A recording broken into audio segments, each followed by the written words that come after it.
All right. Hello, everyone. Good morning. At least it's morning on my end. Today we're going to be playing the final chapter of Radiant Dawn, and I think so. My grand plan throughout the whole game has been to construct a situation where I can defeat Ashera infinitely, and I've done this through a couple of methods, which I'll explain once I get into the game. But yeah, let's see. Me64, thank you for becoming a member. Very much appreciated. Yeah, I'm hoping to also funnel viewers indirectly from the video that I just released. So, I've, yeah. Let me boot up the game. So I'll go through my setup and I'll explain everything. It worked. Yo, I should do this more often. So let's boot up Radiant Dawn. So I'm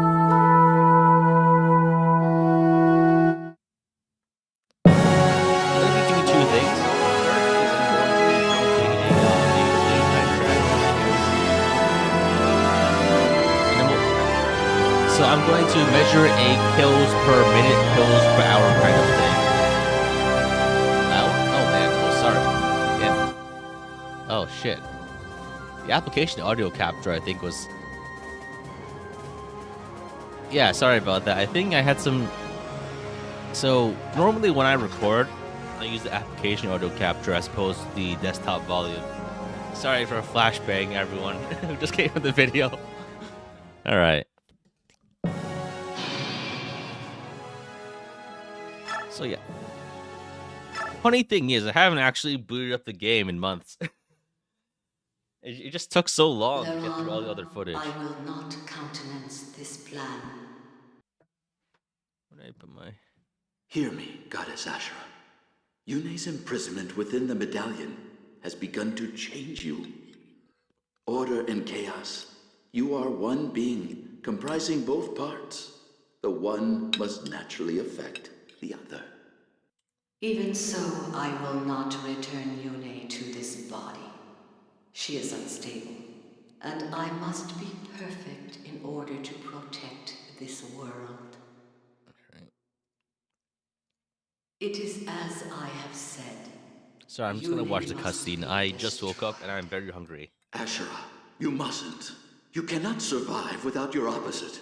Please, you must not do this. Your world still needs you. Laron, you have ever been a wise and kind-hearted child. In deference to you, I will place my faith in your kind one last time. For the next 1,000 years, I shall sleep as well. When I wake again, I hope it is to a world of peace and order, where all prosper as equals. Rise from 1,000 years ago. Yo. Hey, it's even like a bed too. If I do, then I will know that you have advised me well. I will reward your counsel. I will also allow Yune to return to me. I will once again be the goddess of creation, whole and complete. Ashunara, the dawn goddess, the name your ancestors gave me so long ago. I should like to hear it again. It would have been funny if Ashunera had However, two colors of during hair this 1,000 years, if the chaos split of down the war should middle, you know, arise and awaken different Yune colored from her eyes. slumber in the Was a medallion, divine dragon. I will know that you have strayed from your path, and I will punish your failure as I would reward your success. And then you will know my judgment. Yeah, I don't know. You That'd be will pay ridiculous. for Fire your Emblem would never sins, would each never do of that. you to the last. In the names of our people, we vow to keep this covenant. There will be no great war between Lagos and Bjork for 1,000 years. So pledge Altina of the Beetle, Lagas? Degensia of the Dragon Tribes, Soen of the Beast Tribes, and I, Leran of the Bird Tribes. Yeah, some of the pronunciation in this game is a If little you whack. believe during this 1,000 years that you have created a world that has outgrown the atrocities of war, or if you feel the world has fallen beyond hope of redemption, you may sing the Galter of release and awaken us both. Your heirs will possess that ability as well. Sing to awaken us, and tell us your Can we tale. kill Ashera Tell us of 776 the times? world your two kinds have built We'll in see. our We'll see. absence. We will listen, and we will judge fairly and impartially. This is our covenant with you.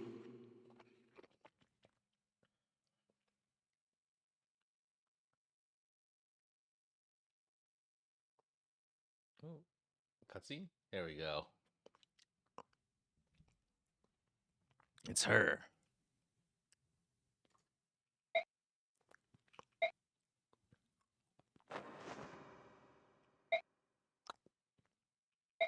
You have any BS planned for Ashera? I have 11 hours of BS planned for Ashera.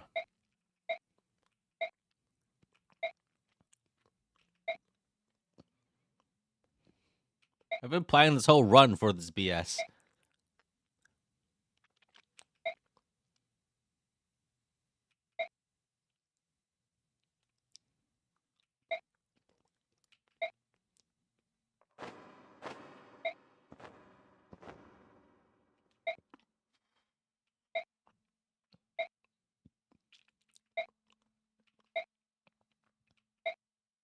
If you want Pegasus, if you put one Pegasus now on each side of Ashera, would it be a square attack?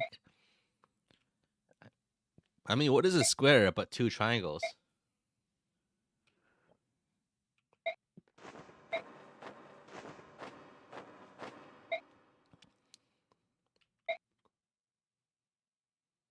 Yo, screenshot of a CG. They really have to recycle those, huh?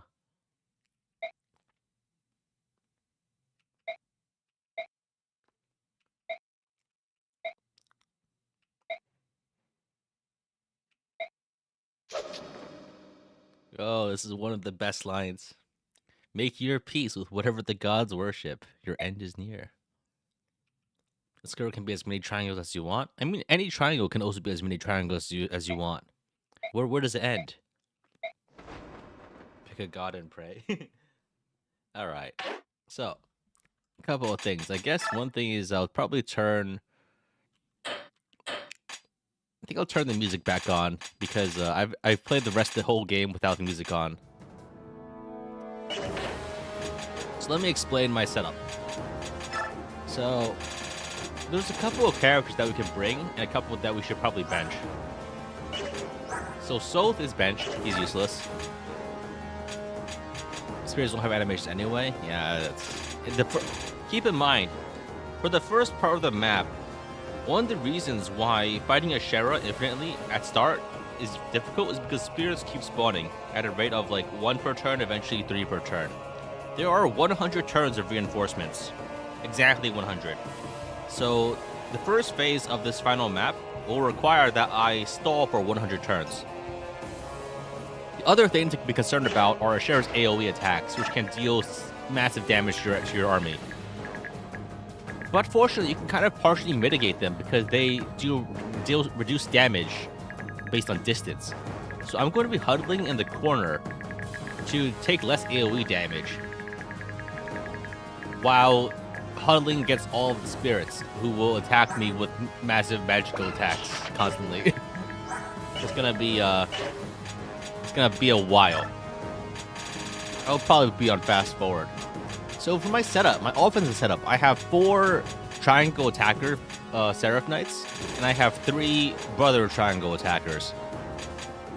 I just realized that I actually do not have the optimal setup because I did not realize that the Oscar cannot use the silver longbow. So he actually, he cannot use the silver longbow. He doesn't have enough rank to do it, and I didn't buy the steel longbow because I thought the silver one was good enough. So my setup's actually not perfect. Basically, what this means is that Oscar cannot attack safely from 3 range because he'll take damage.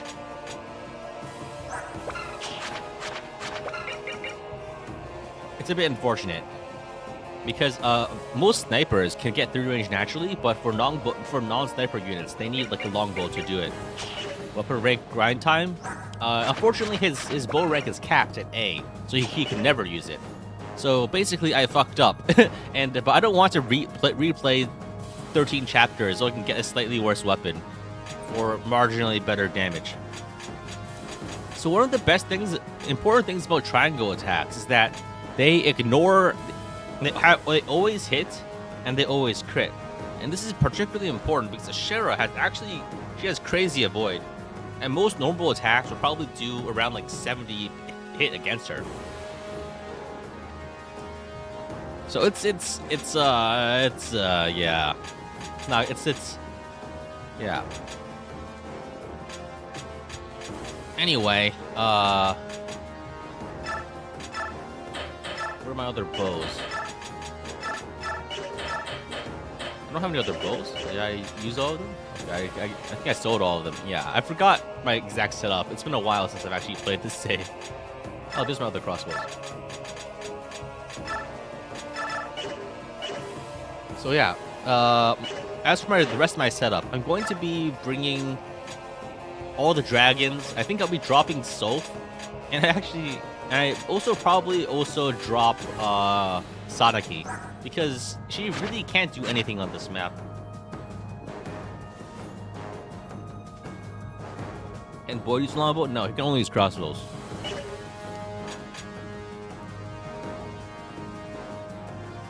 Is you doing something weird or trying to super chat? I mean, if you're saying something weird in the super chat, that's probably why you're being. That might be why it's being stopped, but I don't know what's going on.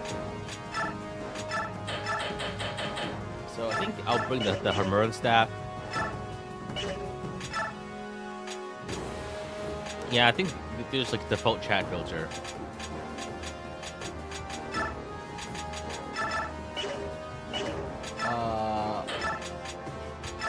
Shona, what else is there? I'm just gonna bring all my heal staves that I can. I think Thani and some other toes are a bit useless now. Because basically, mages cannot really do anything on this map because Ashera has too much resistance. So it really doesn't do anything for you. Okay, so the other important thing is that I need a source of healing. Can Oscar shoot on his crossbow? Oscar can't use crossbows. I can use bows though. So the other important thing to do is to have enough healing to overcome Ashera's AoE attacks. And I have a couple of methods of doing that. One is that there are multiple heal tiles all across the map. These are heal stones. They give like I don't remember exactly how much HP regen they give, but it's a little bit. And there are some that are quite far away, like on these edge tiles. So even if you're repeatedly hit by Ashera's AoE attacks, you can still edge.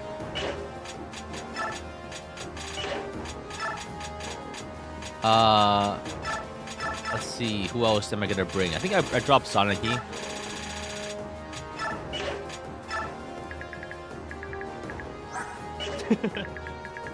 Alright, yeah, the other source of healing I have is like magic users. If they have staves equipped, they can get passive healing.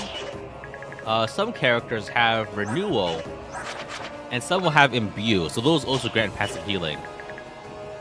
Furthermore, Raisin, with the blessing skill, and his magic, which is boosted by spirit dust, can heal allies with 26 HP per turn, for at least 4 allies. And his recovery gauger, which you get at level 40, which you can only get by spending 1 million turns grinding race up to his level cap.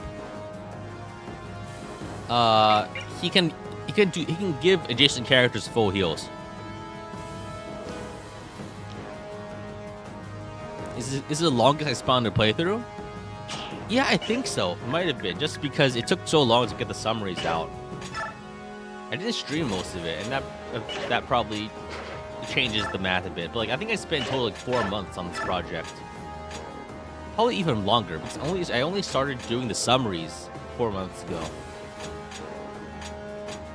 Yeah, the Premiere Pro project I'm using is like it's dying, man. It's dying. It's dying. Like every time I open it, like it screams and it begs for death. Should Alicia also hold a heal staff? That's the problem because Alicia can do that occasionally, but she also needs to attack because that's the whole reason she's here. So I think I need to assign skills. So I think I can assign. Where's my renew to void? He has a lot of HP.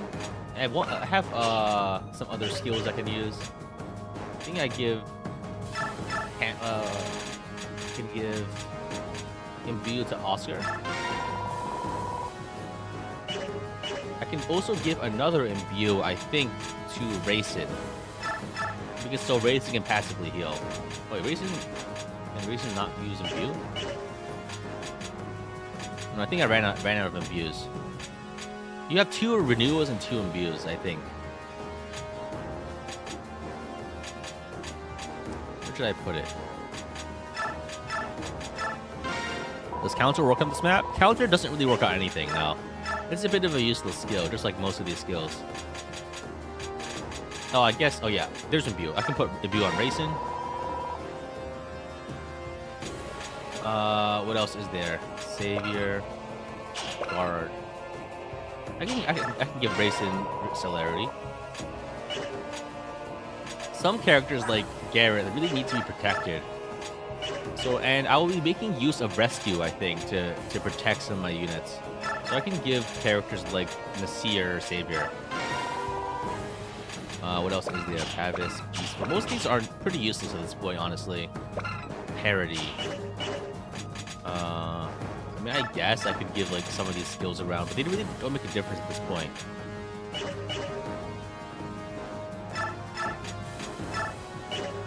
So parody.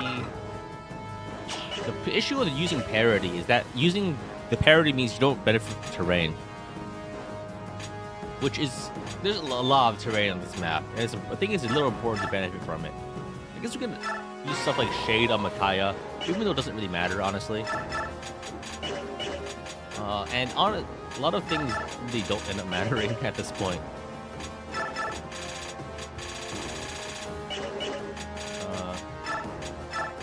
Take Paragon off of Karthnaga so we can put it onto Leonardo. Just in case we want to trade him. I don't think we will.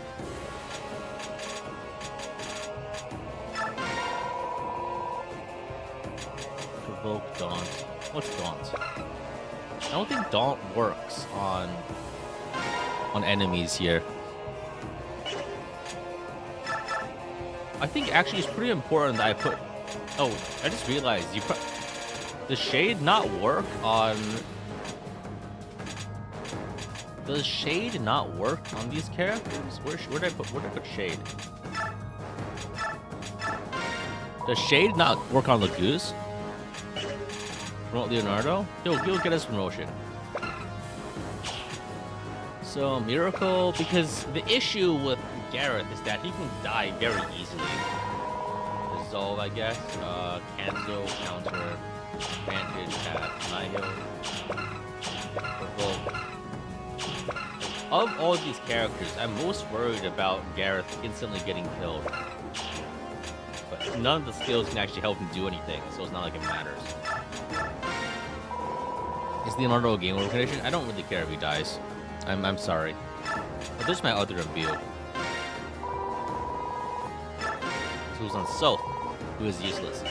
So I'll put the other imbue onto Oscar because he's going to be taking a lot of damage because he's going to be close by. Can anyone rescue Gareth? I don't think so. But the issue with Gareth is that for him to be useful, he needs to be on the field to actually blood type.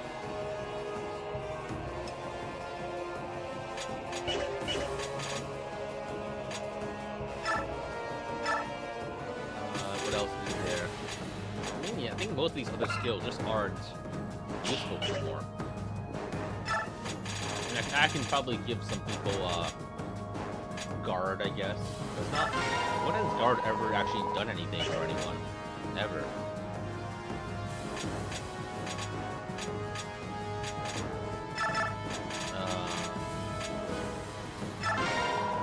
I can just slap skills everywhere. Doesn't really make a difference at this point.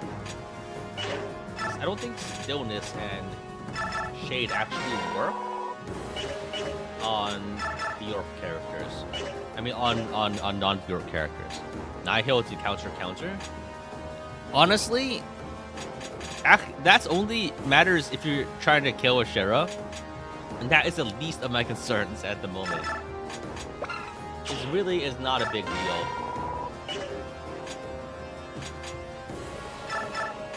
Oh, Miracle only costs 5? I didn't realize it was that cheap.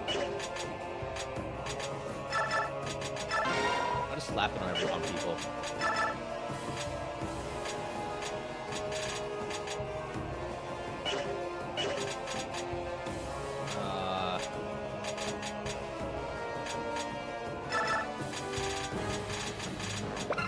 Alright, I think that's probably it then, right? There's nothing else to do. How many times am I killing God? As many times as is necessary. That is to say, yes. So I think I have everything set up. Alondite. I don't think Alondite can be used here because it's not blessed. So I'm just gonna dump it. This might be the first time that no people have to blast Alondite. I guess some other things I can do. I can give Leonardo the Seraph robe. I should use all these stat boosters.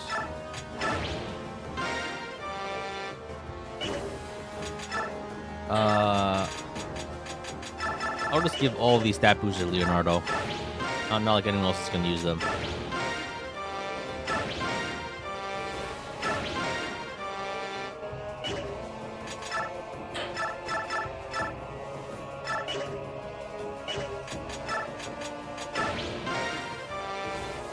I don't think I'll early promote here.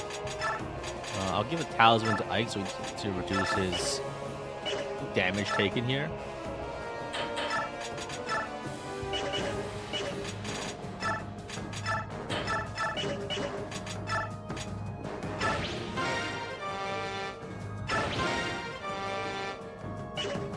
What else is there?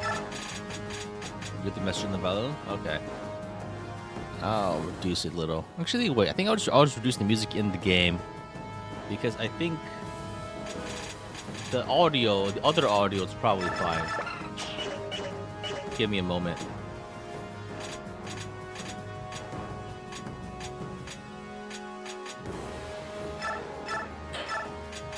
I have all this shit in the convoy that I never used. Really kind of things just kind of accumulate, huh? The Shine Bears are literally useless here.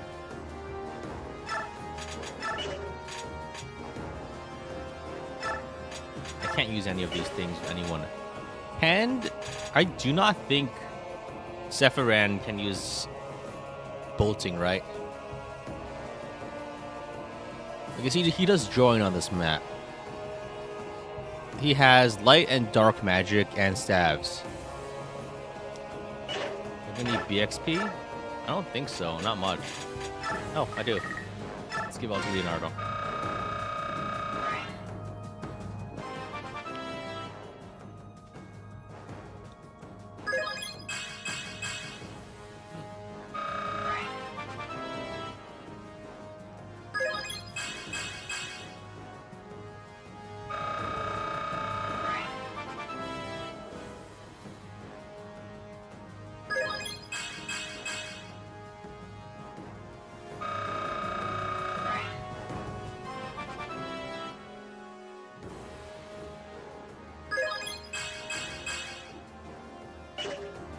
Not bad. The Ashera's speed? I don't know. Has to be an hour because I won't be fighting her for an hour. Alright. I think that's probably good enough. make a save.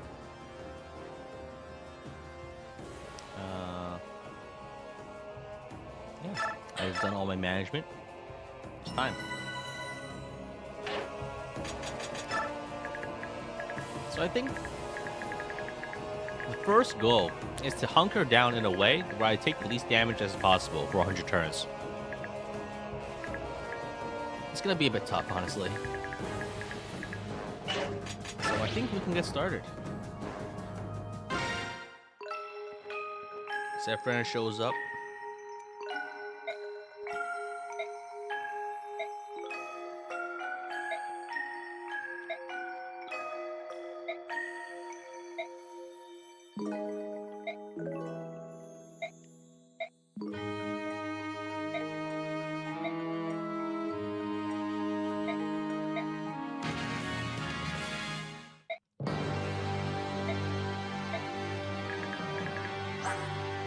We are told to attack the aura. I will not do that. In fact, what I will do is I will actually avoid combat entirely. So the first important thing to do is to transform all the Lagoos. It can be done by using the Lagoos gems. This transforms them permanently and evades the most annoying thing about Lagoos, which is that they... which is mainly that they, that the transformation mechanic is really annoying.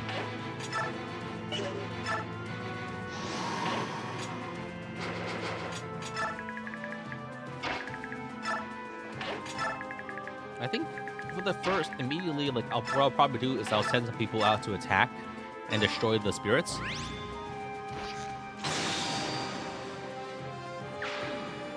So they don't attack me.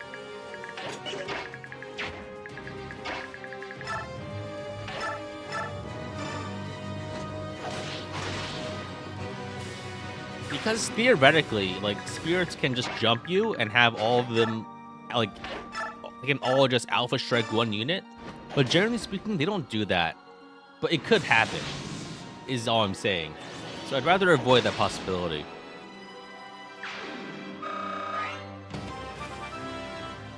Everyone who dies to AoE attack next to Kragnaga. The AoE attack does a lot less damage when you are,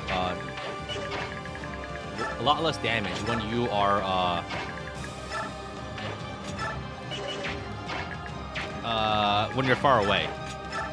So the main difficulty of surviving is surviving that and also dealing with all the spirits. But if you can get far away and just get into a formation where we can get rid of all the spirits, surviving becomes a lot easier.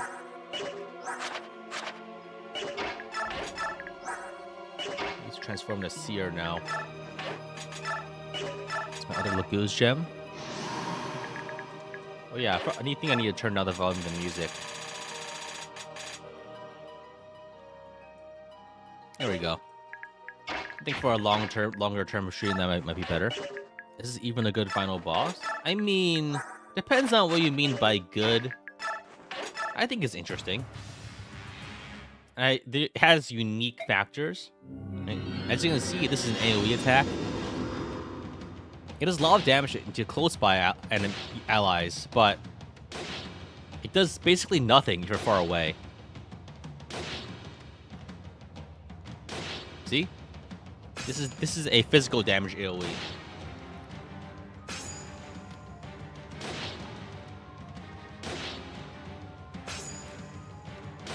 I'll be fast forwarding through this in later instances.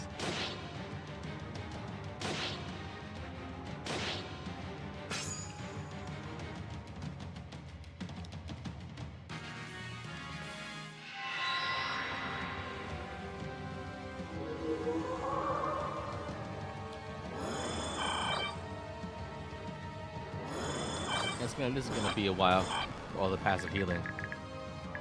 So Ashera cycles through a bunch of attacks.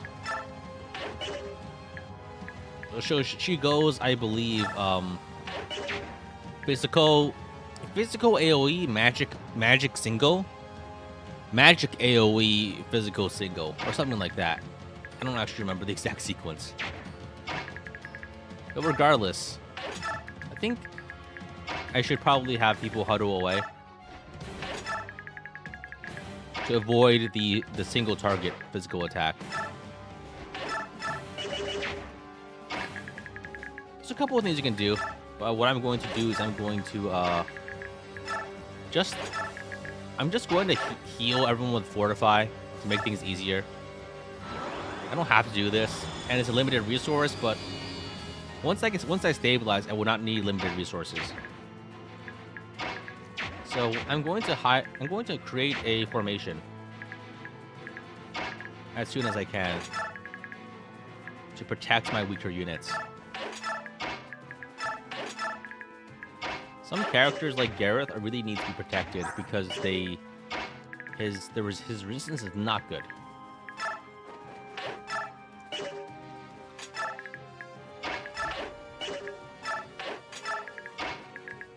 I think we're almost there. Let's heal with the mend. Then we hide our summer units like inside here. Ashera's single target attack has limited range, so it won't really go that far.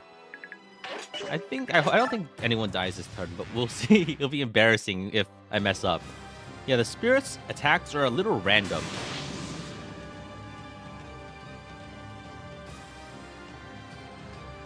I say that, but I guess here they attacked Oscar because he couldn't counter attack.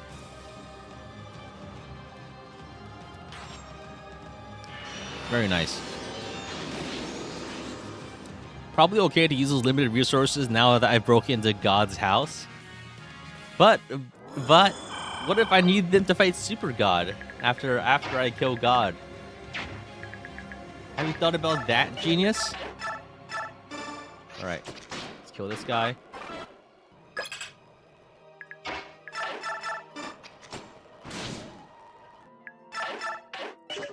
Kill this guy. Yeah, I think from now on, I'm gonna turn off animations. It's gonna be a while. So now that I've gotten everyone inside, there's a couple of things I can do, such as having Racing just heal everyone with the recovery Galder. So this is an infinite heal, infinite use heal, full recovery every time. It is quite strong. And I think a lot of the reason that people normally stall out is because they don't have something like this. The dragons are very good at attacking the spirits. So I can probably create a very dense formation and heal everyone with the recovery Galder constantly.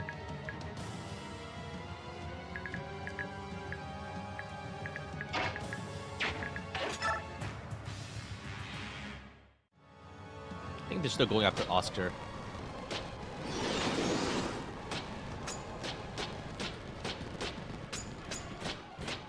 I think that was a magic AoE. So I think Oscar needs to get away. He's not suitable for frontline combat. So he needs to get away. I think Boydos needs to get away. I need to make my formation dense. Who else has Savior? I believe Nasir does, so I can rescue like Leonardo. Put Naga here. Anyone inside the formation should be safe generally. I think who has the Wishblade? Okay, Sigurd has the Wishblade. I need allies that can counterattack to be on the front lines. I think Jumpable has one range, right? It's like 1 to 2? Nice. So it technically counts, actually. So here, let's heal Oscar.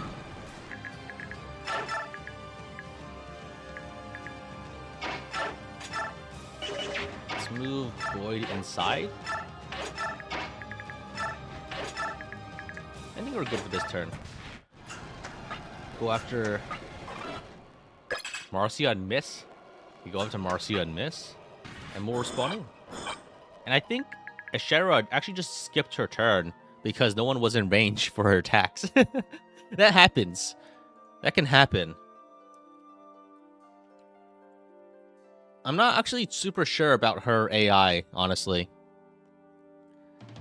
So I think, yeah, if you're outside of her range for some of her attacks, she just won't do them. I generally do not know how it works, but I'm pretty sure it just goes on an 11-turn cycle. Let me look at the wiki. So I think this is turn 5. So I think this was supposed to be the AoE silence. But no one in range actually does magic. Now it's group silence. I think that was supposed to be group silence turn. So I think here what I do now is I need to tuck more people out of range, so I can try to get a more relaxing setup. That's the most important thing right now, to get a setup where I don't need to do anything. So I think I'll put Race in here. I can tuck probably Void inside. I can hide Void. I can compress my formation on this side. I can put Aina over here. As you can see, like Aina takes no damage. LeBron will take no damage. Sephiran, I guess that's his actual name. Nasir takes basically no damage, and he does damage. So Stigrin, these basically now I think the only things remaining are, yeah, I need to compress a bit more on this side, and that way I can hopefully get to the point where I don't need to actually, I have enough units on every end to just win. The main issue here is that if I don't do things carefully, I could end up taking a bit more damage than I want to. And then that could result in a death. Fortunately, the spirits are really kind of stupid, so they won't capitalize on mistakes very often.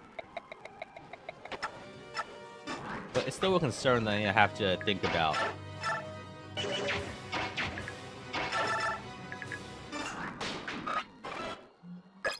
Alright. This is turn 6. They go after Marcia and keep missing. And they keep going after Marcia. I think it's exclusively because... Oh, so that was the silence. So she just skipped her last turn. She just skipped turn 5? Or maybe, I think she had like a long-range physical attack and whiffed it because it was out of range. I think that was technically her turn 5 move. Why she only summons 3 spirits a turn? Spirit printer broken, I guess.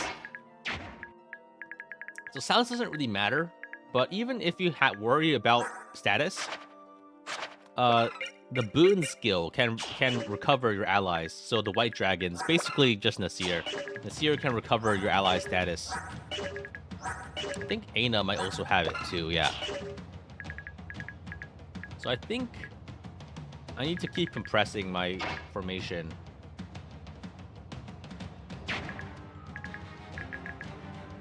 So if I 1 here, 2, 3, 4, 5. Okay, that should do it.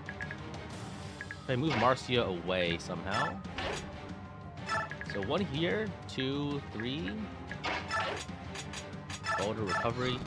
If I do it this way, everyone that can be attacked has to be attacked from 2 range. And I think spirits will not target Sephiran, regardless. So if I do it this way, I will be able to kill the enemies passively every turn. Somehow. I think I might swap Marcia and Sephiran. But otherwise, the strategy I think is solid. I think they keep going. They'll prioritize doing no damage. Okay, they go after Marcia because they take no damage. Yeah, Spirit AI is really weird. Some more AoE attacks, but I'm so far away that it's nothing, basically. Yeah, I'm sorry for those of you tuning in who wanted something more exciting, but I think this is gonna be a brutal marathon slog. I'm sorry.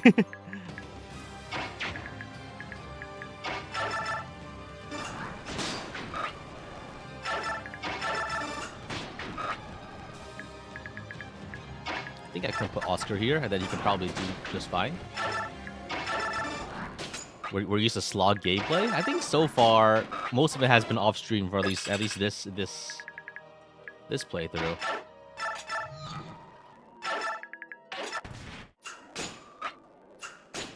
All right. Eventually, I could probably just like keep spamming end turn. So Ashera just keeps. I think Ashera just keeps whipping her attacks because her attack range is often 1 to half her magic, which is around 1 to 7.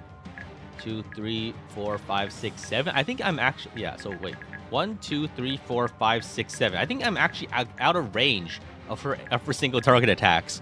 So she just whiffs them entirely. She doesn't even attempt them.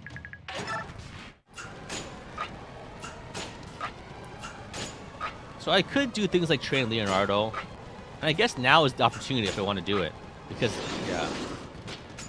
I can do it safely from 3 range.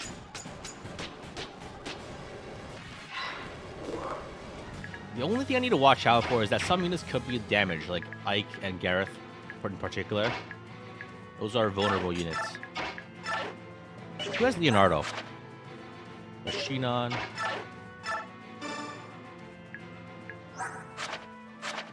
Who is holding Leonardo? Micaiah here, Boyd, Laura. Who's my other rescued? Leonardo's on this one. My main worry is that if I drop Leonardo, I think he might die, but well, whatever. I think first I'll grab Shinon's bow, and then I'll give it to Leonardo.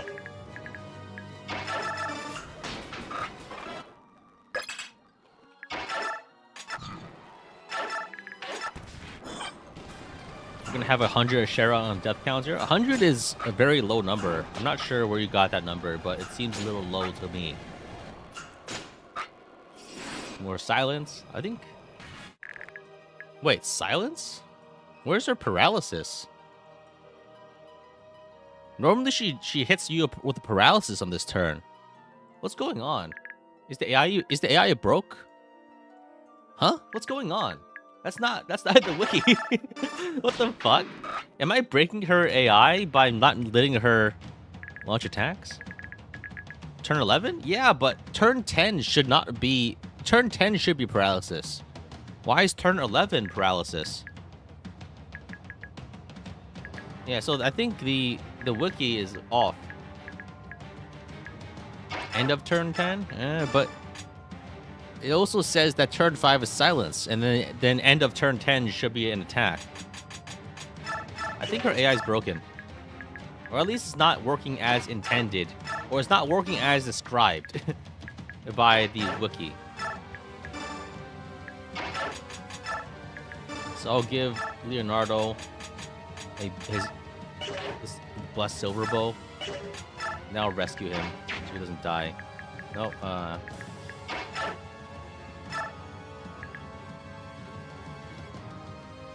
Rescue. Galder dance to move people around. Drop. Move back. Be safe. We're good.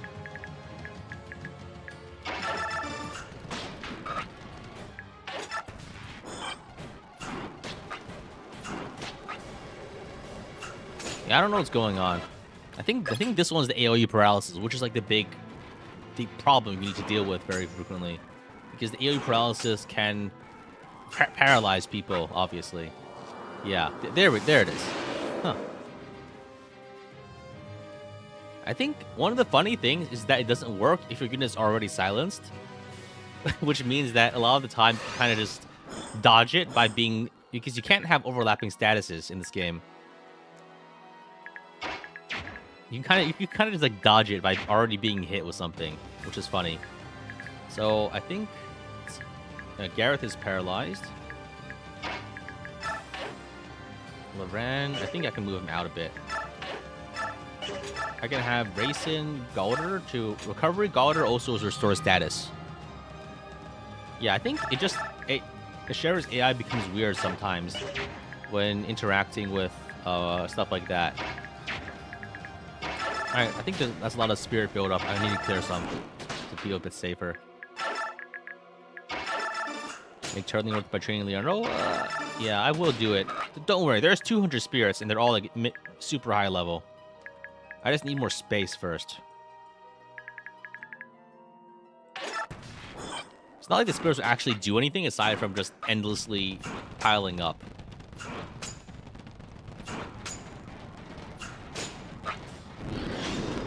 Yeah, okay, I think we're back on schedule. I think, yeah, just that Ashera sometimes subs in her silences when she can't launch her single targets. I don't know what's going on because it's already deviating from expected behavior. It wasn't like this in the playtest, but during my playtest, I wasn't really paying attention too hard, so maybe that's why. Some characters like can just be left paralyzed because they won't be doing anything for this. Okay, let's move LeRon over here. Here. I think we can probably move Marcia inside. I think, can we rescue someone else? I mean, I guess the other person to rescue would be Leonardo. The issue right now is that there's not too many characters I can place on a diagonal because they can take damage. I guess I'll... Yeah, this is getting very cramped.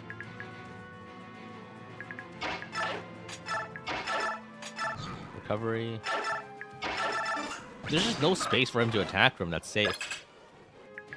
How much speed does he have? 24 speed. I think he gets doubled, and so he'll probably die if he actually tries to face an attack. Regrettably. It's probably okay if he gets onto Wardwood, though. Yeah, I'm gonna try to train Leonardo over these 100 turns. So we still have like 87. Did I get the promotion? I have it, but I want to get every level that I can. If I'm gonna train him, I should do it right. If I go from here, I think...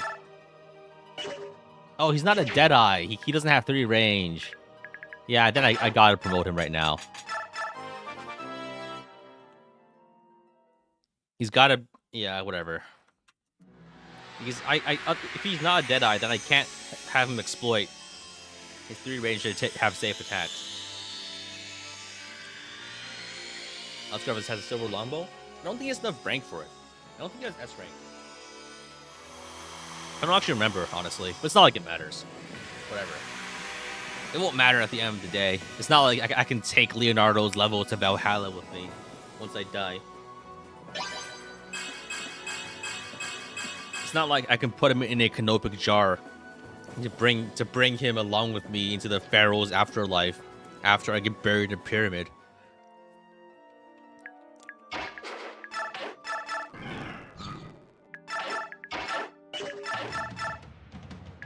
So weak. Holy shit, he's so bad. Oh my god. Oh, he has a crit. Never mind. I think if I boost him with he's bad. He's just bad. He's just bad. He's not fast enough. If I boost him with a Seer, he can probably do fine, but it's... Come on, man.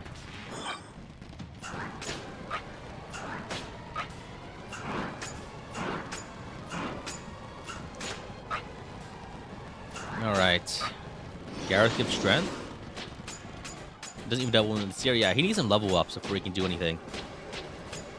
Yeah, but I think it's important that we do this just so we have some kind of stimulation for the next 86 turns. Otherwise, I think we might die of boredom. I need to get Ike in on the passive healing somehow. He's kind of getting damaged a bunch. So I think let's shuffle people around a little. Gareth heals here, Ike goes here, then Marcia will go down here.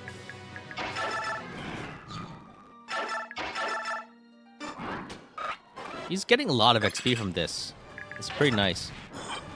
Spirits are very good to grind with. Who knew that the enemies you only get on the final 2 maps give you a lot of XP? I think at this point most people are probably level capped by now though, so... Was this whole run of Ironman? No. It was not an Ironman. Early parts of it were, but then I just got bored. Mostly because I lost my save file due to corruption. And so I just figured, yeah, I give up. I'm just playing this way. Ultimately, it didn't really change that much, honestly, because this isn't like, I don't know. I don't know about the difficulty, but honestly, I think that this game is kind of very much, how do I put this? It's not very tactical. At least compared to games that I actually like Fates or FE12.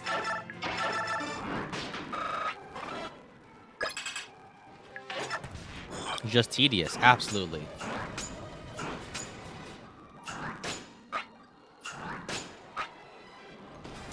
And ultimately, the other thing I don't like about it is that a lot of things that you do are just devalued by you just getting a lot of good units. And training characters just never feels worth it because you never get to... It never pays off. You know what I mean? It just never pays off. You don't get to enjoy the fruits of your labors most of the time. Because there's like a social contract in Fire Emblem games where if you train a unit, you should get to use it. And this game kind of doesn't really interact, doesn't really behave appropriately in that sense.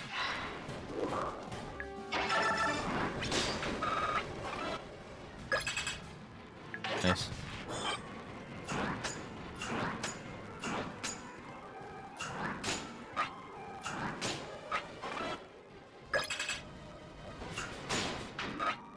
Yeah, it's surprises simultaneously. This is one of the games where training is devalued, but it's also one of the games that's easiest to soft lock if you're not aware of what's going on. So it kind of has both angles here, honestly. Like, if you don't know what's going on, then like the crutch characters help you a lot, but there's still the big possibility of just straight up getting soft locked. Leonardo has only leveled up speed once in the past 8 levels. Wow. I think he might get doubled by Ashera still, even once he levels up. But yeah, I don't know. We're not here to complain about Radiant Dawn. I'll leave that for the video. Actually, I mean, whatever. It's gonna be a long stream. Wow, Leonardo is so ass. It's actually astounding how bad he is.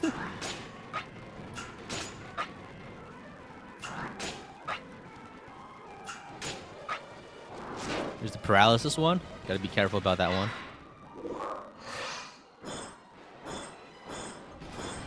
So I guess I should probably leave Micaiah out because she can passively heal. Now that I think about it. Where's Micaiah?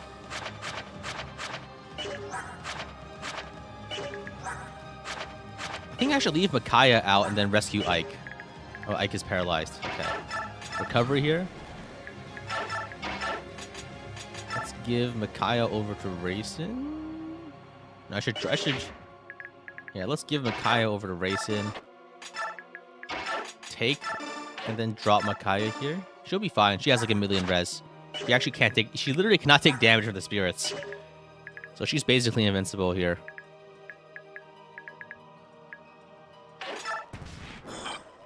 And so I think what I'll do is I'll probably rescue someone with Ike.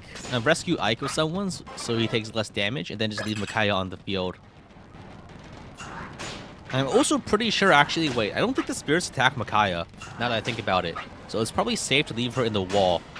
Like, some allies are not targeted. Like Sanaki, I think. Sephran isn't generally targeted. Micaiah, I think, isn't generally targeted either. So that gives you some flexibility on who to move around. But I think actually now, I think we're honestly probably fine. It doesn't make a difference at this point. Spirit's own attacker, yeah. I think it's just that AoEs and single targets can still hit them if you're unlucky, I guess. So Leonardo's not gonna get any speed, huh?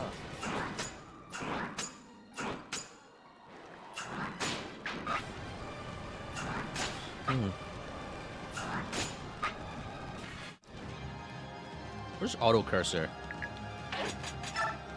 I don't want to have my Wii remote position. Yo, I can change my Wii remote position. Yo. I think I'll have auto cursor just so I don't have my perspective constantly change this recently spawned spirit. Oh, there's SS rank bows. Yeah, I think I should have blessed that longbow, huh? It's not like it matters at this point. His hit rate's gonna be so bad. He's not gonna be useful against Ashera. I think Ashera counts as having 32 speed. So, sorry. I think you need 32 speed to double her, because no, she counts as having 32 because no wait, she counts as having 24. I don't know. Wait, no. She counts as having 32 because it gets way down by 8. So you need a bunch. He's not going to be useful. He could probably get 1 kill if I really try for it. On Ashera, that is. But he's gonna have like 20% hit rate. I mean, come on. he's not gonna be able to do it. He can die for the cause. Funny thing is, he's not even worth dying for the cause. Crazy that they gave her a weapon that weighs her down and not just less speed. I mean, I guess it doesn't really matter. Like, for the people that care to look, I guess it matters. But honestly, this is the sort of the game where you just kind of roll with the punches. YOLO, I'm gonna attack. Because of how long everything takes. You just join right into a degen grind? You mean you just joined into a degen grind on the final map? Excuse me? Make sure to are you sure you didn't forget something? Alright. So I think I need to Marcio can rescue Ike. And then I can put Gareth adjacent. This way I take no damage. That's a perfect setup.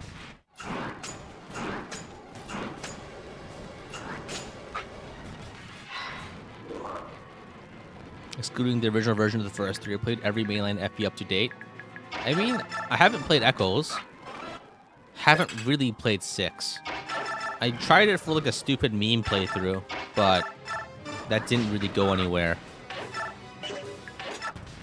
I don't know. I probably won't really revisit FE6, just because I feel like I'm a little done with GBA Fire Emblem, and FE6 is arguably the worst of the GBA Fire Emblems. But yeah, I think Echoes is next on the docket after my current Conquest run, which is 0 strength. Not even going back to FE8. Do you know how many times I played FE8? If I think of a really cool idea for FE, I'll try it. Oh, the audio broke. Man. Okay, so the audio broke.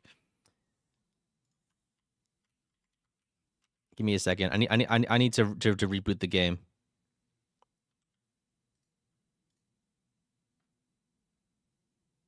Also, maybe my headset too.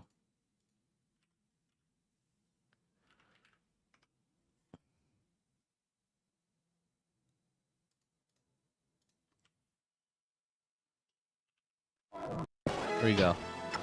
All fixed. So yeah, it's yeah. Echo's presentation is very nice. Yeah, I agree. It has some of the smoothest combat animations in the series. Problem is, gameplay is historic. As in, it's yeah.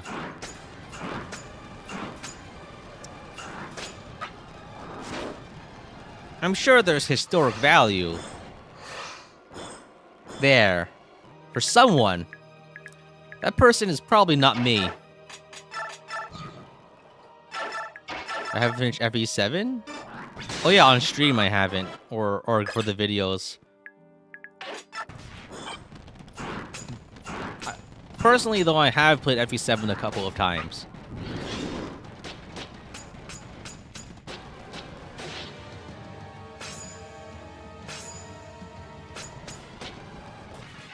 But yeah, I don't know if I'm going to go. Honestly, I'm not sure if I can go back and finish FE7 minimum ranks.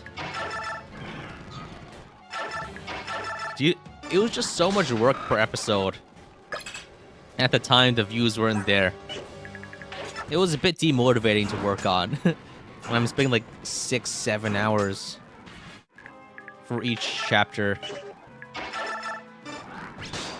I just didn't have the energy for it.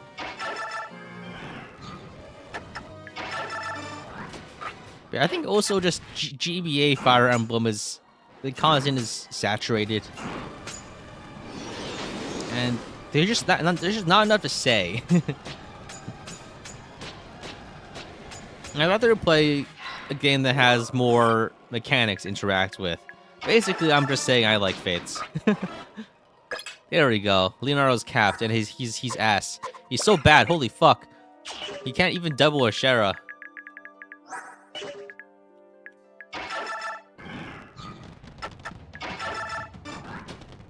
He's so bad. He's so bad. Holy shit. Alright, so we finished training Leonardo. It only took like 30 turns, but it wasn't worth it. I would not recommend it. He's so bad. He's so bad. Okay. Into the dungeon with you. What do I do now? Alright, I think now it's time we just start spamming end turn. He's max level. He can't do anything anymore. He couldn't do anything to begin with, but he especially can't do anything now. So yeah, let's keep spamming end turn for 100 turns. And just let the enemy stack up. Who else can we train? Shinon, I guess? I guess I did bring him, so I can train him a little.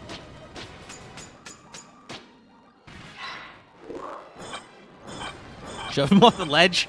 Yo! I just realized that, yeah, we could throw off the Tower of Guidance, you know. Where did I put Shinon? It wasn't one of these guys. Laura, Ike, Shinon. Okay, so for Shinon, let's trade him the Silver Bow, and then we can train Shinon.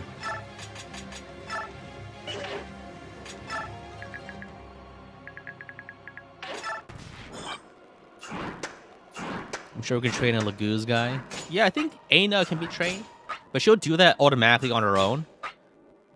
I mean, I guess it's nice because that means Aina can kill the spirits faster because they all seem to be targeting her. But honestly, it's not like doesn't really matter. Does it really matter that we train Aina of all things?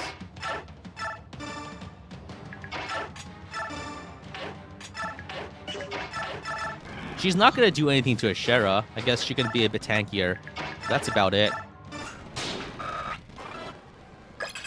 Wow, Shinon. Wait, Shinon is actually just better straight up than Leonardo already? Like 14 levels less? Okay, alright.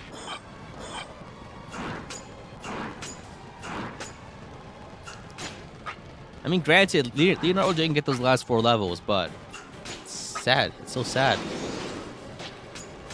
Racism diff. Yo.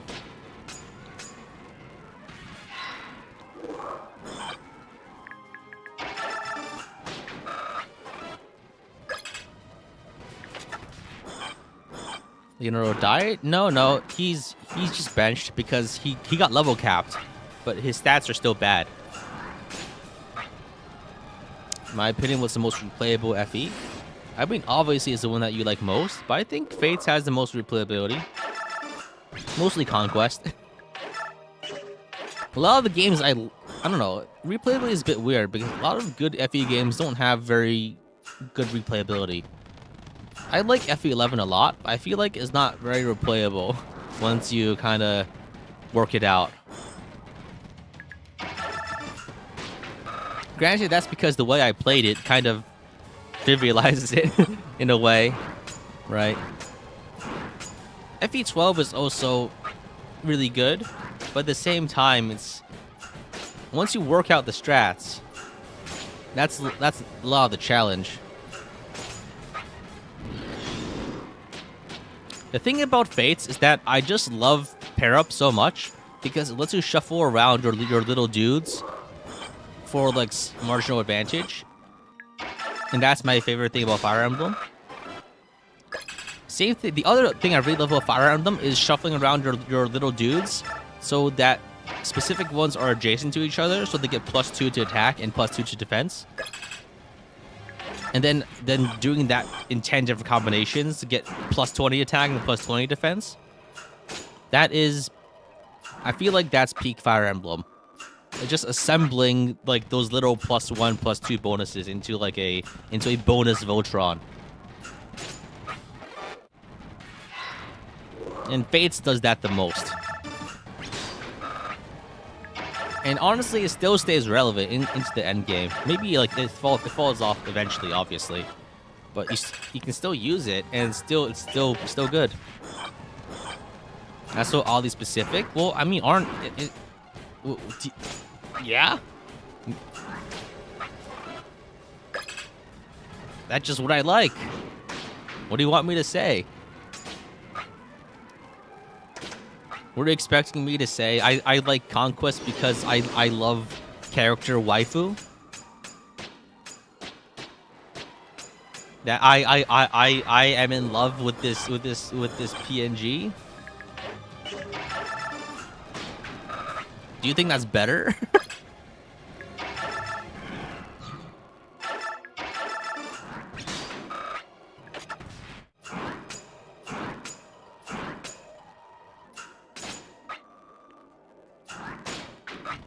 Yo, I love Fire Emblem Heroes because I love paying $70 to get 2 copies of a PNG that I can merge into a +1 copy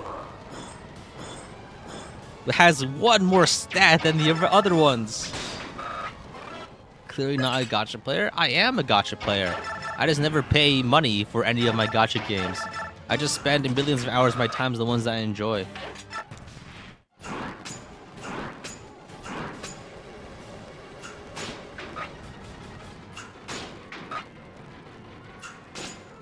I don't know. I don't enjoy paying for video games. What gachas do I play? Currently, I'm playing Arknights. I used to play Star Rail and Zenless Zone Zero, but then I kind of fell off the daily train. Star Rail I got bored of because it was getting a little easy. And it was getting to the point where, yeah, I can see that things are just, yeah. Was I a Genshin fan's input? No, I don't like action RPG gameplay. I like Star Rail because it was turn-based. I like Zenless because it was new, but then I got bored of the gameplay. I used to play Fire Emblem Heroes, but that was like back in like 2017 when it came out. I stopped when Ether Raids came out. Shortly after that, so it was, I got bored of it pretty fast. And that was when I actually just started playing Fire Emblem again, actually. So I did get back in the series with Heroes, honestly. But it didn't keep me there in Heroes. I think... How about you guys? Nimbus company is pretty generous with FTP. I don't care how generous an FTP gacha game is. I care how good the gameplay is. I tried Limbus Company a little bit, but I was not entertained by the slot machine gameplay, connect the dots thing. It didn't enthuse me. I don't mean to like denigrate it, but it seems specifically not very tactical. In more recent ones, I think there was Sword of Khan Valeria, but that's more RPG than actual strategy game. And on the translation is so bad, so I gave up. I tried it for a bit because I was recommended. What else is there? Girls Frontline. That's the one where like all the characters are anthropomorphized guns, right? I played it briefly. I tried it. I try a lot of games. I end up not liking a lot of them. Has any game ever made you a victim to the sunk cost fallacy? I mean, this game. Yeah. Recently, I've been playing a lot of Brighter Shores, which is the game made by the original RuneScape developer Andrew Gower. So I'm having a good time with that. Oh shit, racing got frozen. You were about to say you would think I like RuneScape? Bro, you have no idea. You have no idea how much old school RuneScape I've played. I have like 2,000 plus hours in that game.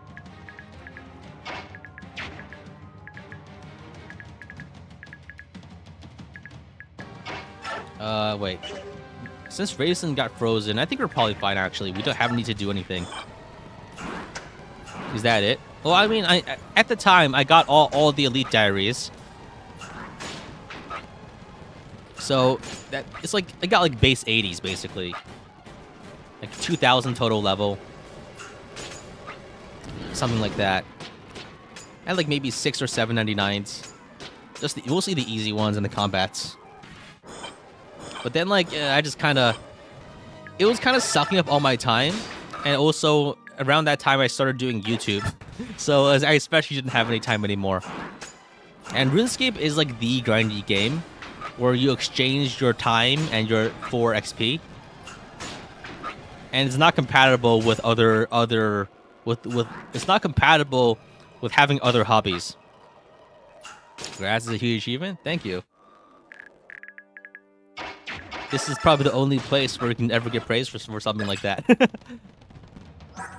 All right, very nice. Shinon's good. He's better in every way than Leonardo.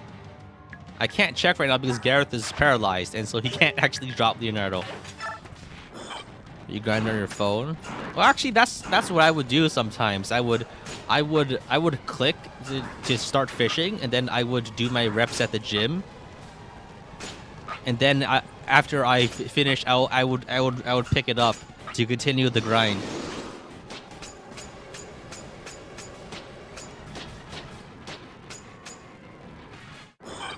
You can pull up a held character screen. Really? Oh, you can, huh? I didn't realize that you could actually swap to the character that's being held. Yeah, he's better than Leonardo in every way, huh? Did the audio fuck up again? What's wrong with the audio?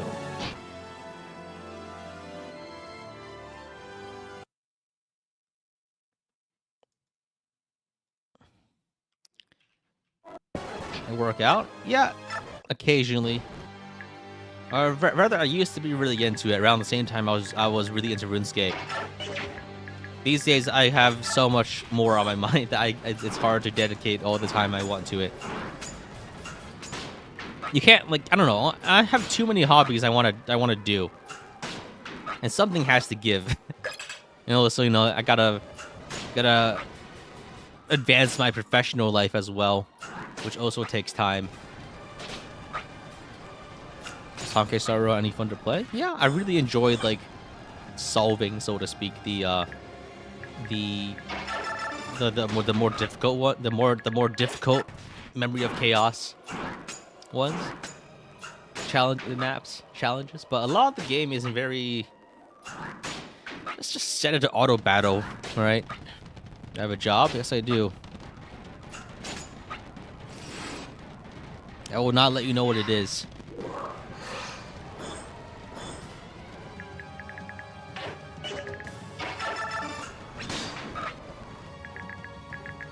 me- maybe once I change jobs, I'll let you know what the one I'm currently on is.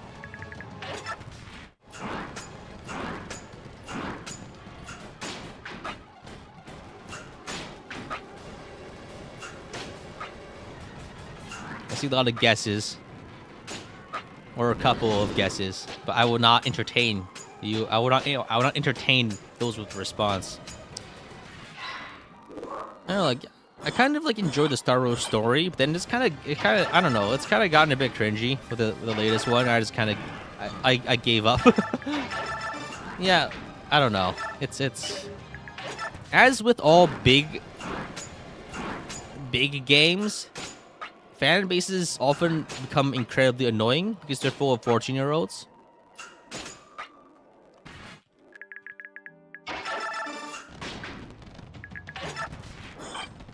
I guess there's a flip side. Either the fan base is big, or like and full of children, or it becomes small and it becomes full of I don't know. It's either that or it gets full of like 40-year-old basement dwellers like RuneScape, who are glued physically to their computer chair and cannot leave even if they wanted to, because years of accumulated grime have chemically bonded them to the chair.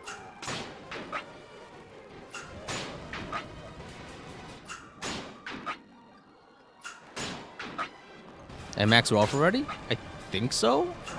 I might not have.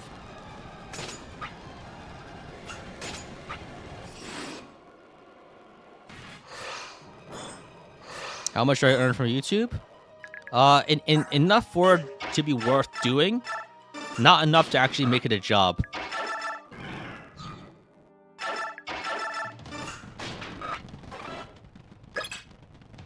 I need to make several times more to even consider making it a full-time job. Especially since I don't really do sponsorships or anything very frequently, if at all.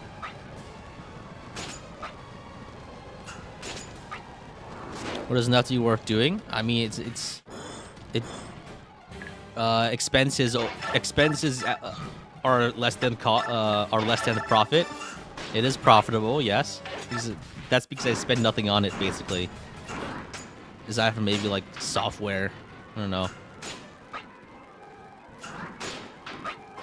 Software. I don't pay anyone to do anything. I do everything myself. It's just my time, mostly. You need to find more body pillow companies. I mean, the body pillow company that I did a sponsorship with reached out again, but I don't really want to do another sponsorship. I don't have time these days. The unfortunate thing is, like any effort I expend for my YouTube channel for the sake of getting money, I can also just work harder at in other professional endeavors and probably earn more, right? I think it's just that I think it's very easy to underestimate how much work a sponsorship is, especially if you are working by yourself. It's such a pain in the ass to communicate with the advertising people. It's a lot of back and forth, and it's so much effort for what, at least at my channel size, is a relatively small gain. How long do I spend editing weekly? I mean, it depends. Each video I do all in one go, so I very rarely, like when I start a project or start a video, I finish it that day. It's generally 2 to 4 hours maybe per video, but that's kind of broken up between editing and script writing, which is also around half the amount of time taken. Sometimes I offload the script writing all into one day, or like I just do it passively through other things. But sometimes, like, I do a day of. I post daily. Not anymore. I mean, I used to. But for those of you who have been following the daily series recently, I have not been able to keep up the daily schedule, mostly because I've gotten very busy in my real life.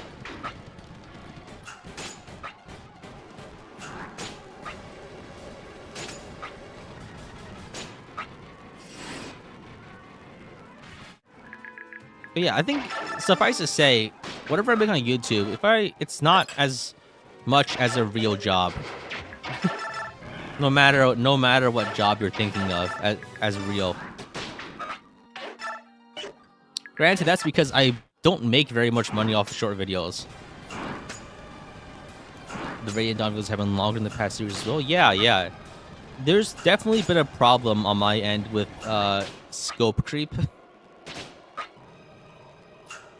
It's also just a consequence of how I'm handling the Radiant Dawn series, because it's a lot more story heavy, which means I had to spend a lot of time talking about things that aren't gameplay. And so I think the Radiant Dawn series is actually around 2 hours long. Like 2 hours long, and most of the other summaries are maybe 1 hour long. This map has infinite reinforcements. It has 100 turns of reinforcements. So it's not infinite.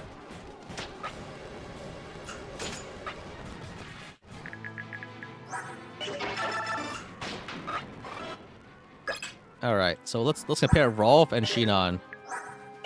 They're basically the same. At least for the purposes of this playthrough now. You have any idea what turn we're on? It's to the left. We're on turn 68. Dawn, the feature-length film. Let's go. So I think we can just span a turn now.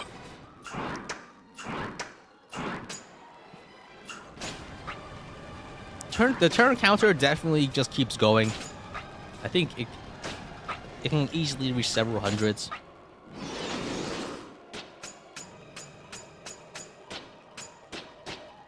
If I were to account the time I spent doing YouTube as a minimum wage job, would I still be profitable? I don't know, because I don't really track my actual hours.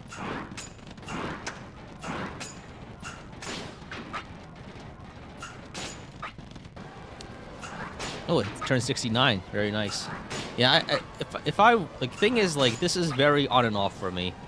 Whenever I just do it whenever I have energy to do it, mostly. So it's not like a real job where I actually have to post everything every day, right? Obviously, it benefits me if I do that, because then people come back to watch, right? But I think in the past few months, there have been lots of times where I've taken like 1 week plus breaks. What game is next? Conquest. I've already been streaming that, and I think I'll start summarizing it soon. There's a lot of interesting stuff to be had for that one.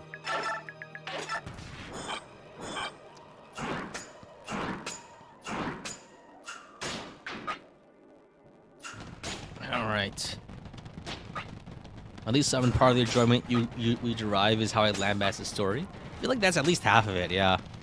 Saying something witty about the game, right? Because honestly, yeah, a lot of Fire Emblem stories have holes, right? They don't have. That's a different thing from them being good or bad. It's just a matter of there are often things to criticize. We're almost there. 30 turns left. I don't even know if there's anyone else that can grind at this point. I don't think anyone actually needs levels.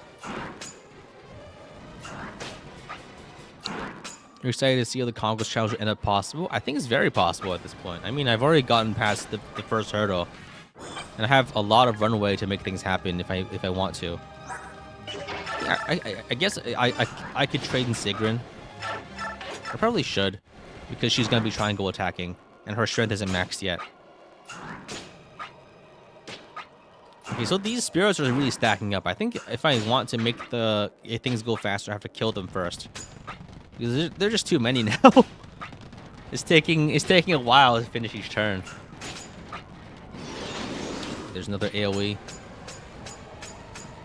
I'm worried that, like, by doing it this way, I think I might have messed up the AI, so I can't easily predict what's gonna happen next when Ashera attacks. That's probably fine. Am I planning on playing any SOV at the moment? At the moment, no. I wouldn't expect you to see it for a while, but I will eventually get to it. Part of my rationale is I kind of want to keep it in the quiver, so to speak, because we might not actually get another Fire Emblem game for a while. So I want to hold off on it. You know, I gotta I gotta keep some water for the rest of the desert journey, so to speak. It's my least favorite FE game. You might be looking at it. I mean, there's some stuff to do, and there's good things about it. But those are things of my construction, from my perspective.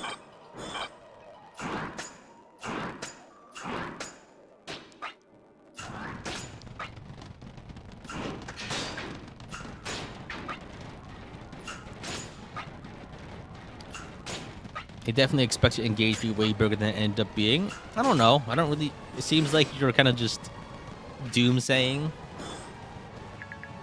that you don't like engage, and that's fine. But the question is, like, who asked?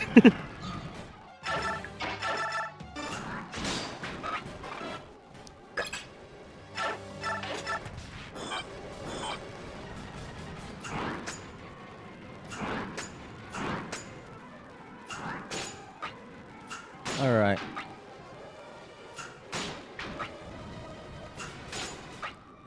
It's gonna take a bit longer.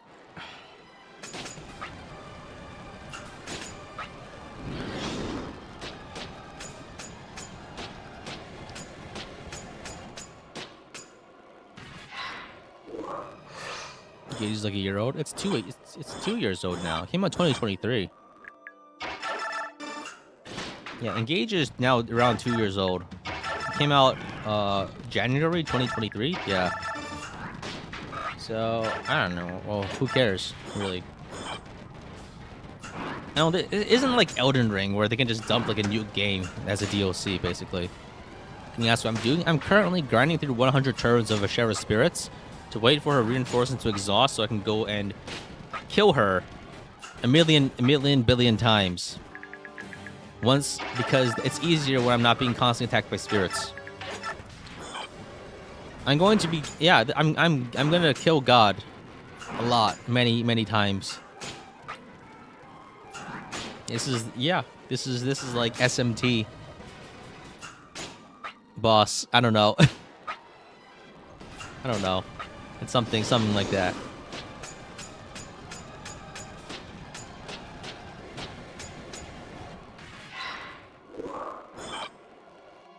One more God rejected. Absolutely.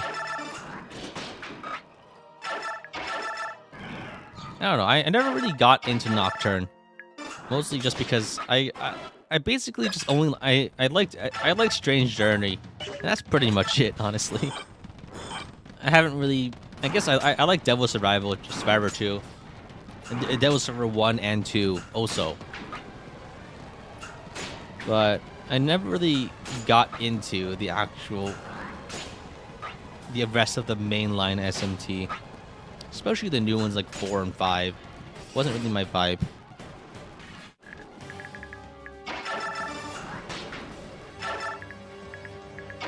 It's not because of any faults to the game per se, just I'm very picky. I could train Naga, but the question is, what's the point? I guess he doesn't really do anything here. God's gonna die of boredom soon. God's gonna be dying of many things soon, not just boredom. There's gonna be 7 different triangle attacks per turn.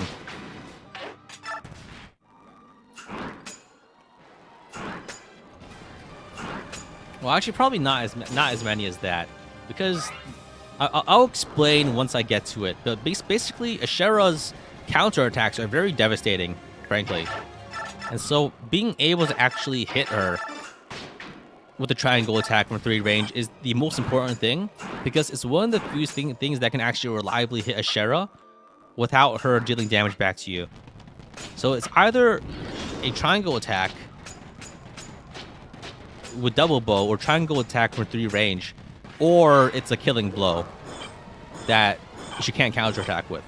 So basically what I'm saying is it's one of the few ways to actually deal damage to Ashera without her just murdering you. Because oftentimes, like, it really taxes your healing and resources to heal up again after Ashera counterattacks you. Devil Survivor 2 Ironman went. I don't think I could do that, because Devil Survivor 2 is... kind of a brutal game. And it gets a bit tedious by the end. Personally, I was pretty checked out at the end of the game. But that tends to happen for me generally. A lot of times I just like, yeah, I don't want to deal with this anymore. And I just kind of just start doing stuff. The Sheriff staff can do 7 triangle attacks in 3 turns. What are you talking about? Huh? The Sheriff staff doesn't recover actions. The other thing is, yeah, Devil's Server 2, you don't lose units normally. You lose them when they die in the story. So like, it's not really it's not a game that's suitable for it. Never tried the Langrisser games. I tried one of the PC remakes. And I didn't like it. So I'm sorry if that's not what you wanted to hear. But that's my only experience with it. It's like the whatchamacallit. It was one of the it was the PC version of the remake. I mean, you can ignore damage received because you'll heal all damage, so counter-typing is irrelevant. Well, yeah, I guess, but that's not really worthwhile. It's not. You use it a couple of times and then it's done. It's not really sustainable. I'm only looking for sustainable, renewable ways of killing God here. I'll have you know. Because we have to think about the environment.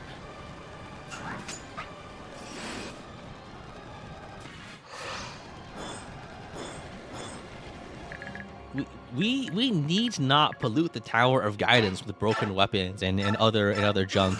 We need to create a sustainable and efficient means of repeatedly killing God.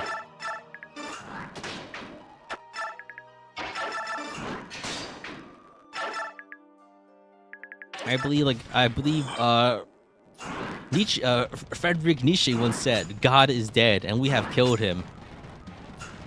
We beat him to death with hammers.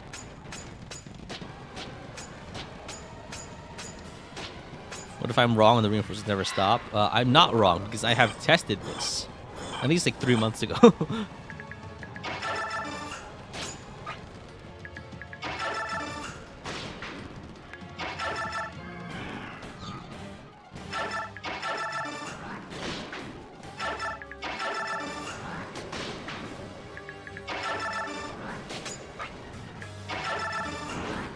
All right.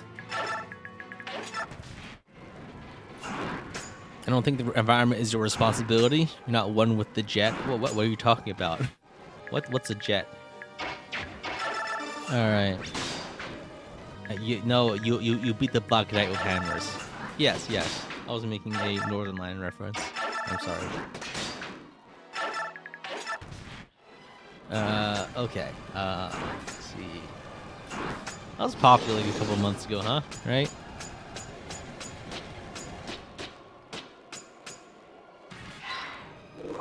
Let's see.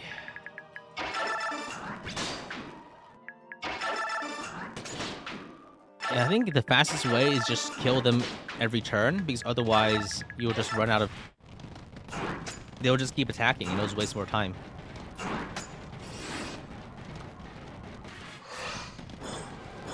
I need to make a save state after this too, because if I don't, then it'll be very disappointing when I accidentally die. I feel bad for Micaiah looking nowhere in the corner.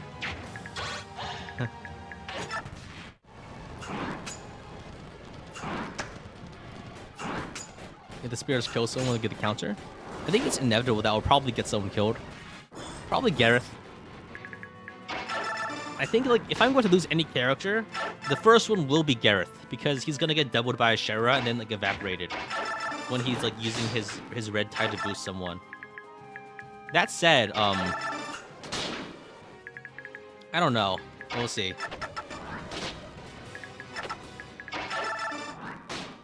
I don't really want to have to deal with putting people on the counter, but I guess the last map. I'm not gonna replay it, so I might as well. All right. Yeah, the first phase of this map takes like a whole hour, which is gonna be... Yeah, sorry for those of you who just tuned in from the video. Killing God will commence in around 10 minutes or so.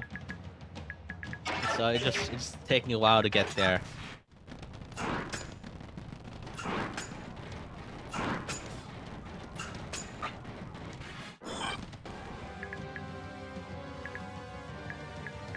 Yeah, status effects last 5 turns, but they also can't overlap. Ah, fuck, racing got frozen. That's bad, because that means I can't actually... One of my main means of refreshing Oh wait, I can use sacrifice. There we go. So sacrifice can fix status, and so can Nasir. So Micaiah is gonna be pretty important because she needs to go around fixing status a lot, probably. So Race can fix status, Nasir can fix status, Micaiah can fix status, and also the restore staff can fix status as well. And also the Ashera staff, like all of those are limited use. I didn't actually buy that many of them. If I wanted to plan for the maximum optimal setup, I would probably have bought like 7,000 heal staves and brought more healers. But it's not really necessary, because I guess it would actually accelerate your kills a lot faster, because you could just keep healing your triangle attackers over and over. But I didn't think far ahead enough. Like, if I brought like 3 or 4 more healers instead of Shinon and Leonardo, I think we probably could get faster kills. Rather, more turn-efficient kills. I don't know actually if it's faster time-wise, because healing and everything, right? Because but yeah, I don't actually know. This is not the best setup that could possibly be. I just want to make that clear.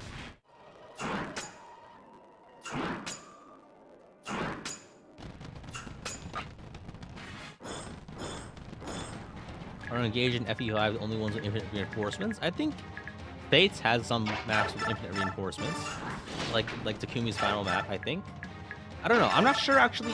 For a lot of things, I'm not actually sure if things are actually infinite or the people on the wiki are just put up lazy data and then no one bothered to correct it because they weren't willing to grind through 700 turns, right? Like, it's possible that these reinforcements just end at turn 255, but then the only reason that no one bothered to count them is that no one bothered to do it.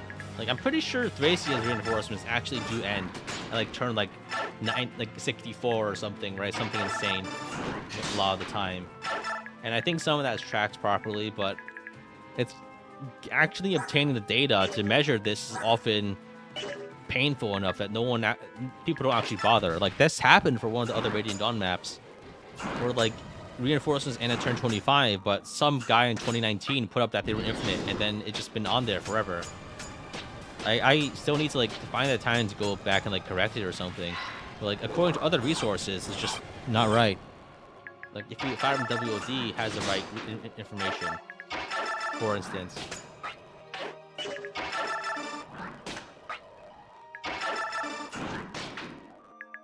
The other thing is that some maps don't have a reinforcement limit. They do have a unit count limit. So even if you don't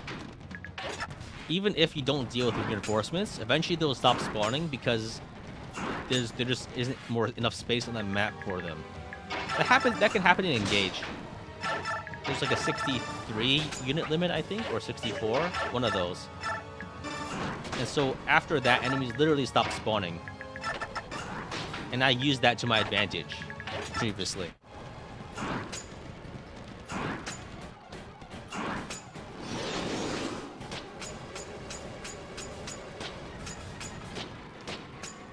Alright, it is turn 99? Alright, I think after the next turn, reinforcements stop spawning, and then we can start bullying Ashera. And we can just keep killing her.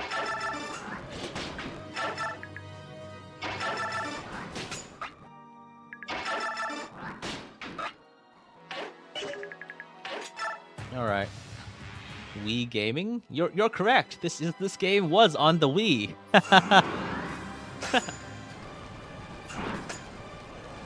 All right. Silence.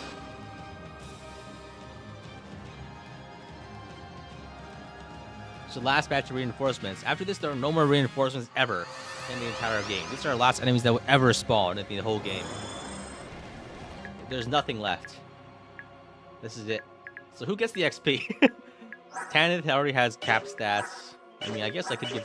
I probably should have been training Tanith a little.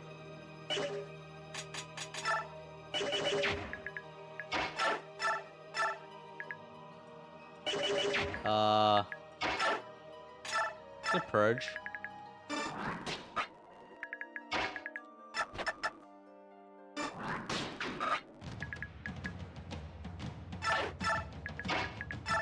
I need to Galder to get Tanith away so she doesn't die. Yeah, whatever. It's fine. If I really need the XP, I can just farm Ashera. Don't worry about it. Tanith will reach her level cap by farming the goddess.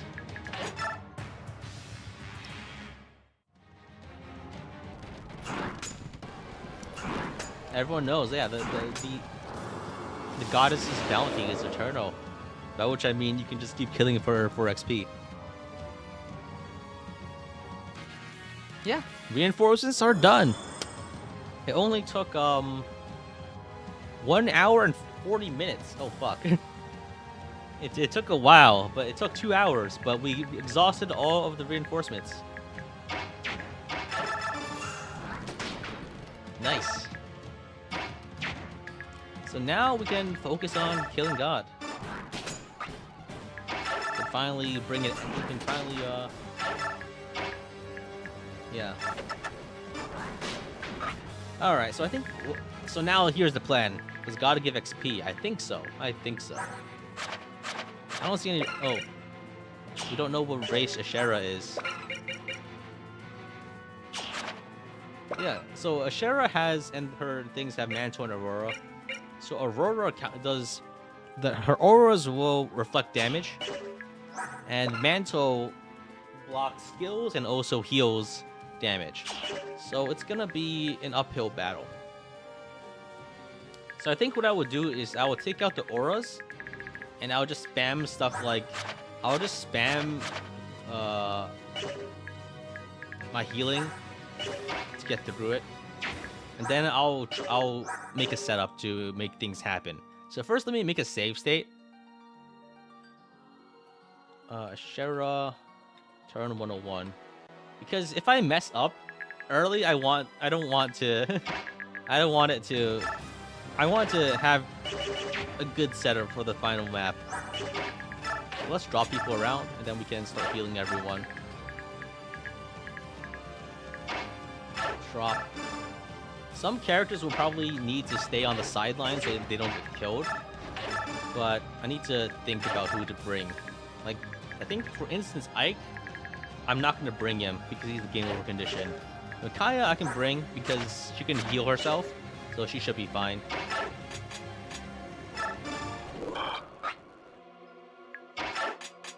Some characters like Sephiran are basically invincible. We basically can't die. So I don't need to worry about him. And spam recovery Galders. Alright. So fortifies? Yeah, I have one. What's that? Is that the magic one? Alright, there's the magic AoE. Or physical? I don't remember. Yeah, the AoEs always hit everyone, but they do 3 less damage for every tower you are away. So for most characters, being on the edge means that they take no damage. So I think it's about time we can start triangle attacking. So I think let's turn animations to map only so we can see the nice triangle attack animations. Like the little glows and the bows stretching, you know, good stuff. So I think let's go here. Arbalest here. Boyd is strong enough that he probably should be fine even if he gets hit by a lot of things. So I don't need to worry too much about him, I think. Alright, let's move out with only a few characters first. I think I want Rolf here. I want to move a bit conservatively so I don't get killed. I messed up. I meant to use the the other Gelder. So here, I think Oscar is being targeted. 40, yeah, as you can see, Ashera's attacks are quite damaging and brutal. Unfortunately, she only does her single target attack every other turn, so it's not that bad. So I'll put Oscar here and equip him with a bow. Void has an Arbalist here, and now I can move over here and triangle attack from 3 tiles away with Rolf. And this can just kill a aura without taking any counterattack damage. The barriers respawn, they do not. Now, triangle attack. One shot. You love to see it. Now I'll start moving in other characters to start triangle attacking as well. Who's the highest might? I think it's probably... It might be Sigrun or someone with the Wishblade. Who has the highest? I think I could probably trade over the Wishblade over to Marcia. But I think I want to give Tanith XP, so I'll give the Wishblade over to Tanith. So that's how I'll organize my next attack. I'll have my Pegasus Flyers go in for the kill. I think it's pretty important that I stuff a lot of these characters on the heal stones, like heal tiles, so they don't die. I think I should also probably rescue characters like such as Leonardo and Shinon. I think Sephiroth can move up. Earth can also move up onto Healstone. He's super tanky, so he shouldn't have problems. If I move up Micaiah, I want her on a cover tile, so she doesn't take that much physical damage. I should also move up Laura soon too. What turn we got? 102. We haven't started killing Ashera yet, but it will happen soon. So yeah, I think that was the magic. That was the magic AoE. It's a lot of damage.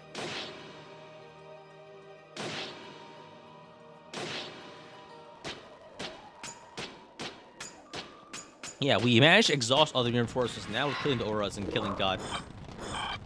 So as you can see, the amount of damage you take is pretty big deal. It really is. So I think I might just use Fortify so I can break all the auras and get into a safer formation first.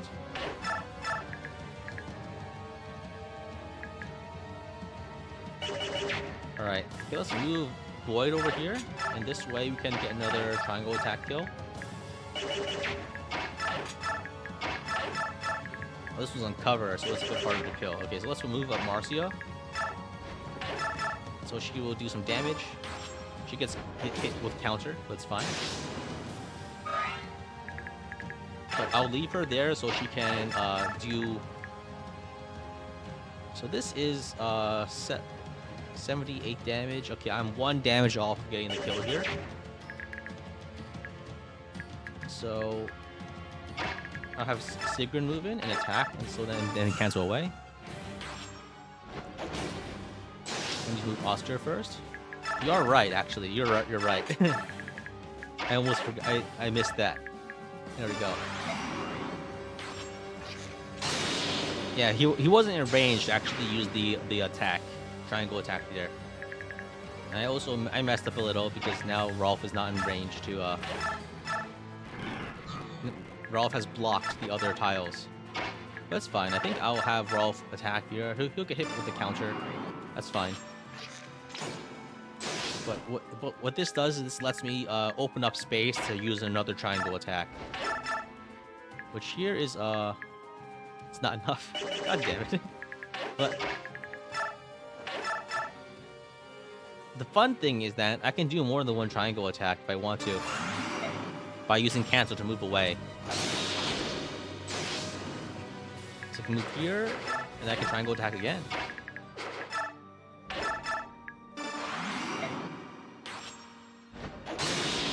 Very nice.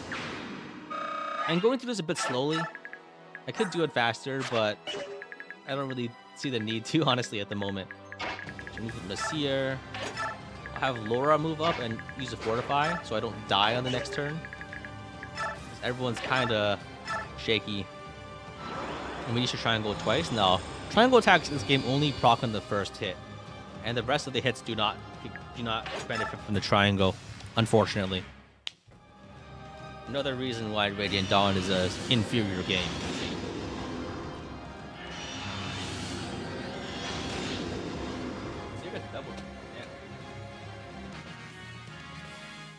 You know, all the dragons kind of get doubled by Ashera. They're not fast enough to deal with it. So, okay, let's move up Oscar and Void. So, Rolf can get another triangle attack in. It's a kill. Nice. Couldn't she hypothetically one-hit KO Gareth? That happens a lot. I think so. Gareth, I don't think he gets one shot because he takes like 70 damage. He's got 18 res. Ashera has 65 attack. 47? Possibly, yeah. I think he does get one shot. He does get one shot if he's not on a cover on a ward tile. I remember it happening a bunch. It's happened before to me. I think. Pure water could save him? Yeah, but then that's a limited resource. And we can't be using limited resources on the final battle. What are you, insane? If that, like, this is like the one time you can't use anything ever.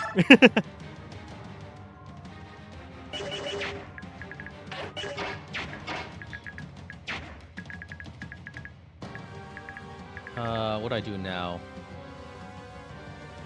Okay, so I think another thing I could do is I could do a shove strat to get another one. Okay, whatever. I think I will just heal. I'll heal Nasir here. I need to move some dragons around so I can use some shove strats. These guys will need to hang out back here so that they don't get murdered by the AoEs. There's God too after sure. Yeah, there's the God within the God.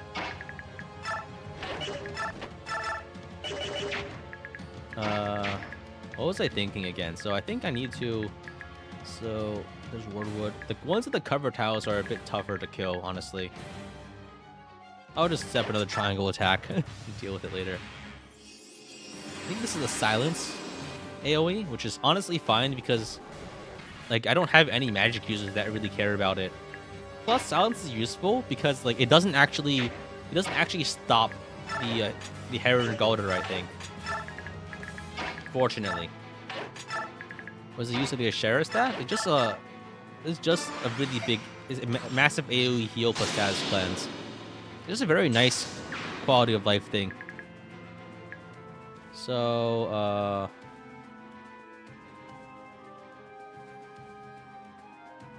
so I think I can probably go for this aura now. As long as I don't, like, dip below, like, 40 HP, I shouldn't be taking that much damage, regardless.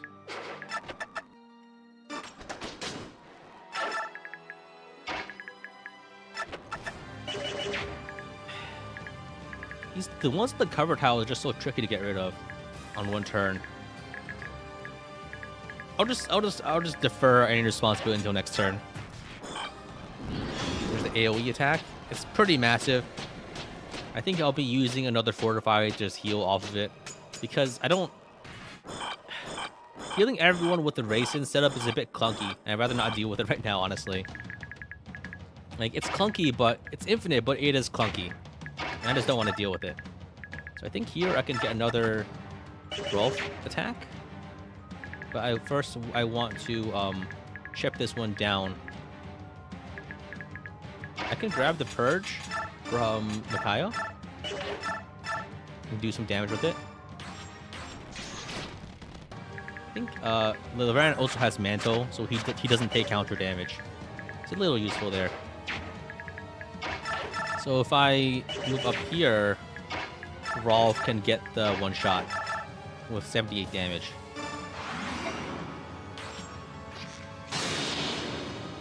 Very good. Okay, I guess I might as well demonstrate the AoE heal capabilities and how strong they are, right? No, there's too many people are hurt. I'll just do it next turn. Another fortify.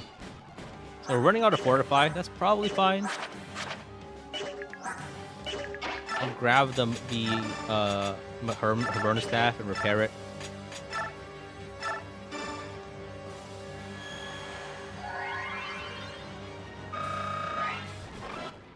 Yo, Mikhailo up, +1 strength. Let's go. I think just to be safe, I will use the recovery guard to heal Laura. Target's the seer again. That's fine. And yeah, let's just pick off the remaining auras, and then we can finally finish up. So Sephiroth purges this one. Brings down to 75, which is just enough, I think, to kill this with a double bow. Now, triangle attack. And then what I could do is I can use Naga and shove Oscar. Wait. No, I can't shove Oscar. His force weighs too much. That's a shame. Alright, that's fine. I'll just kill the last aura the normal way. With a triangle attack.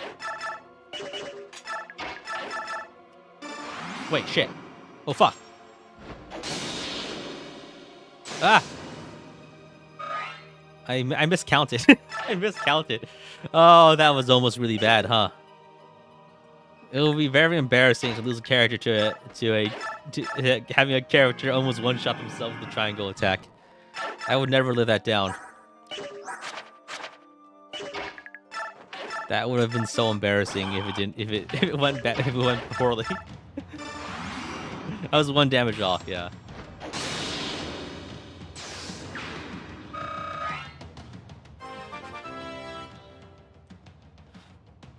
Alright, that's it. There's no more remaining counter enemies. Now Ashera's Aurora is broken. Now we can just keep killing her. I mean, starting next turn, of course. Let's put this here on a heal stone. And let's make another save state. Ashera 108. So now I need to count Ashera's attacks now. So I think this is the magic AoE, I believe. So if she's on the magic AoE, then the next attack should be a physical single target.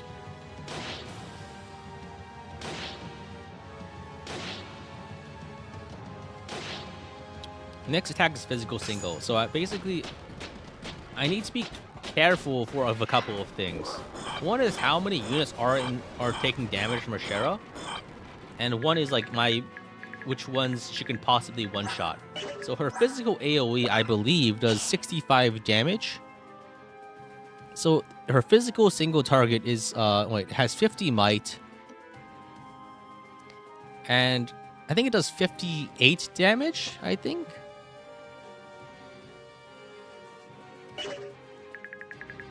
Any chance we can kill Ashera with the staff bonk is 0.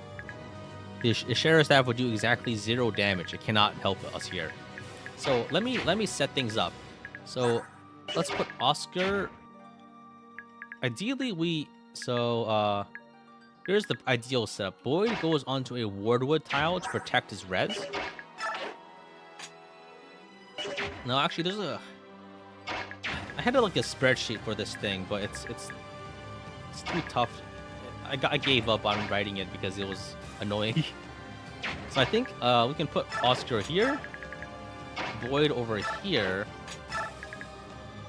and then we put Rolf on the heal stone here. Aina goes adjacent to Rolf to boost his damage.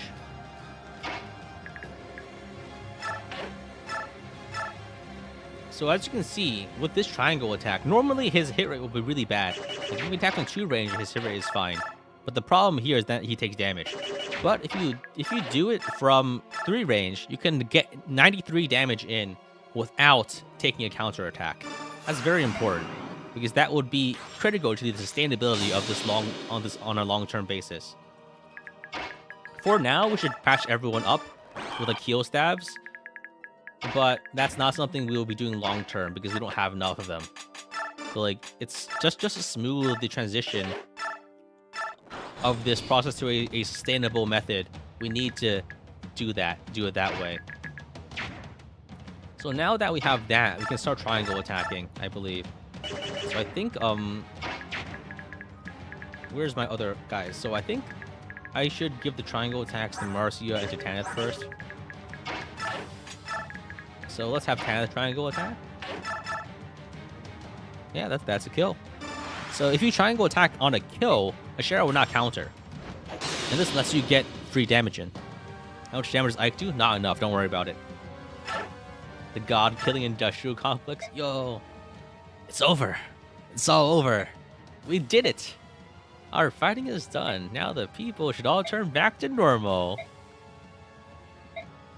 Wait, huh? We have killed Ashera once. As you can see, the counter on the bottom should be incrementing. It's not enough. She recovers all her HP.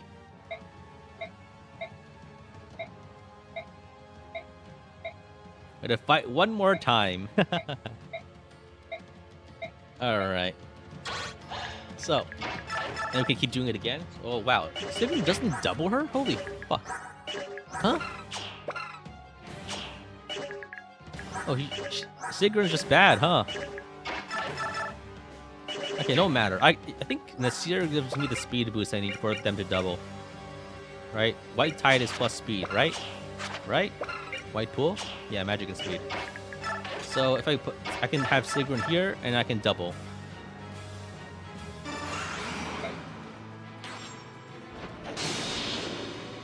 I take damage, but it's okay for now.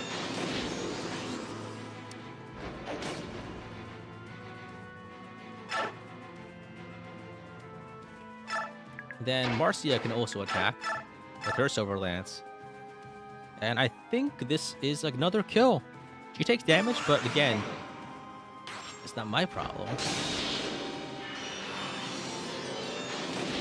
That is 2 kills. 2 kills in 1 turn. And then she recovers.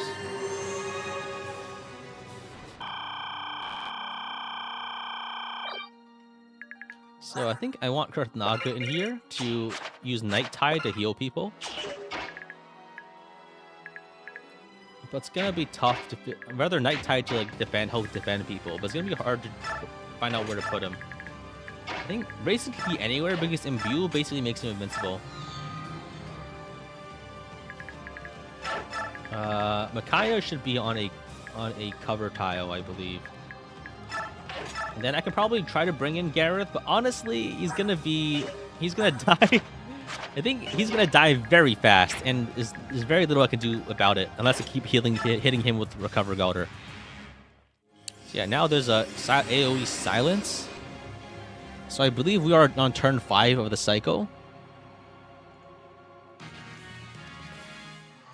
So the next attack should be a physical AoE.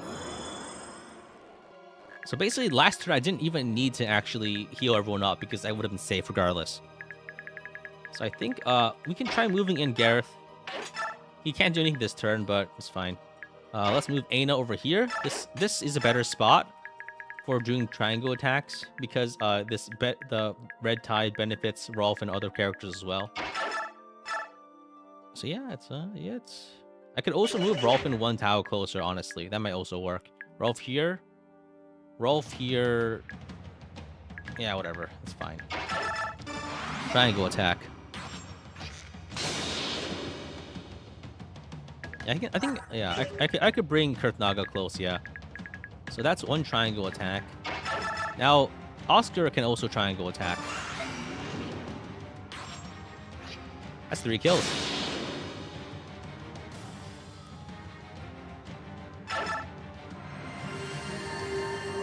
So what's the point of killing her so often? Do I need a reason? Come on, man. It's just a bit of fun, you know. The other useful thing about using Kanto is that I can triangle attack with characters and take advantage of the buffs on every character. So I can cycle people in and out and have all of my Pegasi benefit from Red Tide. As you can see.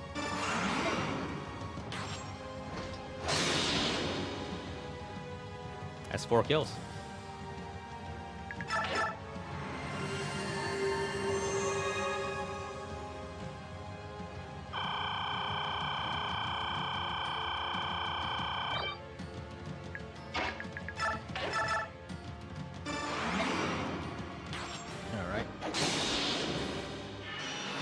Is Rolf double if he's next in this year? I think so, yeah. But and I think that might be enough. It's not enough. It might be enough if you have him get the kill, actually. Yeah, you're right. I didn't think about it like that. I just thought when I was planning, I thought I would not be able to get the double. 5 kills.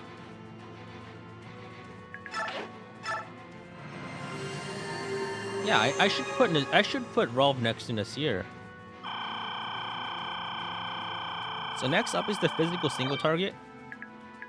So I'm pretty sure these guys don't die to it. No, they might, yeah. So let's have Rayson use the recovery Galder. Rayson is going to be primarily on healing duty here.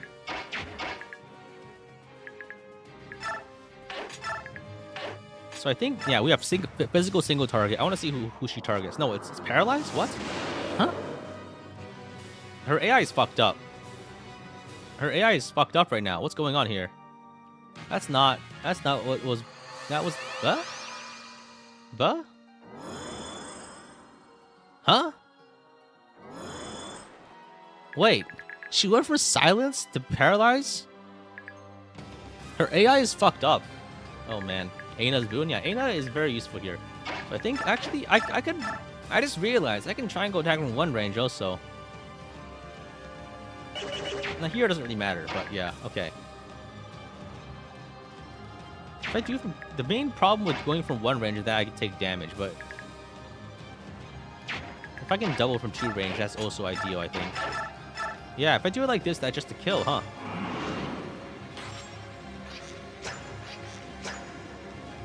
Oh, fuck! Paralysis stops triangle attacks. My one weakness. Paralysis does stop triangle attacks. I didn't realize. I didn't know that. Fuck. Damn it.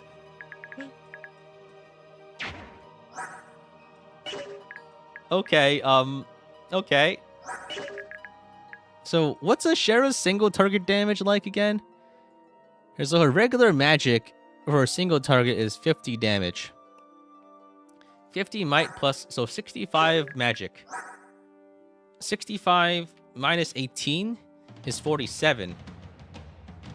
So Gareth needs to be on a ward tower, otherwise he will die. Right?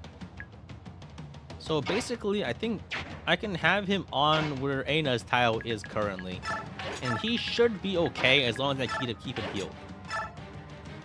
He shouldn't die, no matter what, in one turn. Right. That's my understanding of the situation. That said, I think I might have to not go for a kill this turn. Because...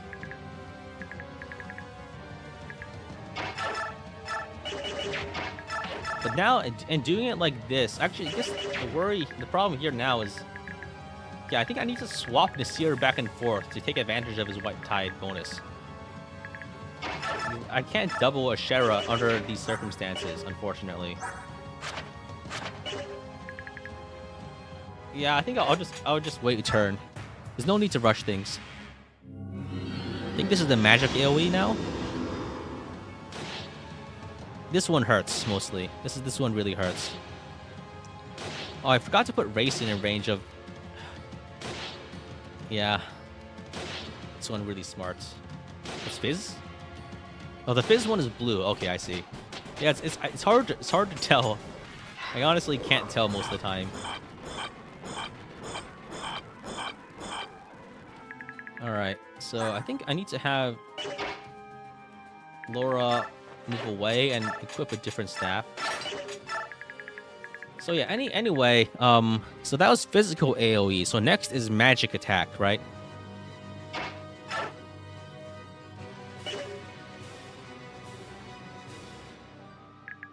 You can keep Nasir where he is and move Rolf. Oh yeah, you're right. I could move Aina over here, and I can move Nasir over here.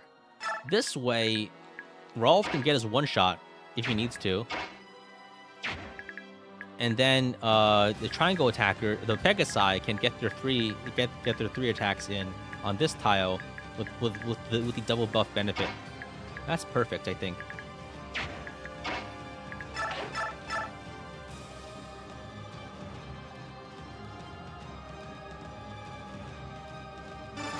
I think I'll pop a fortify this turn.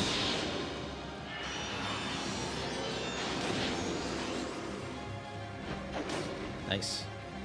Almost a kill, but not quite. That's fine. And I think actually Boyd can actually get a triangle attack kill in right now for 12 damage. Let's go, Boyd. Look, an opening triangle attack. 6 kills.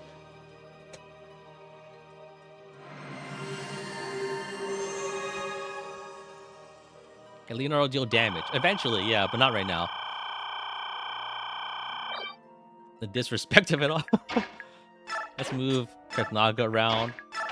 Rolf can now get in another kill. 7 kills. It's guaranteed. Oh, wait. I forgot that the second hit is not guaranteed. Yeah, that's one of the problems with relying on that.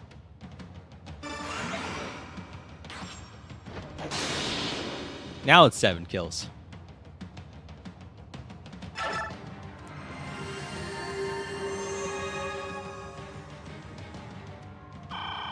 Yeah, this is like going to be a bit...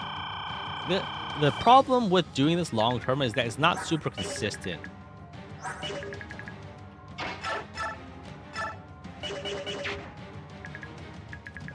So, alright, I guess I might as well just go for damage this turn if I'm going to heal everyone.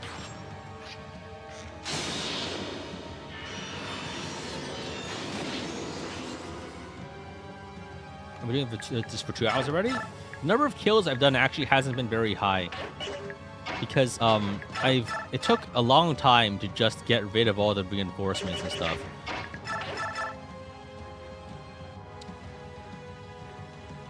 So Alencia has 100 accuracy. So I think this is just a kill. Yeah, that's just a kill. 8 kills. Reinforcements in the auroras? No, I mean the spirits. Those spawn the grunt enemies that spawn. Those are really annoying. Yeah.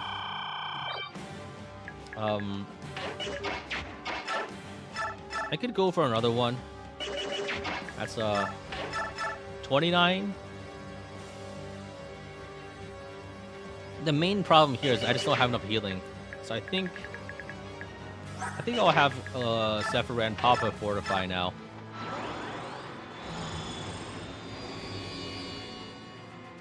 Yeah, only the first triangle attack is a crit, and only the first triangle attack is even guaranteed. The rest are not as strong.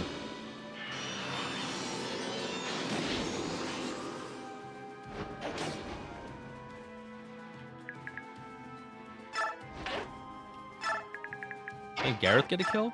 He can't. No, he can't. He can't get a kill. He's got 11 hit. How? What? 11 hit?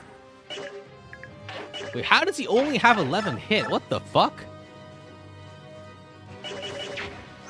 How?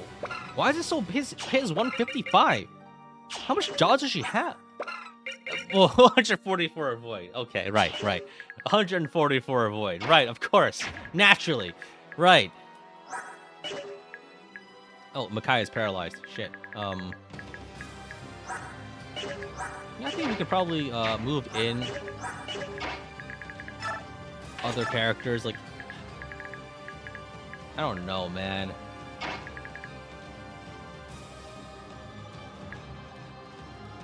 I want to get this kill, but I also don't want to die. So let's refresh Golder here.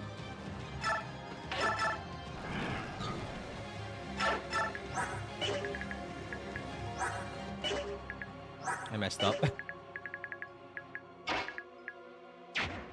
Okay, let's have Sigrun. Whatever. I'll trade a physics. Oh wait, I can have Leran trade to grab a physics staff and then heal Kenneth. This way I get another triangle, and this way Sigrun gets a triangle attack and gets another kill. 9 kills. Eventually, I'm going to need to start fast forwarding so I can get the kills faster. But for now, I think until things stabilize and I work out the best strat. How much longer am I going to do this? 10 hours?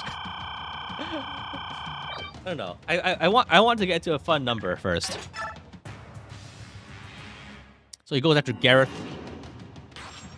I think it's a double magic attack. 32, 32. Yeah. That's all fine. Gareth can take it. And then I can just heal Gareth. So after the magic, I think after the magic single target, we get magic AoE.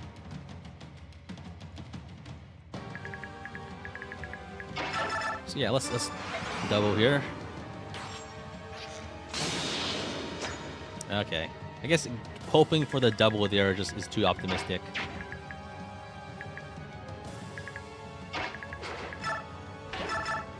Alright. Triangle attack. 10 kills. I'm going to be able to share with stabs as well. I cannot. Because you cannot bless stabs. And Ashera cannot be hurt with unblessed weapons. Common misconception.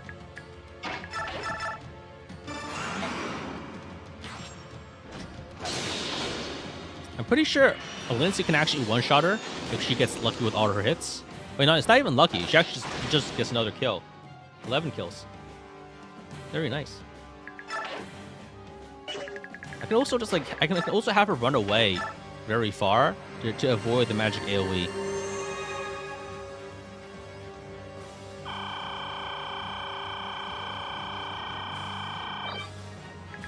Right, so, and she can also just recover herself. Okay, so Wishblade here. This is barely a kill. So if you had like a 23 Might Lance, you could get a kill.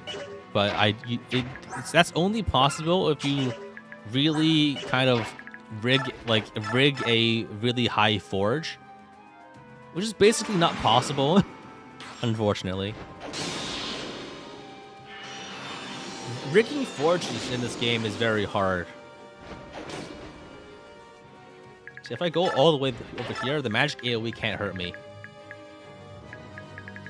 Oh, another boy to kill. 12 kills.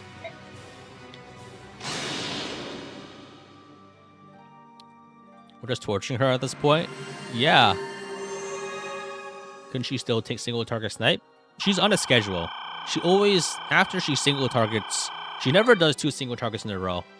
So next up is magic AoE. And even then, like, her range is 3, 4, 5, 6, 7. I think she's still in range, but Tanith actually, I don't think she survives the magic hit, the magic single target, but she'll be fine. Don't worry about it. So I think, maybe I could probably put Oscar in a better spot now I think about it. Like, here could be good? I don't know.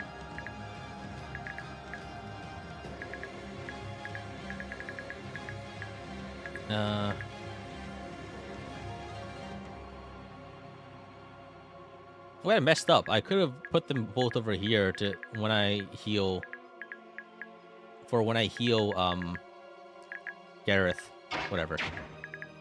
Oh, also I messed up. Now I can't get the last triangle attack this turn. Whatever. I missed out on some damage. It's fine. I'll just recovery Galder, and then that's probably it.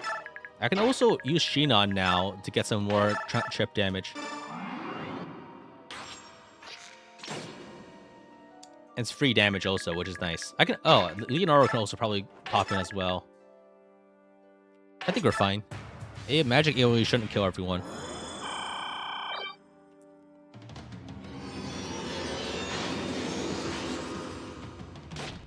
This hurts everyone, but they should all live.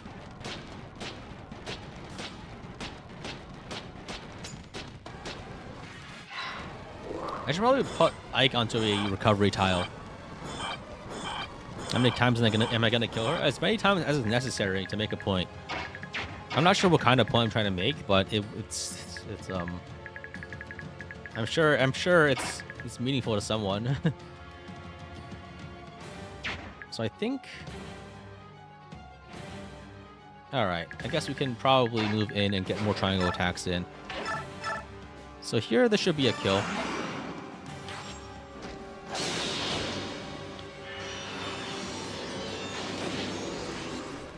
All right, another kill. I think we're at the point where we can start fast forwarding a little. 13 kills.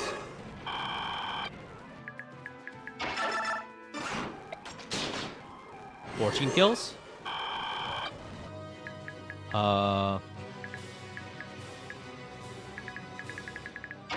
And still wounded. There's 2 damage to really. Okay, I think we pop another fortify. Just excel. I don't think I've gotten into a good rhythm on having to deal with the magic AoEs. All right, go here. 15 kills.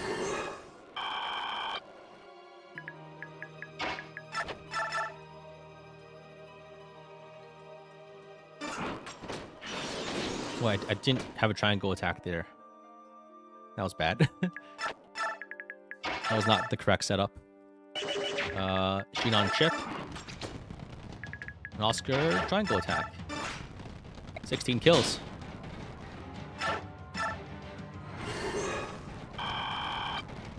So I think I can put Race in here to recover. I go here to recover more allies. Leonardo can also probably pop in to do some chip damage if I can get a bow onto him. Laura can move in, I guess. Marcia should be fine. The next up is I think it's the silence AoE. No, it's single target physical. Oh shit. Single target physical. So I think I could probably just rescue her. No, I can't.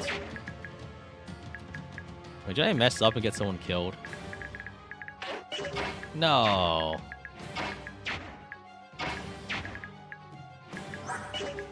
That's embarrassing. Okay, so I think... Yeah, wait, she's on Wardwood. So this is single target physical, which does 58 damage. I think Marcia might die.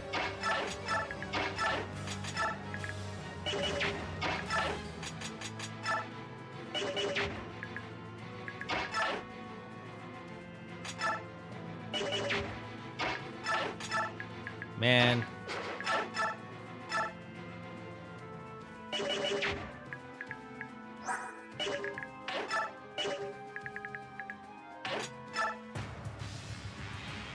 Nope, goes after Gareth. Okay. It's all good. She just goes after Gareth. Because she hates Gareth. She does the most damage to Gareth. I think does Gareth have Provoke? I feel like he may as well. Yeah, the AI is pretty dumb. Alright. 17 kills. So let's move people around. Aina back here. Alencia for another kill. Very nice. I can move here. She revives. Hanneth moves here. More damage. Now that's 18 kills. 19 kills.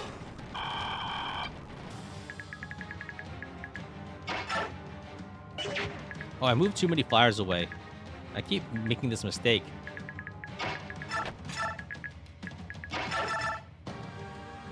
That's fine. Shinon chip misses. Heal here.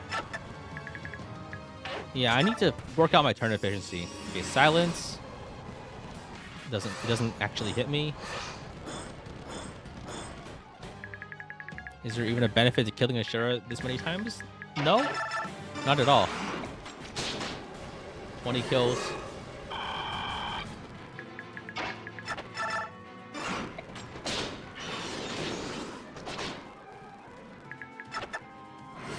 Kills.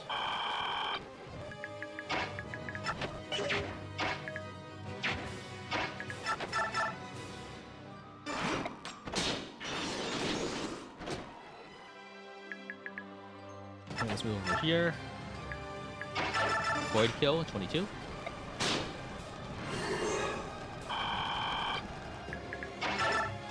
Shinon chip. Sigrun kill.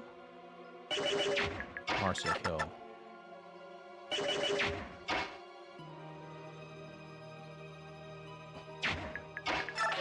Sigrun kills. That's 23.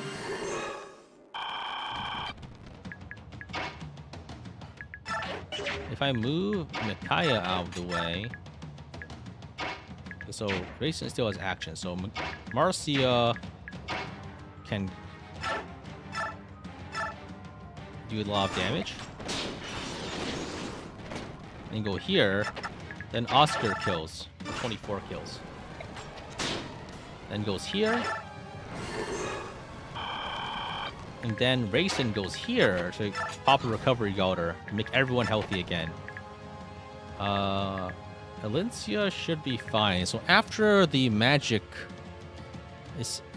after the silence, it should be magic AoE, physical AoE, right?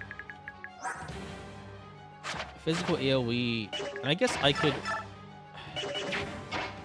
She's silenced? I could heal, just in case. Alright. Yeah, I think this is physical AoE. I don't think Alencia would have died, but it's good to heal her.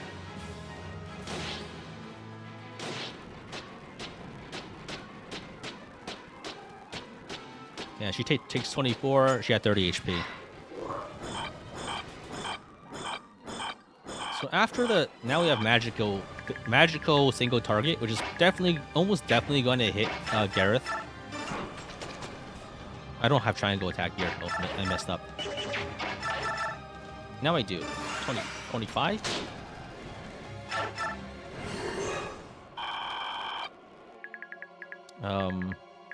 Alencia can get another kill.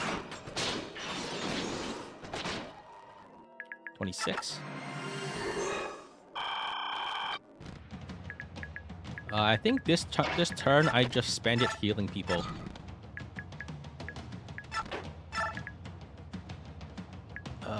Yeah, I think it's magical single target next, which is almost definitely going to hit Gareth, and it won't kill him.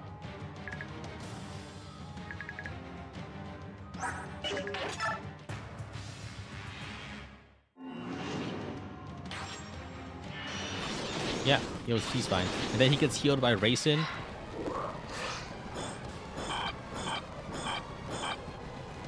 Alright. Why is Rolf's hit rate so bad? Oh, his battle rhythm sucks right now. Okay, so that's 27 HP. Wait, that means Shinon can probably chip and maybe get the kill. No, yo, 27 damage. We got a Shinon kill somehow. Where's Leonardo? Where did I put Leonardo? Did he get killed? Wait. Oh, he's over here. Okay, I forgot about him. So I think what I can do is I can trade over the silver bow and then trade it over to Leonardo.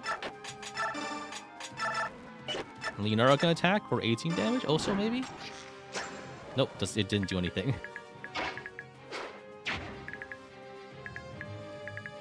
This is a bad spot for Racing to be because it stops you from using my other triangle attacks. It's probably fine though.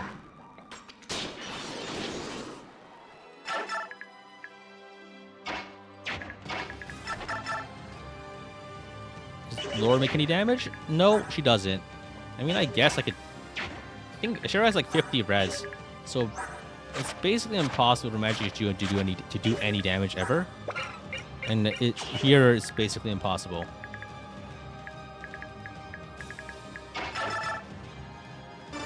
With the triangle attack.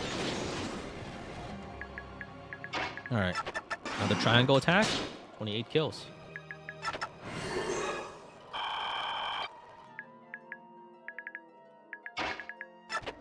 Alright, let's do another triangle attack.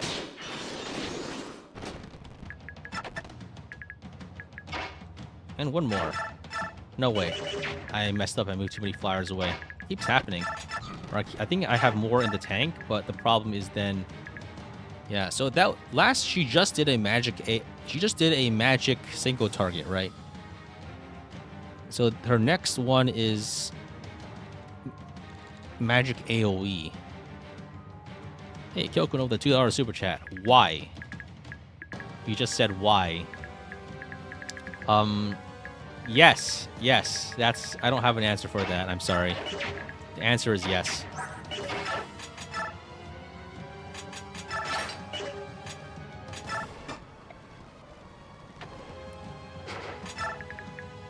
I mean, I guess I could probably heal Gareth for peace of mind.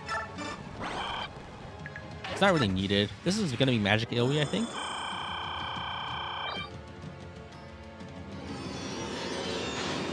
I need to carefully know like how much damage it actually does, but I think it should be okay.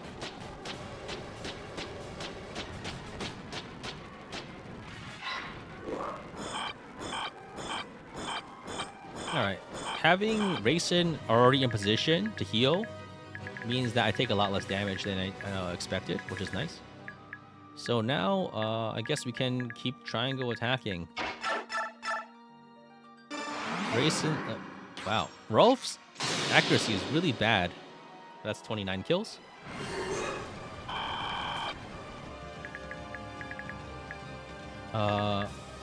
Valencia could probably go for another kill. 30 kills.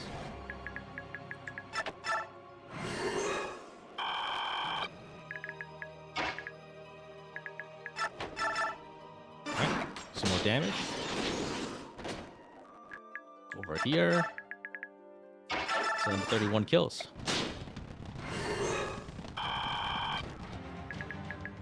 Raisin can go here and pop a heal, I think. I need to... One of the main problems I wasn't expecting is like Leonardo and Shinon really take a lot more damage than I thought. They're just not used... They're not suitable for being close with... They're just not doing enough damage to keep them close. Them being close is not worth it when they take this much damage, is what I'm trying to say. And the Gareth HP situation is also pretty dire, honestly.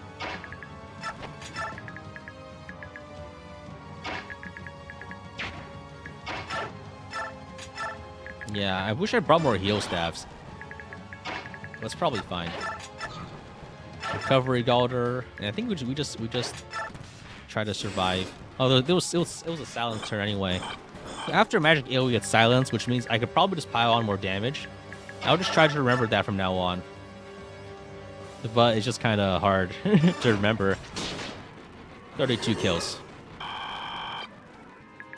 The Gareth HP situation is pretty dire. We just like like a Penguin Zero video. Yeah, I guess it kind of does, huh? So, all right, Valencia kill.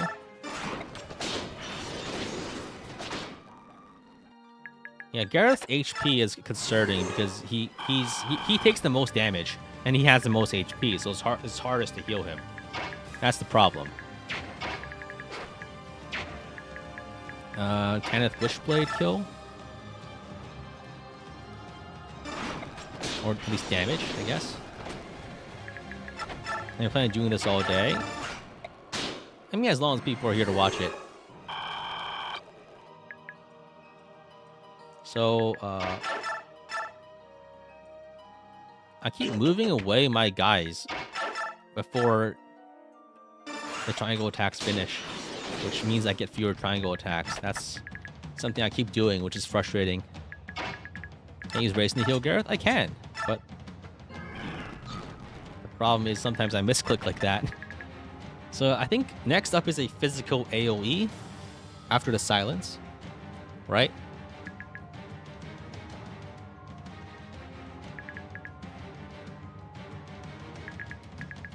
I think for these situations, I just pop a Fortify. But I think I can probably just... I can get another cheeky damage kill, right? Hey, that's a kill, yeah. I'll take it. 33. Ha ha ha. Valencia has another kill. 34.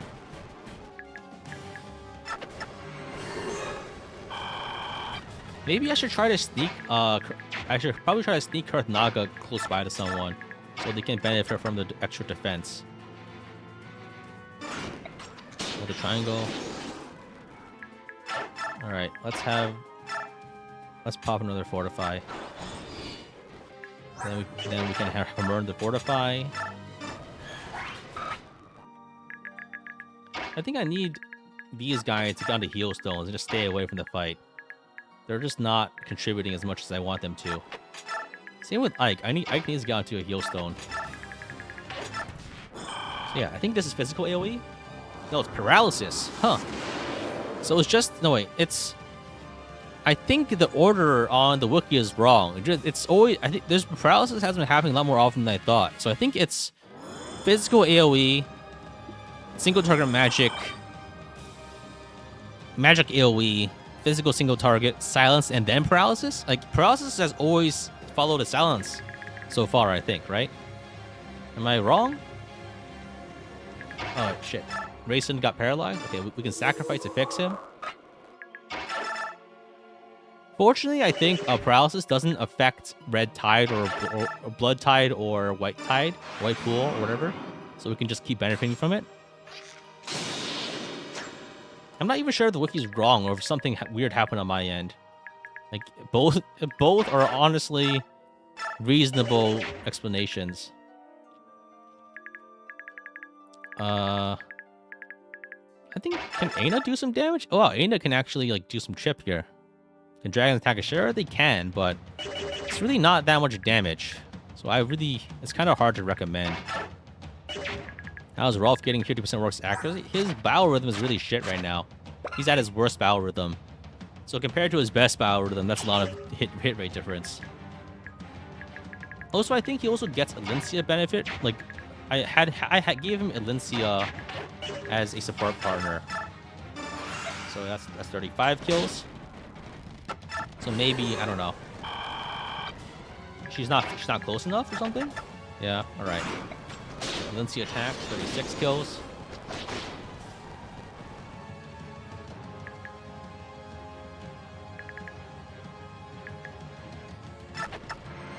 Revives.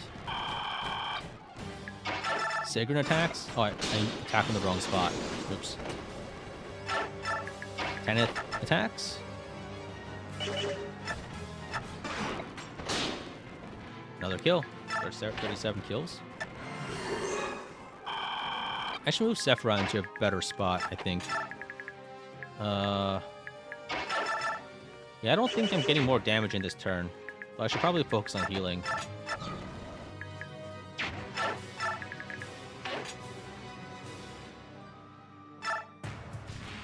So next is physical AoE. Okay, so I think it's a 6-turn cycle, not an 11-turn cycle. I need to count better. So that's 6. Yeah. Everyone heals. Alright. Yeah,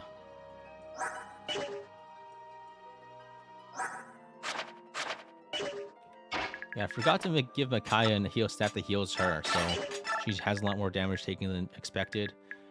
Gareth needs to be healed because he can get... I think he takes 32 damage, now that I think about it. Was it 32? So 32 because he has 28. Yeah, whatever. It's probably fine. Another triangle attack. Another miss. Oscar finish for 38 kills. Is there a specific number of kills? I think I'll keep going until I mess up and get people killed. Valencia, another kill. Who's next to Kurth? Yeah, 39. Okay. Let's see. So 39. So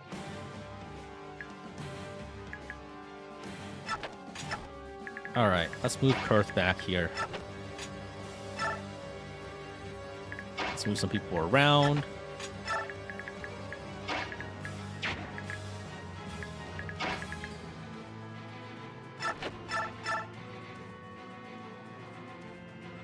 Guess we just get maybe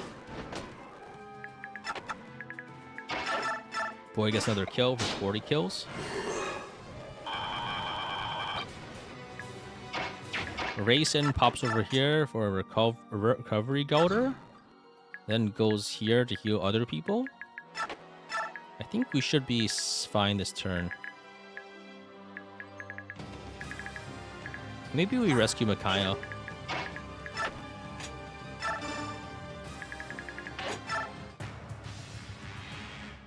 Yeah, go to Gareth for a magic single target. As expected, I guess. We can drop Micaiah.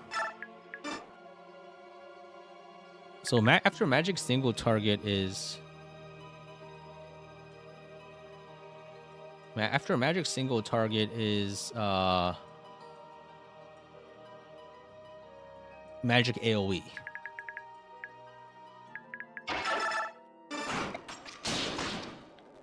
"41 kills.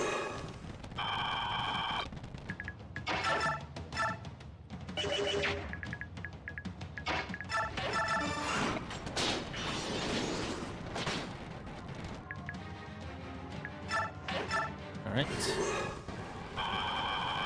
Here, this time, I just placed Tanith adjacent without attacking. I just need to get some people closer. I think this turn I should just heal.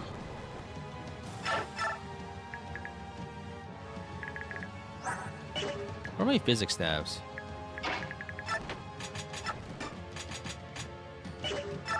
I'll heal Micaiah. I don't think I equipped her. Alright, alright. Should be fine. There's a magic AoE. I don't think anyone dies. I need to go and heal Boyd, mainly. So after magic AoE, it's single target physical. I believe.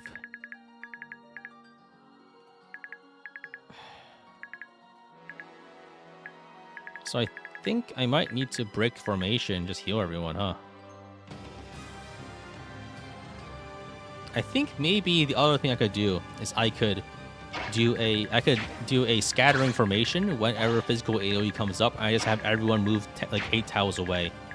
That way I take a lot less damage. Yeah, just trying to sustain the damage while still maintaining a reasonable damage cadence is really challenging. 42 kills. I think I just press damage this turn and then heal with Fortify. I still need to. I don't have a way of actually dodging the damage right now. 43.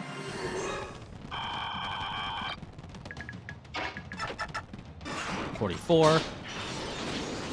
Can you cure 10 times in one turn? Probably. Is it worth it? Probably not.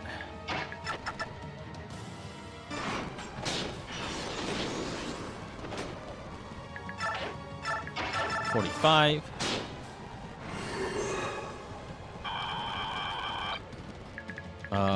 Sigrun.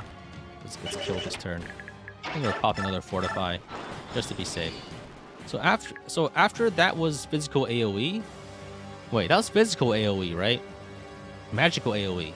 So she should be silencing this turn. So in other words, I didn't actually need to heal everyone.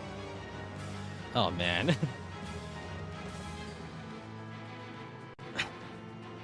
We didn't need to heal everyone this turn because the next turn is a silence turn.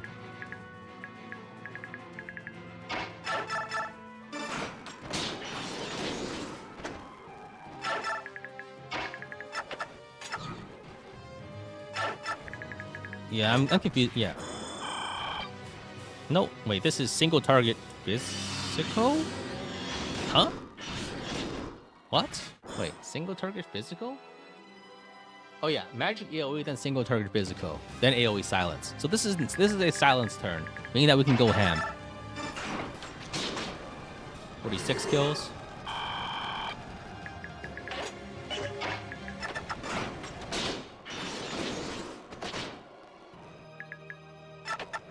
Seven kills.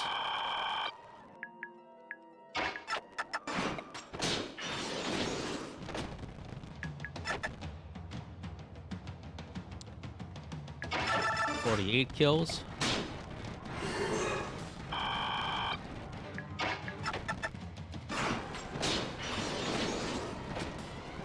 All right. 49 kills.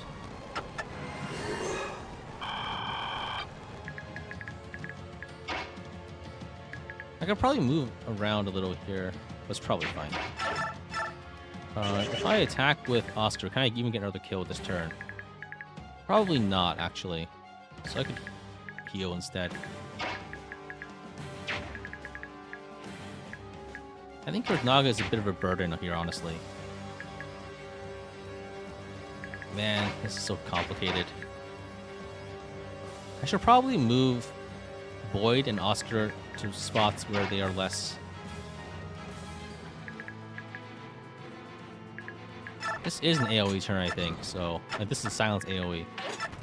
Yeah, so I don't take any damage this turn, so I can use it to heal instead. Yeah, I didn't have a convenient spot to actually benefit from the doing extra damage. 50 kills. Now I think this is a paralysis turn. It's either paralysis or we're back to physical AoE.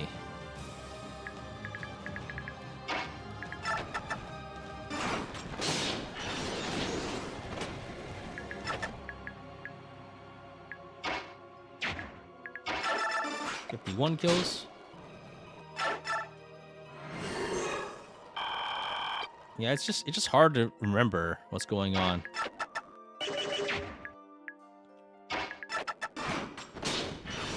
Tav moves in. 52 kills.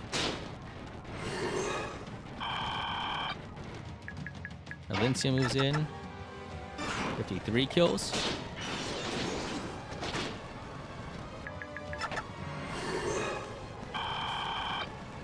Grayson. I think I can probably get another triangle attack in without dying. I can.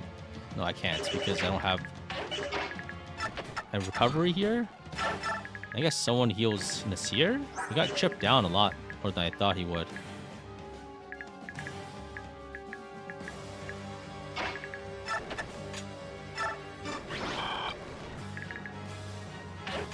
All right. No, we're back to physical AoE. I see. So I think I now understand the sequence. It's that it's 4 turns of attacks and then silence.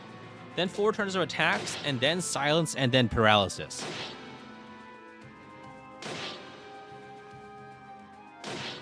So in other words, the wiki is a bit off. Silence is in the rotation several times. So in every full rotation, there's 2 silences and 1 paralysis. 54 kills.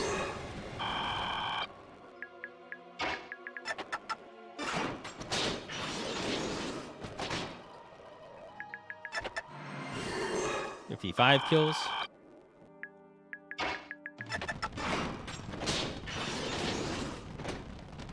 I think this is a safe setup where I just get 3 kills every turn. 56 kills. There's at least pain in this one compared to others.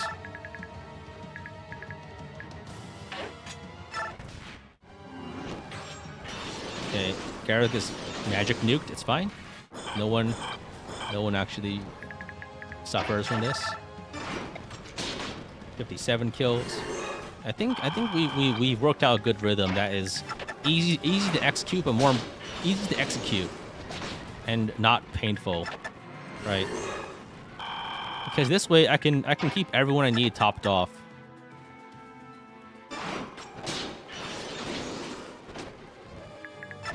He also needs Kurth? Yeah.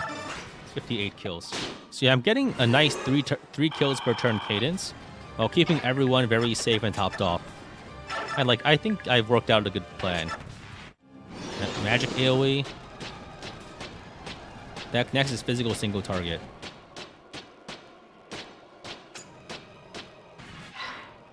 Yeah.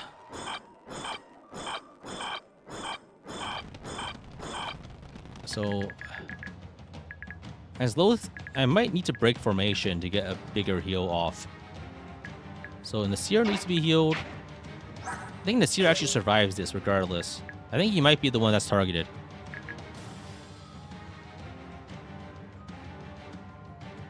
So yeah, I think I have to break formation this turn to heal everyone.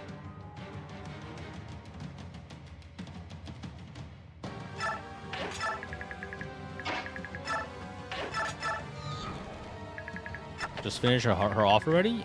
I mean, you don't have to watch the stream. We're only 3 hours in. Are you of such weak constitution that you can't see this through? No, silence. Okay. Huh? Wait, what? Was that not supposed to be physical single target? Wait, what? What the fuck just happened? That was supposed to be physical single target, right? But she silenced instead. That's not the order that I expected. Huh? That's not right, right? That's... We already went over this? No, we didn't. I'm not sure what you think you went over. That's not what happened before. She just did magic AoE, right? So she should have done the physic. I thought physic next, right? Like, it should have been single target physical. What the hell is going on? I'm so confused. Still have 120 Asheras left for my Slayer task. Yo. Oh, I didn't get triangle attack on that one. Ah, I messed up the positioning. Should have.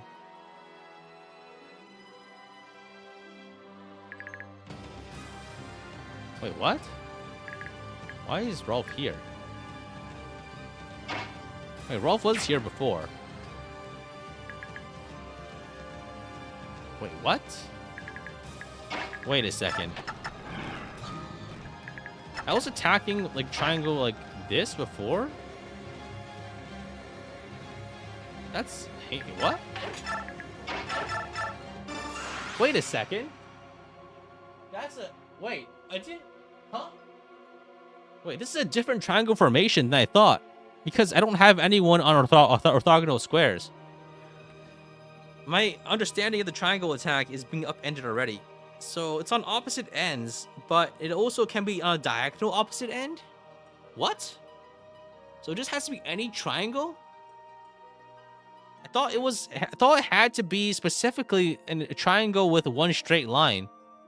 But this one also works? That changes everything.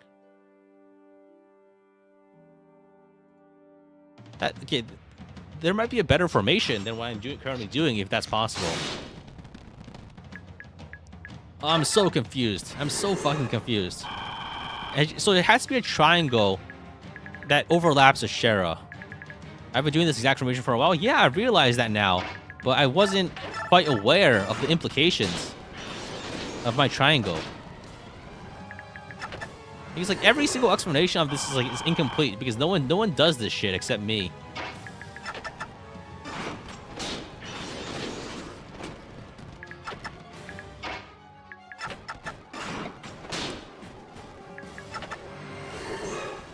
$60 kills.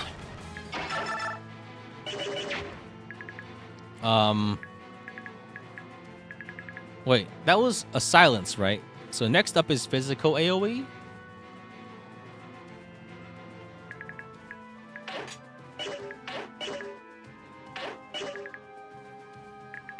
I guess I'm guessing I'm popping a physic because I don't want to deal with the implications if something goes wrong.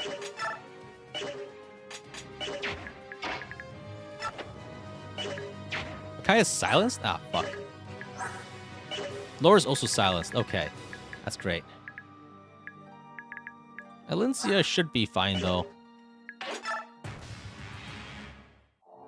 Oh, it's paralysis. Wait. She silenced... What? Wait. She silenced and then paralysis. So I think... she just skips the physical attack. Right? I think her sequence is physical AoE, magic single, magic AoE, physical single, silence. But then she only does 3 attacks and then silence paralysis. So it's a 10-turn cycle. I think. I don't even know anymore. I'm so confused as to what is even going on.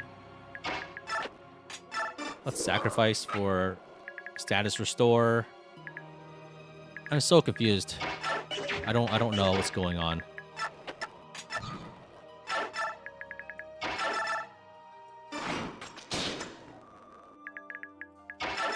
"61 kills.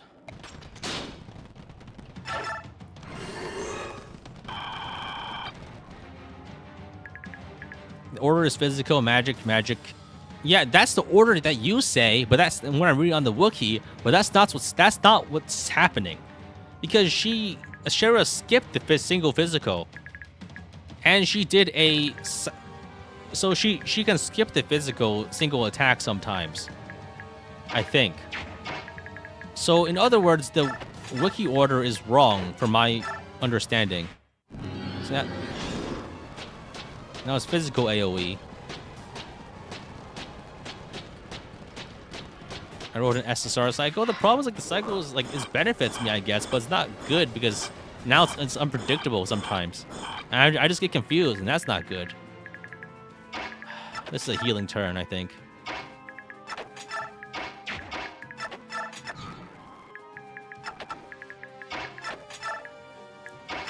All right. 62.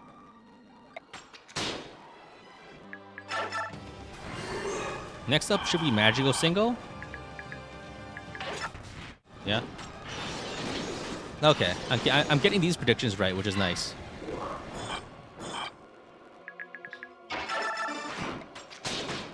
$63. I'm trying to optimize this now. I need to be a cold calculating machine. Because, well, it's not because it's not for any emotional purposes. It's just a little funnier that way, I think. Tank gets another kill. Boyd finishes off for 64. And I could attack with Oscar and Sigrun, but the problem if I do that, I might run out of HP, so I won't do it.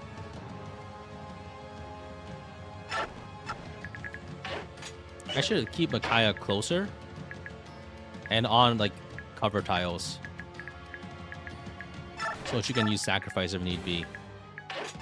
So now this is magical AoE, expected, and next we should be physical single target, right?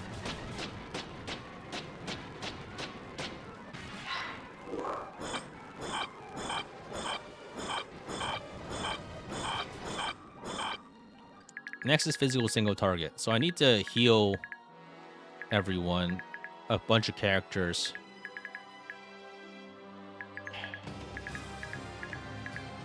I feel like I should probably try to put Nasir on a better tile that heals him. But the problem is if I do that, then I can't benefit. I can't make this kill zone benefit. You know what I mean?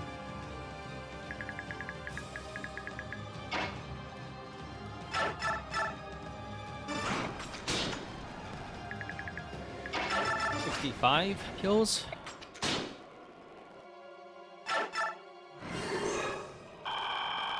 I think Nasir should live through a physical attack, as he has before. I could put Kurtnaga adjacent, I guess. I think this turn I just heal all my flyers. And Void, I guess.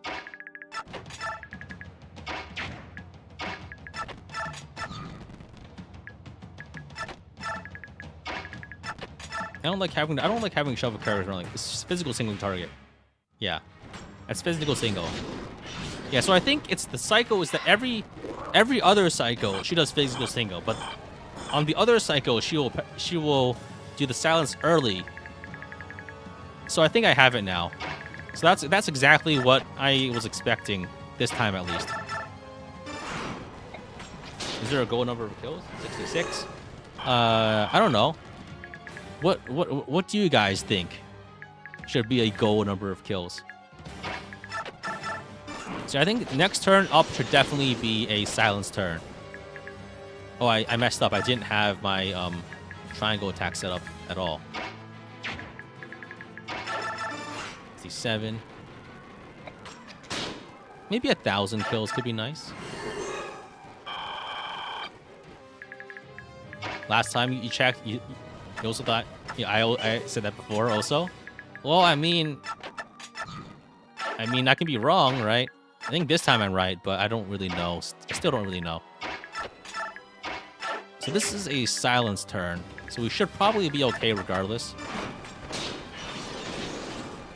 Because after physical single target, she's definitely tapped out.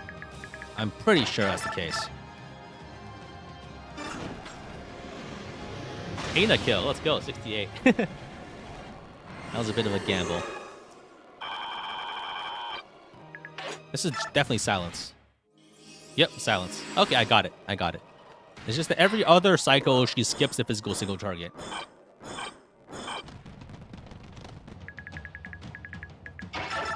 All right. Time for kill number 69. Nice.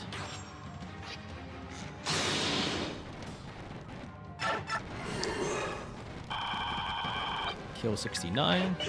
And I think... kill 70.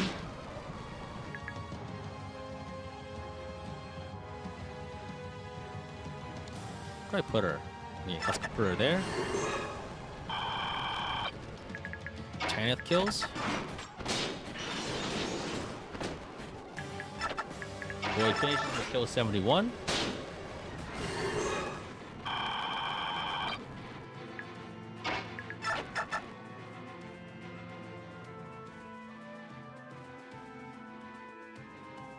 I think next up is an actual attack, so I can't be too... I have to be a little careful here.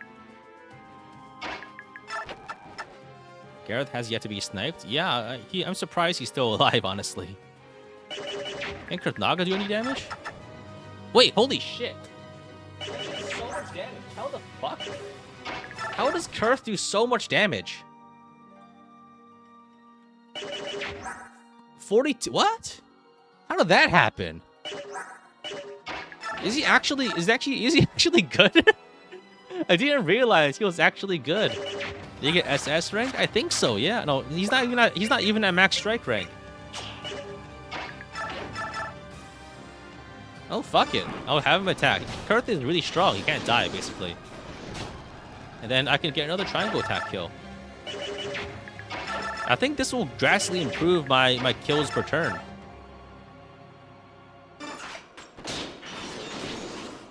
$72 kills. Like, I thought he was just kind of pathetic, but I guess he actually is useful on the final map. If you train him, that is.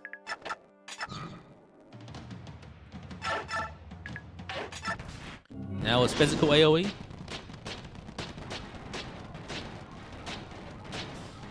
Next is magic single target.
mic? Oh, sorry. I was looking.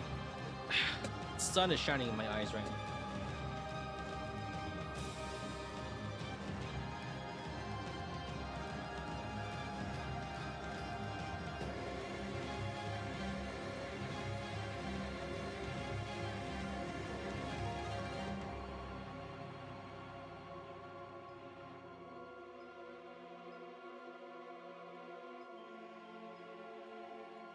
Sorry, I think my microphone disconnected for a bit there. All right. Where was I? Okay. Yeah, killing Ashera again. 75 with Boyd. I think I moved Gareth out of the way here, so I can move in Sigrun to get a bigger heal. I move here. Probably fine. Gareth gets hit. Oh, shit. Ah. It was bound to happen at some point. I moved him away from Kurth. He wasn't healed enough. It was inevitable.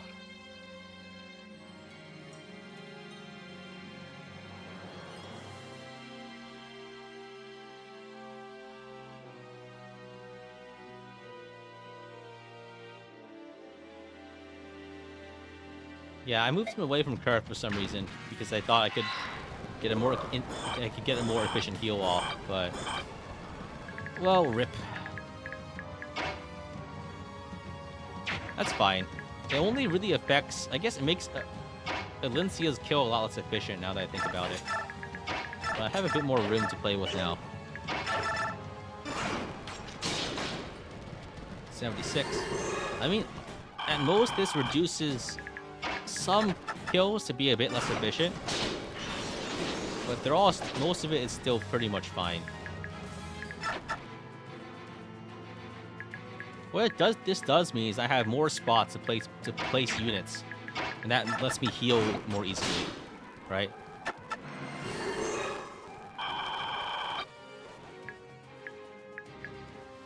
All right, and that's 77 kills. For instance, I can like move Oscar here.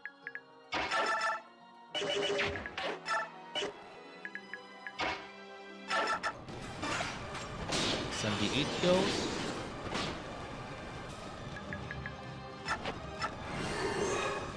This way I can get off a heal.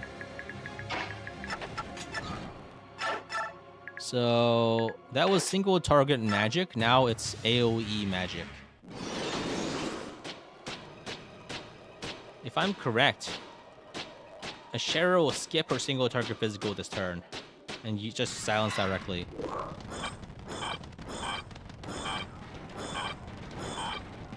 How do we have fewer Ashera kills than turns? I only started killing her after turn 101. Because the first 100 turns have infinite reinforcements. Am I going until I get bored? I'm going until I mess up and get everyone killed. 79. Which might be a lot faster than you think.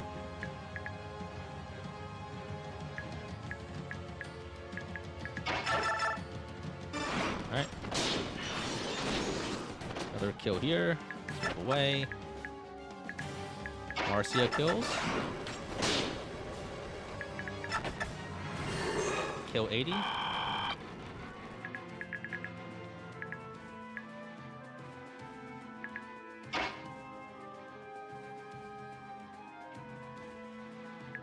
I think I go here with Oscar, or Boyd, I mean, to get off a big heal.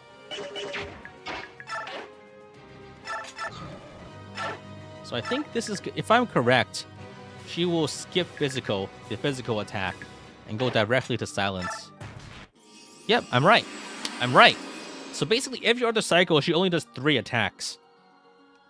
And so the next one will be paralysis. Well, sometimes she just skips her physical attack, I think. It's pretty much my... It's not a hypothesis. It's just true. Wait, what? Wait a second. Wait a second. That was a triangle attack, right? Wait. This is a triangle attack too? Bizarre. That's just bizarre.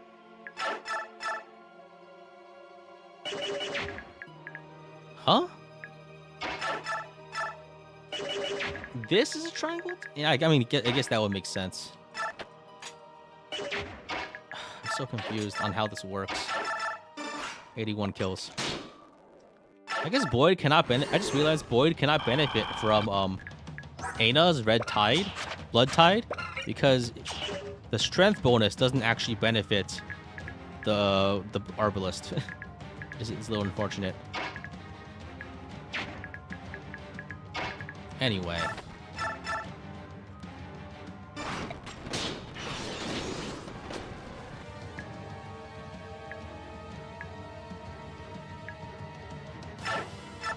Let's move Nasir over here. 82 kills.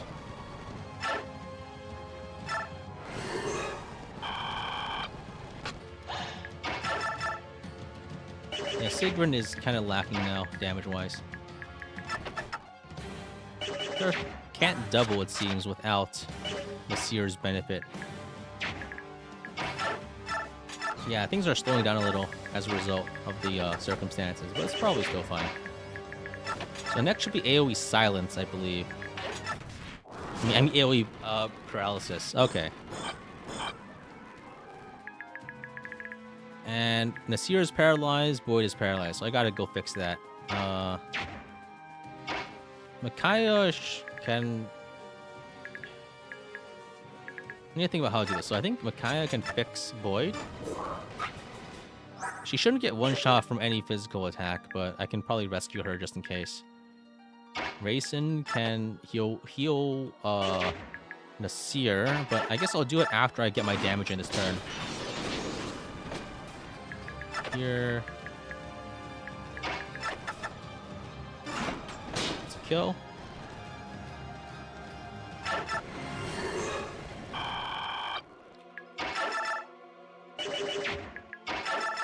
Alright.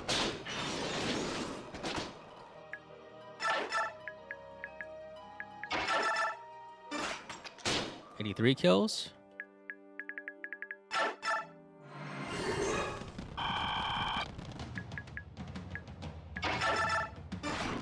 Oh, I don't have my double anymore. I think this is just a natural kill, even without triangle attack. 84 kills. Very nice. Racing, recovery got her. Everyone healed. Everyone's happy. Alright. Now it's physical AoE. Oh, wow. Kaya almost got one shot there. That would have been a very embarrassing end to the playthrough. And this whole setup, Kaya got one shot by that. Holy shit. Oh man. I should not have placed her so close. Yeah, I'm gonna emergency fortify. I'm scared. Help me, I'm scared. Alright, double bow Rolf. Oh, I don't have the triangle now here. I messed up. I messed up the triangle attack. I'm pretty sure this is the triangle attack now, right? This should be a triangle attack, if I'm correct. It is! So it's literally any triangle that overlaps Ashera, huh? Yo, this is so confusing. I don't... I'm so confused. 85 kills. Yeah, I'm learning so much about the triangle attack today. All triangles are valid? It seems so, yeah.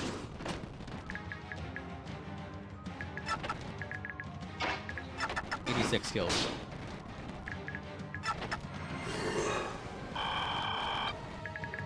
First Naga does some damage. His hit rate is really ass though. Is his biorhythm bad today? It is. It's always biorhythm. I wasn't expecting Kurth to just be able to do so much damage. It's crazy.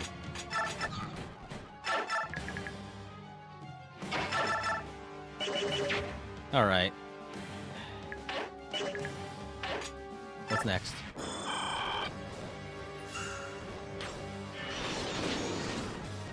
So that was magic single target. I guess she's going after Oscar now because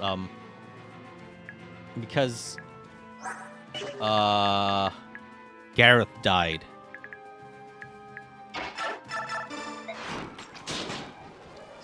87 kills.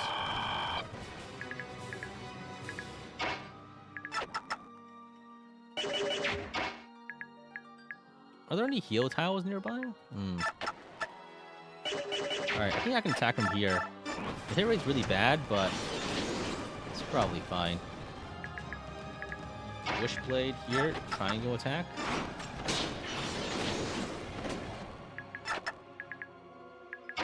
Oscar triangle attack, 88 kills.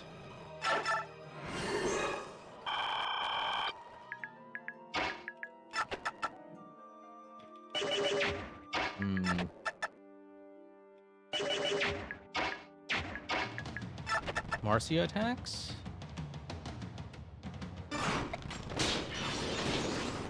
Sticks around, I think. Marcia moves down.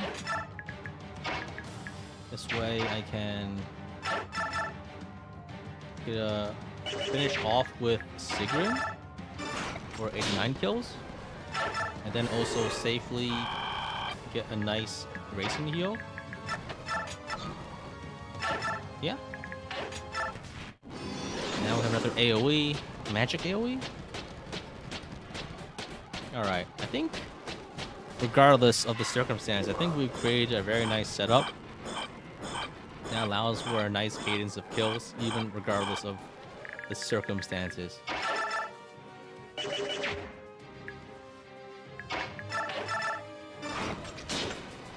I feel like it's very contingent on a couple of things, such as whether or not 90 kills, such as whether Ashera chooses to. But it's basically, a lot of it is affected heavily by biorhythm, which is really fucked up, but it's true. This is so biorhythm heavy. I hate it.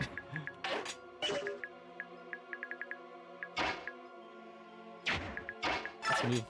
Yeah, I guess Kurl can actually probably get the kill. But Kurl just doesn't do enough damage consistently for me to want to use him. For this, at least. Alright. Oh, fuck! Shit! I accidentally ended turn. Fortunately, she went after Nasir. So, okay. That was a blunder, but I lucked through it, I guess. Yeah, I think eventually the mistake's gonna pile up and I'll just die.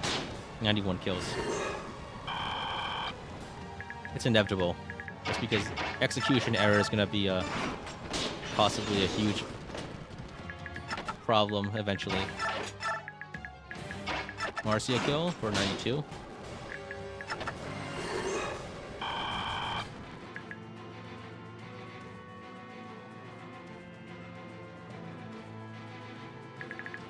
So I think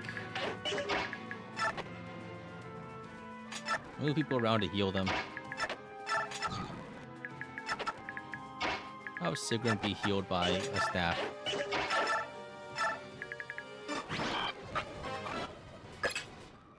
I want the biggest number possible that I can do for like the catchiest thumbnail possible.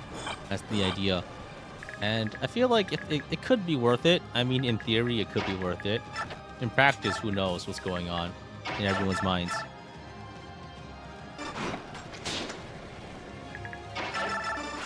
I mean, as long as I'm doing 1 kill per turn, it's probably... Honestly, if I run with a leaner setup, I might get kills faster, like in a kills per second kind of way.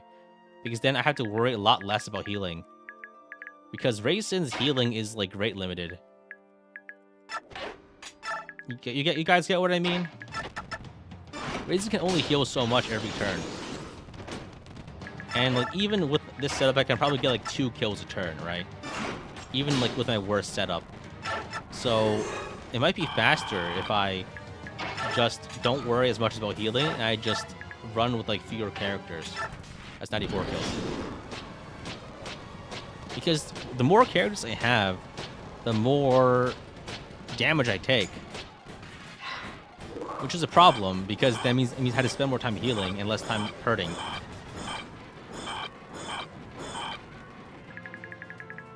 Right?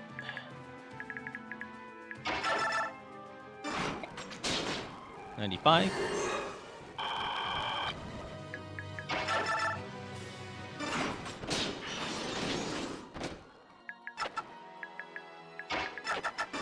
$96.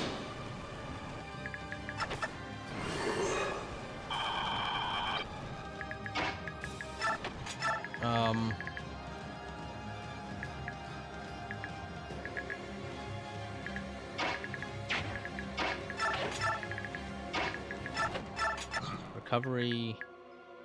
Shuffle around. Heal Rolf, I guess? I don't know. He's probably fine. Goes after Nasir again. He should be fine. Why am I doing this? What's the goal? What goals do we have except for the ones that we set for ourselves?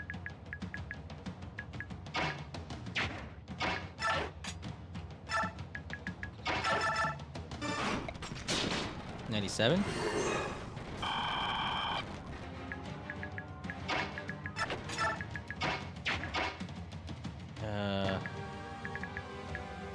Here.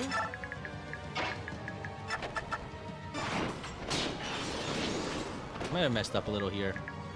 Yeah, I did. Yeah, like the way I'm currently doing it, I'm just doing it independent of 98 kills of like actual events. I guess if I keep everyone top, it should be fine. Because then I just can't die. Like everyone at full HP, no one dies to anything, right? Magic AoE.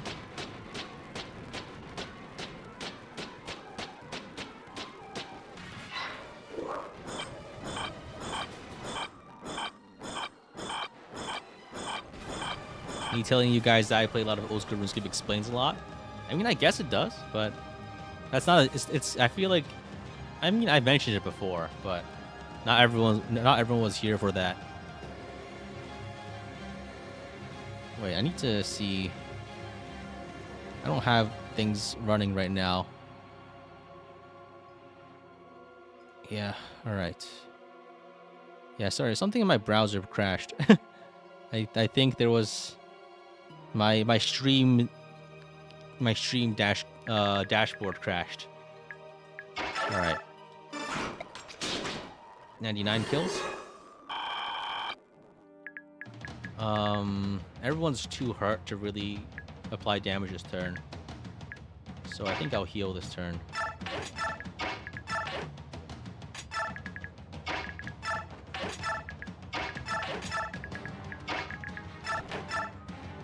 Recovery here.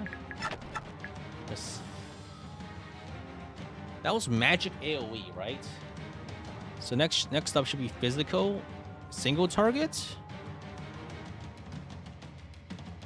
or a silence. Like magic after magic AoE is either single target physical or it's silence. So in other words, I don't know what's going on anymore. Nasir can use a vulnerary. Anyone has one? There you go. All fixed. No, it's silence. Okay. In other words, we would have been fine. Man. I thought I would be able... I thought I would have a better grasp of things going on and like get kill 100 for sure. Things are unraveling a bit faster than I thought they would. Kill 100. Maybe I should consider using Racing to buff Rolf's Battle Rhythm when it goes down. That way I can just get one-shot kills. Yeah, Gareth died because I moved him wrong. I mean, Gareth dying on this map is not only expected, it's basically what always happens. So I kept him alive for as long as I could, but he was always the most fragile piece of this puzzle. So I commend myself for having him last as long as he did. Picture of Obama putting the medal on himself, of course.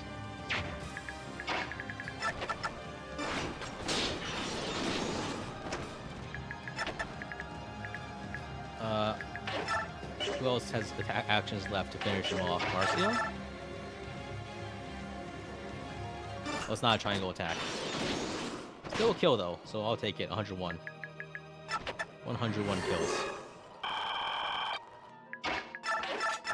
Recovery Galder. I think I just stick around here. I lost a blood type ball. I lost one of them. Still have Ana. There's paralysis, which is unfortunate. It's only really bad if it hits Racing mainly. But I think...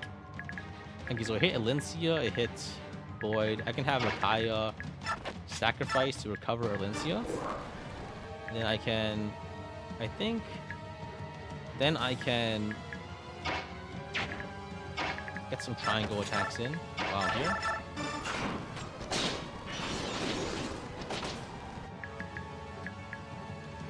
Oh, I messed up. Oh, man. 102 kills. Yeah, I messed up, and now I can't get as many attacks as I wanted because I didn't get the triangle attack because Oscar and Boyd are paralyzed. I guess Karthnaga can try to get this kill. Yeah, it wasn't enough. Alright, I guess I'll give up on the kill for this turn and just go for a heal. Nasir can go next to Oscar to recover him. Magic. Physical AoE? Yeah, physical is blue, magical is yellow. Yeah, he died 3 hours in. It's 1 hour into the process of killing Ashera.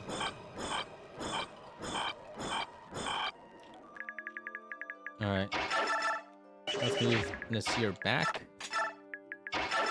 Triangle attack. Oh no, 3 kills. Let's move Karthnaga away, I think.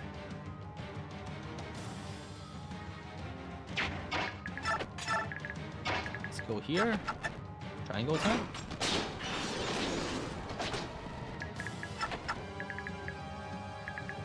Another triangle attack. Ready to kill. 104.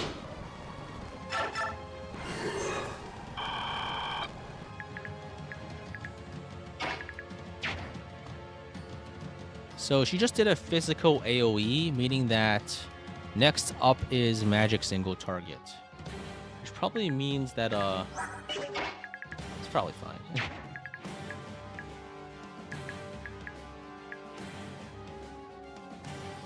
So I think I go here, recover, and move over like here to heal some other characters.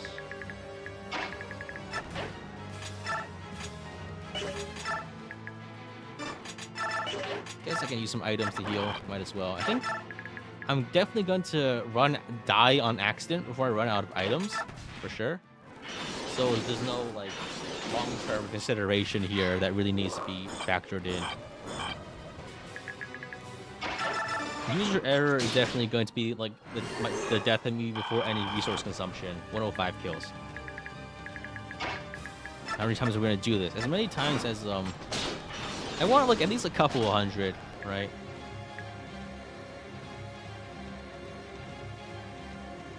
Where am I going now? Here. So I can move 10th kill? 106.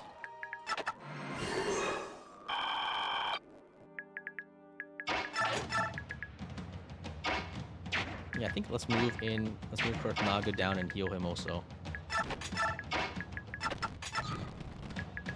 Move Akaya away. There's magic AoE.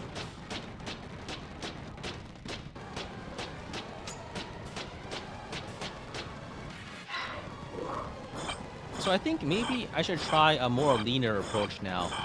Just because honestly, dealing with all of this healing shit is really bugging me. You know what I mean? I don't want to have to keep healing everyone like this. It's too much. So I think we can probably rely on a simpler method if I want to do it long term, because like healing everyone is taking so much more time and effort than just killing Ashera constantly.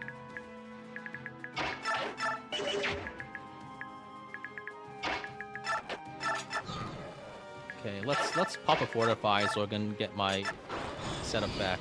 I think if I run this setup, it's leaner and more effective and more efficient.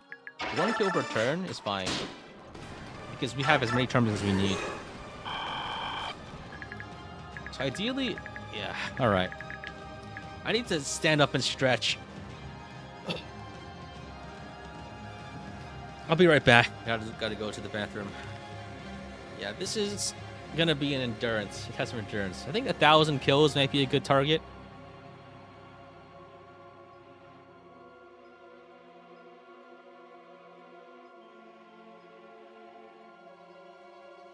Yeah, I'll be right back.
So I think I'm gonna try the leaner setup with fewer units around, in the hopes that this amount of healing I have to do. Having more units means more kills per turn, but time spent healing means just takes a lot longer. This way I can get 1 kill per turn for sure. 108. And I just spend less time doing stuff, which might be the ideal situation. So I think yeah, so I can put race in here, and everyone else just goes away, right? This here just gets a passive healing from Racing, and whenever a big AoE comes, I can just heal naturally off of it. So I think I can rescue people and throw them on heal stones if need be, or just put them on heal stones in general. But if they're this far away, they basically shouldn't take any damage from the AoE.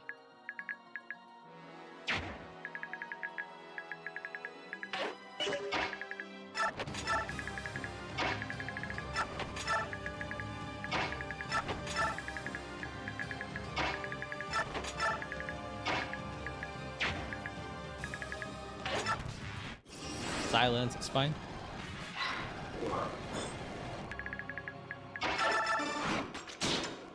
Yeah, this is so much simpler.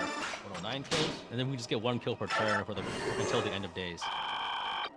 Alternatively, because now that we have fewer healing things, what I could also do is I could also have Racing dance for Rolf to get multiple Rolf kills. That's probably better, also. I can bring Alincia to have the support bonus, I think, because I have a Rolf support set up between them.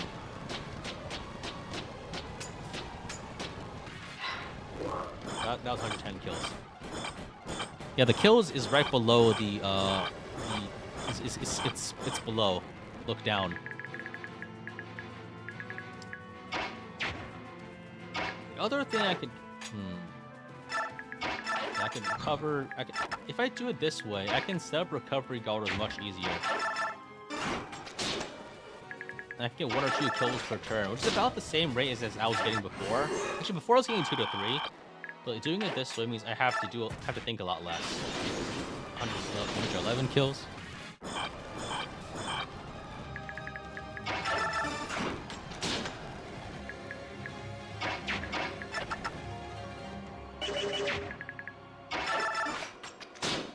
This way I can probably get like 1 to 2 kills every time whenever I want to, basically.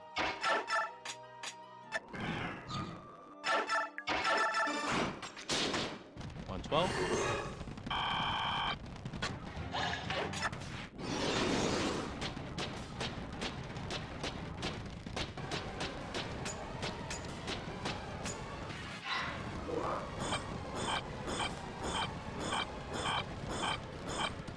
All right, I think we have it. Like Oscar has imbues, so he can recover passively. Rolf and Rayson are adjacent to Rolf and Elise are adjacent to Rayson, so Rayson can recover them, and I can just keep killing. 113.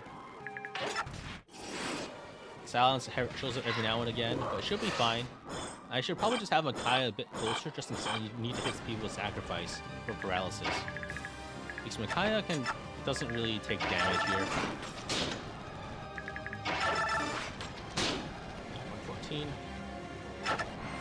Yeah, I think we're getting much more efficient on the kills per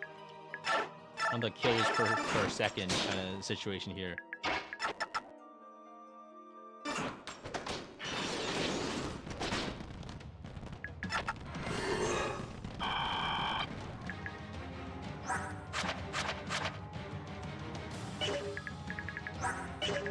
I might need a heal here.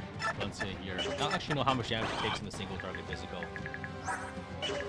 There's a paralysis. So paralysis hit Void only this time, which is fine. I just need to sacrifice to heal him. Micaiah should be fine over there. It's only adjacent that it gets a bit perilous and where she could die. She got hit down to 1 HP earlier. 115. 116.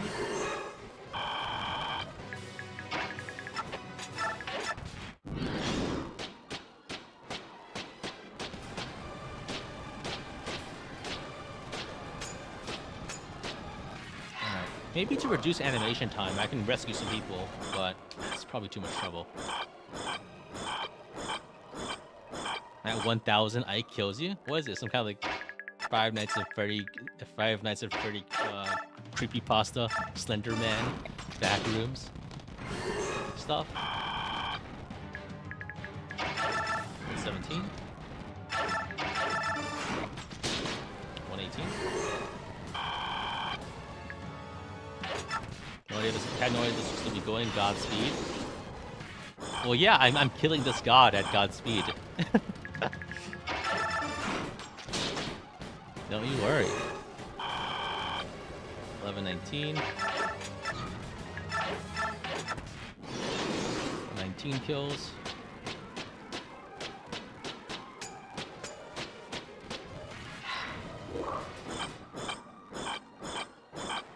We're still going? Yeah. I think we're killing her faster now, just because we're doing less stuff per turn. Because previously I had to manage HP constantly, but I think... Right, whenever we AoE, she AoEs, we just heal and run away. That was 220 kills. I think it's faster, but I really don't know, honestly.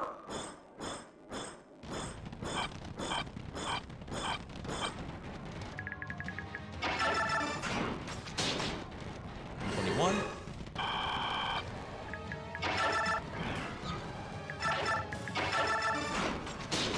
$122. Silence. Silence Doesn't really do anything here.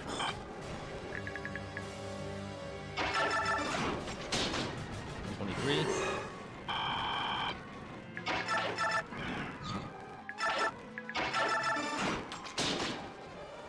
There we go. 124. I think if I put Alicia there, a little better, passive healing wise, that is.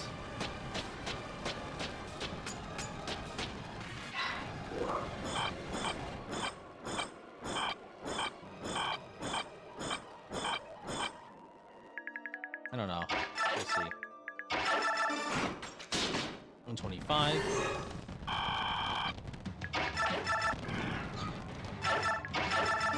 Is it just for fun?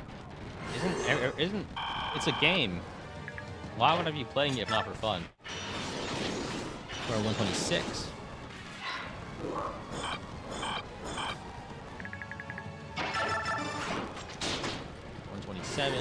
Yeah, I think we're getting a very nice 2 kills per turn with low effort and low maintenance. 128.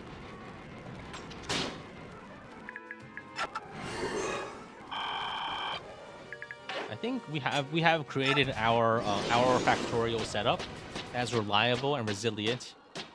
So yeah, I think we're good.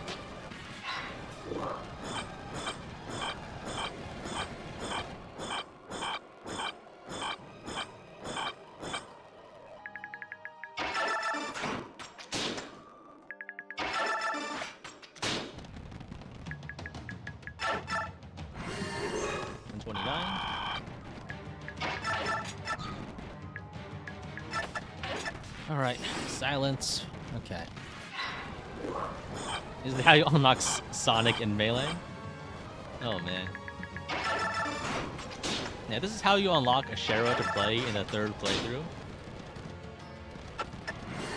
130 kills?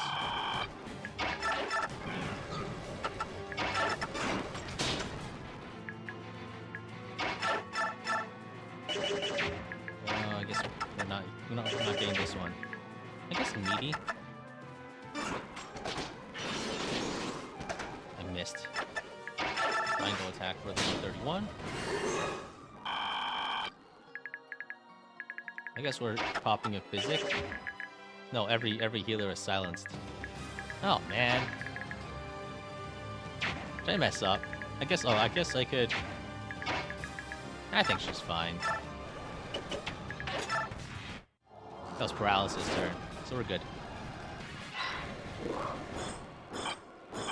Yeah, I think it's the way I'm currently doing it is better, because this way I don't have to track kills.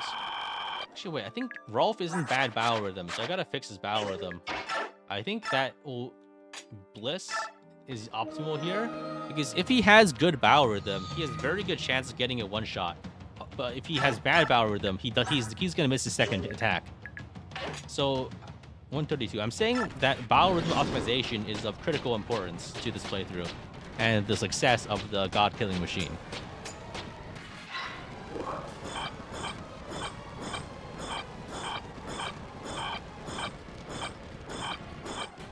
This isn't like me being deranged, right? It changes his hit rate pretty considerably. 80 is like a lot more than 60% hit for his purposes like this.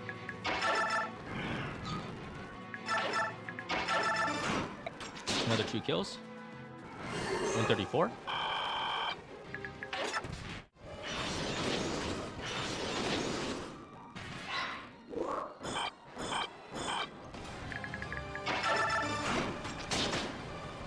Five.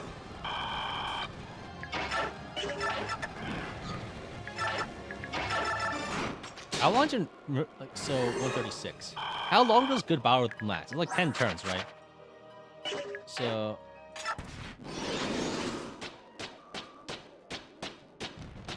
Ashera Phoenix is mode with gaming. Yeah, I think battle rhythm lasts for like 10 turns and then it swaps. Am I aiming for a specific number of kills? I think 1,000 would be a good number. It's a nice round number. It's excessive. There's like metaphors for like 1,000 years of sleep or something. I don't know. 137. It's like, it's important to the story. I could probably do it before I fall asleep. The barrel rhythm. Yeah, I think barrel rhythm is only like good for like 5 turns before it starts going bad.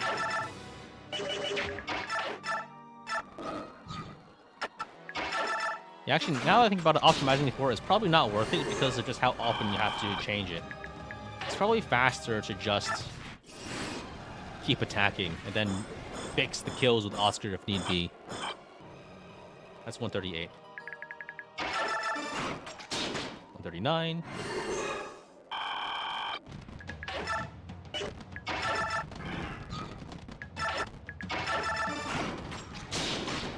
$140.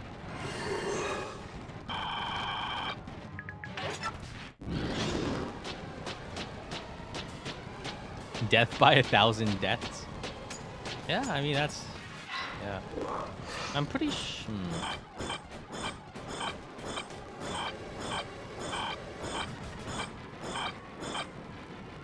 Okay. 141.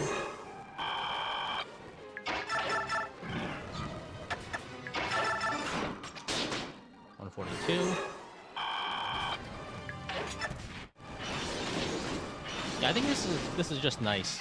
Everything's comfy. Like, no one, I don't think anyone's like dying on the side, except for Gareth, I guess. 143.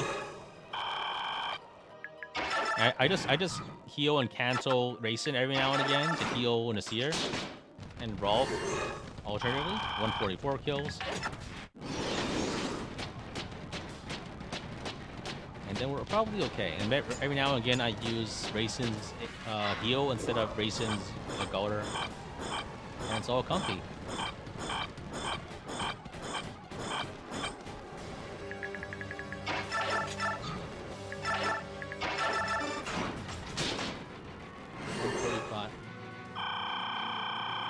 $147? Wait.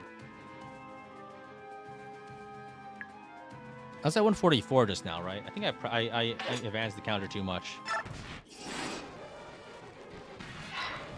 So I think that was 145. After 2 more kills, it should be 147. It might be. I feel like I'm undercounting. But like yeah. So that was 147. Now we're at 147. Yeah. Should be around 280 minutes. I think I imagine right around 3 kills a minute. Is that so? I don't actually know. I don't have it in me to actually. It's like for me right now, sitting down to do the math might just take longer than just spending time grinding it out. You know what I mean? 2 more kills. 189. 149. I don't know. 4 or 5 more hours with this. Like I could take it. Nah, I'd win. I guess. You're killing Ashera an infinite number of times because Fates only let you do it once. Oh, killing Ashera, I see. As opposed to Ashera. 150. That's a good one.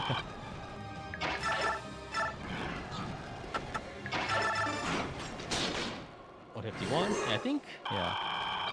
Yeah, I don't know. Like, I don't actually. So I started the grind. I don't remember when I started the grind anymore. It was like 2 hours ago, right? So I'm at like at least like 100.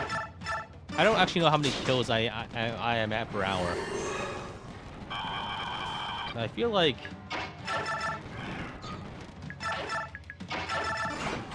that's 2 more kills.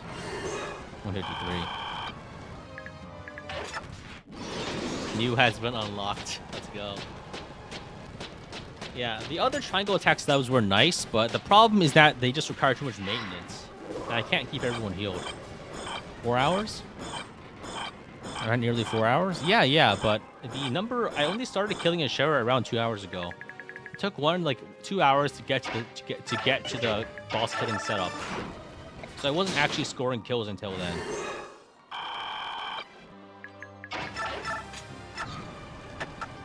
$154. I think I'm at a more efficient spot right now, but who can really say, honestly? Yeah, about 2. Yeah, so like I'm at like around like 75 kills an hour. Maybe? I don't know. I feel like the recent method has gotten a lot faster. So I don't know. 155. So I think maybe, yeah. 155, 56. How many times units? I think 1,000 since it's a nice time. It's a nice place to stop. 157.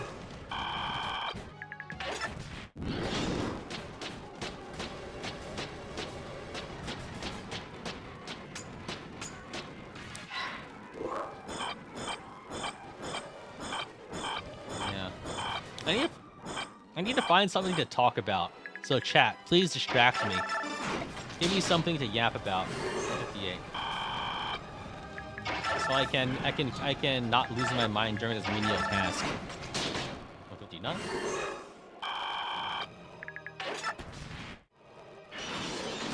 I need to yap.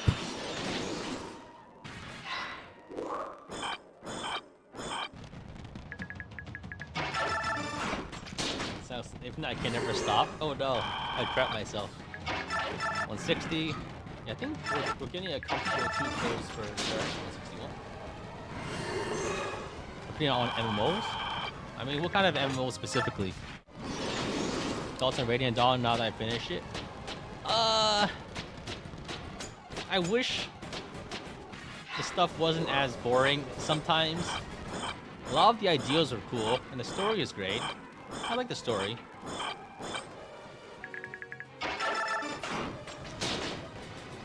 But gameplay-wise, there's a lot of interesting things going on.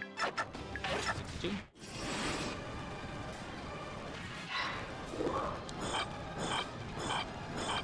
It's like, I don't know, it's I don't know. There's some fun stuff you can do, but you have to really work for it. 163. Granted, I kind of play like a caveman for all other purposes. 164. So my playthroughs are almost inherently tainted by my own playstyle. So I think here I have to recovery Galder. So that void, I can bring it and try and go back. 65. Yeah, all in all, I think the final battle here, I think, is definitely more interesting than most Fire Emblem games. So a lot of things are better than other games. A lot of things are also worse, right? I think the skill system has a lot. I like the skill capacity system, but functionally speaking, most of the skills are pretty worthless for practical play, right? Like some skills could theoretically matter, like Wrath and Resolve, but they never really do. Let's be real. Right? Paragon is like the only skill that really needs to be passed around. Like other skills that boost damage, like the depth, like who even cares? They barely matter. 67, I think. Yeah. It's Ultimate Star Saga. I like it a lot, but like I like it more like conceptually than actually playing it necessarily, just because SRPG Studio is so ugly. 169. Very nice. And like the basic UI of a game greatly affects how much I enjoy it. Regrettably, that's the case.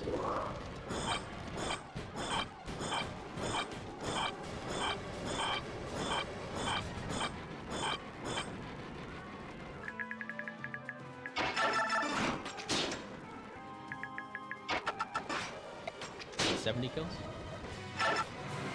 I think maybe to reduce animation time, I might need to bunch characters up, because every time Ashera AoEs, that really takes up a lot of time. Right?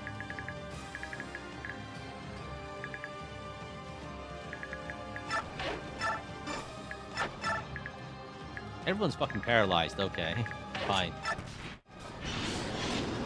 How many kills am I aiming for? Like 1,000.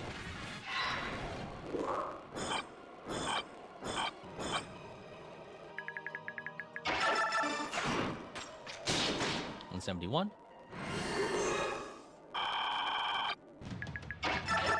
Let's see what else is there. Have I ever heard of Project Moon? I have no idea what you're talking about. 172 kills.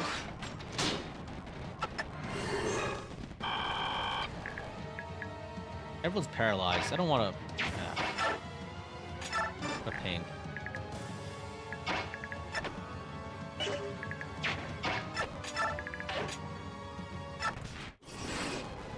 Now does no one ever have to be Ashera again? Yo, I'm beating this for 1,000 other players. This is like me carrying them for their raid. 173.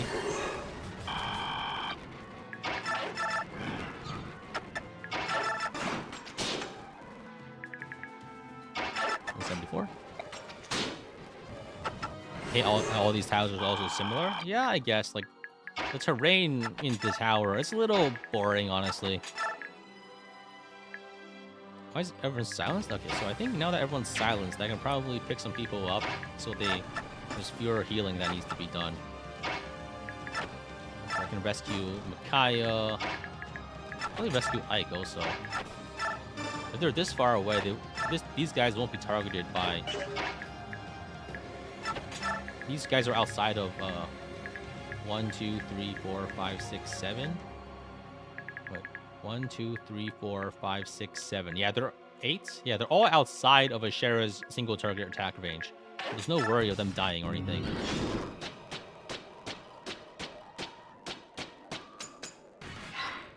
They're not going to get doubled. They're not going to get killed from having little speed. 75.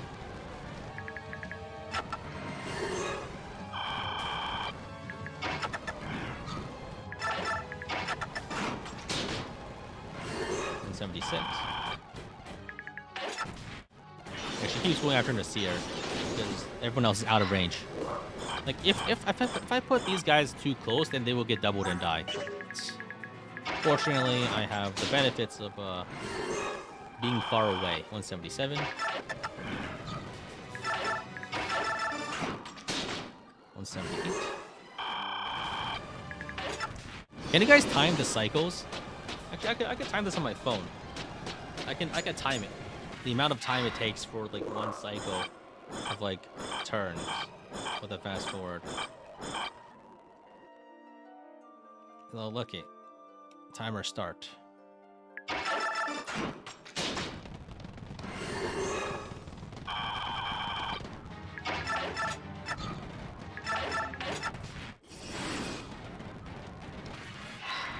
That was 15 seconds there for one lap with one kill. 179. Let's try again. Or a 2 kill cycle. So it takes a bit more time to use animations and without healing.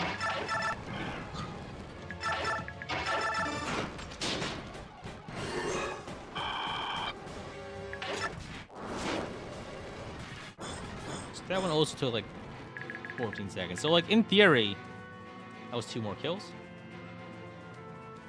In theory, if everything goes right... Oh, what? Oh, I messed up. Boyd was paralyzed, so I missed the kills. I could probably get like 5 to 6 kills a minute, which is 300 an hour. In theory.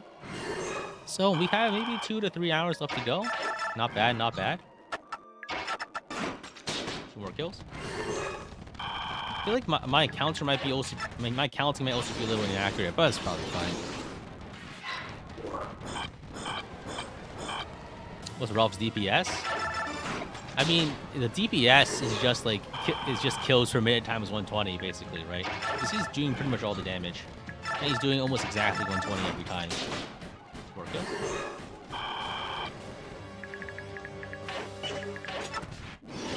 We'll each need to take down about 10 Ashera. Other questions. Sorry, I got lost in my own mind for a bit there. Let's see what else is there. Did I count that turn? Yeah, I forgot. Whatever. 97. Wait, I counted 2 that turn. Oh man. I need to like. I wish there was an automated way of doing this. Ah, I messed up. Got to heal. Concoction. I'm gonna die.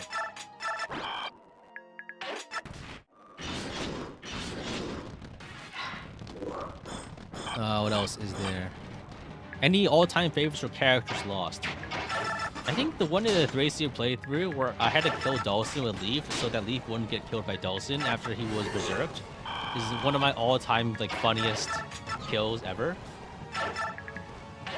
That was mostly just because like it also that Dawson did not counterattack because of a obscure mechanic of supports.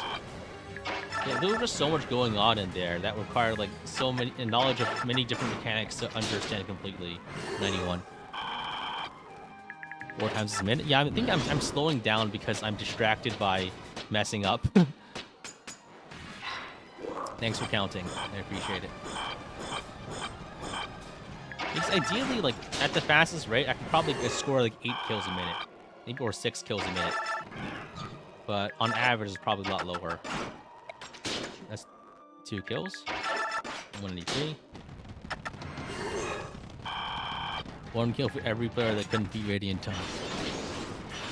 You're probably the only player to kill Ashera this amount of times. I think I have probably killed Ashera more times today than most players have ever. Because they don't play Radiant Dawn this often. 54. 94. 95. It's like the most funny deaths and kills are ones that come out because of strange mechanics that I don't really fully understand until I like sit like it's the kind of ones where I'm just when it happens I'm actively confused. You know what I mean? And then I then I have to take some time reading stuff, and then I figure, oh, that's why. That's really stupid, right? That's my favorite kind of reaction. 196. 197.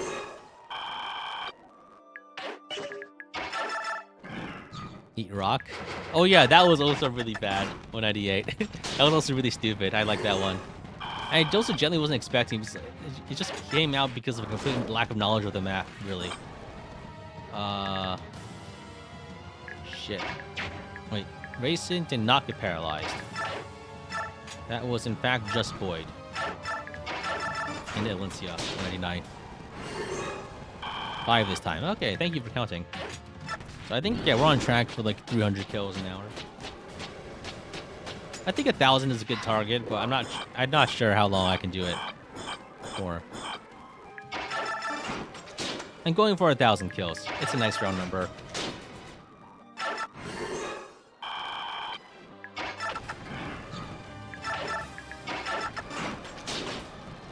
2 more kills. 201. I think like at least for some of these, my count might be slightly inaccurate because for some ones I feel like I clicked too many times, and for some I feel like I clicked like a few not enough. You know what I mean? Where I just like forgot to track it sometimes. All right, that's 2. 203. But I don't know. It's probably it's close enough. I don't. And if the count comes a bit too like, it's not like I'm starving for a kill count at this point anyway, right? Everyone got damaged a bit more than I thought there. Maybe I can find a better setup, but maybe I can't. Rolf at 36 HP doesn't die to anything, right?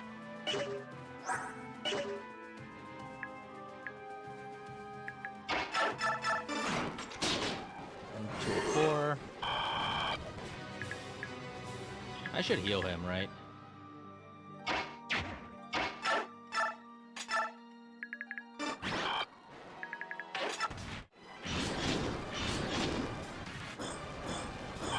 Said poison? Oh yeah, said poison was a little funny, but I don't know. It didn't really feel like that genuine. 205 kills, because that wasn't even like a gameplay blunder. That was just me like accidentally fast forwarding through, like not paying attention. I feel like fast forward deaths are the least funny personally, just because you don't get to see it. You know what I mean?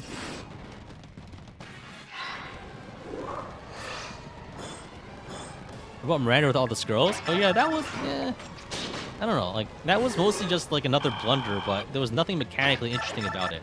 I like it when the deaths come with, like, learning things, right, about the game. And about myself, I guess. I don't know.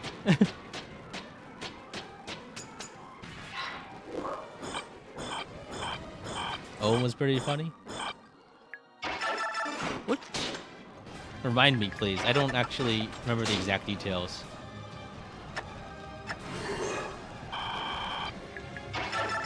It's been a while. I don't recall exactly everything.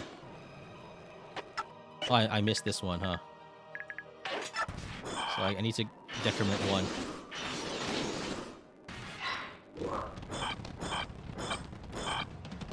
So that's one kill. Sears fine as long as he's above, like, 42 HP.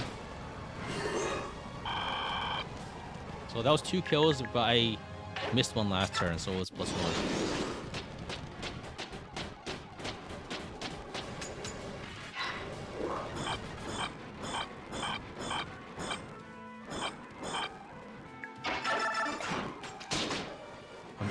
$212. I think here we have to heal this turn, and we can actually get the second kill.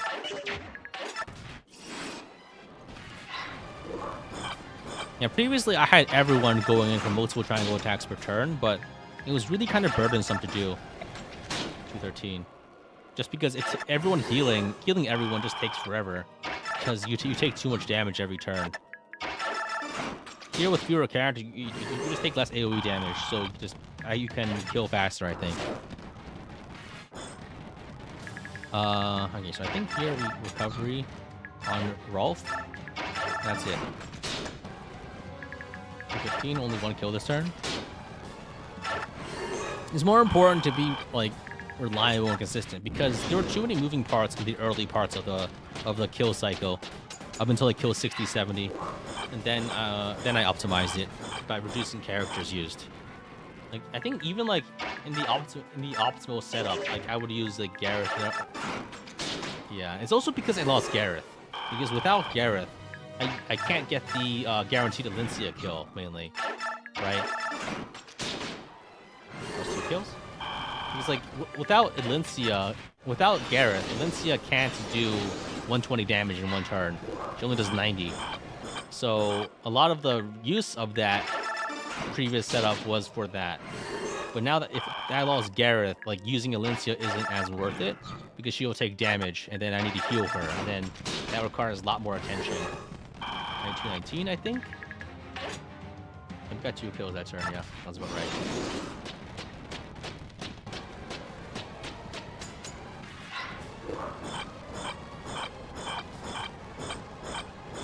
Alright. This is a recovery Galder turn. 220.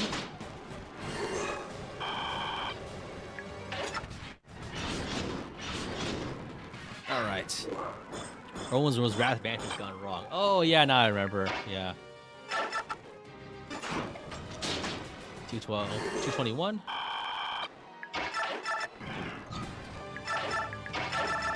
212. Yeah, the whole Berserk Lara mini saga was also quite humorous. 222. But yeah, the 3-tier run is just wild, just because so much more can go on, and so much more can go wrong. You know what I mean? 24 kills. Why are we killing Ashera a lot?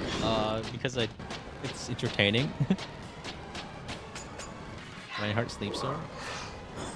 The Punisher for putting you through Radiant Dawn.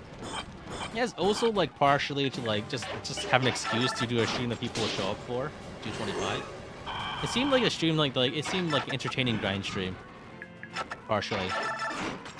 26. A lot of motivations behind this. I mean, yeah. This is for corrupting the Ironman. I think that was Yune's fault. It's a fat bird's fault for that one. 227. And the Seer is exact one-shot range right now, so I need to heal him. I think he takes 21 damage from the... Oh. He takes 21 damage from being doubled physically. I don't actually remember the exact numbers, but it's close enough that I was concerned. Using Louis to Brave assist. Oh yeah, that was a lot. 228. I didn't even get the kill this time, so I need to uncount that one. So 2 kills this turn, but I only count 1 because I missed the kill on the last one. So 229. Yeah, my count is getting sloppy. So I think here I have to recover. Void. Oh, Oscar is also stunned. So I didn't even get a kill that turn. That's paralyzed.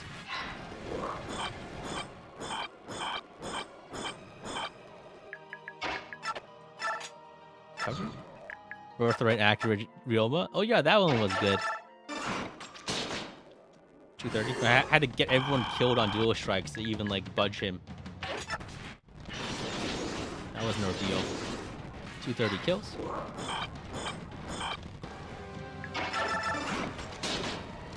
$231. Level up Leonardo to level 20. I already did, but he's really bad stat-wise. He can't even double her, so it's not even worth the trouble to use her against him. Use him against her. 232, I think.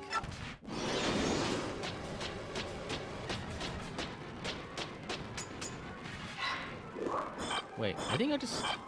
Wait. Oh, I think I might have discovered a new setup that might work better. I'll just do it next turn. 233. So I'm pretty sure that I can make a really fucked up looking triangle. Like if I put Void here, I think the setup also works. Then I can put Nasir on this tile, right? If I put Void here, the triangle attack should still work. I can also put Oscar like here. The more compact this is, I think the better.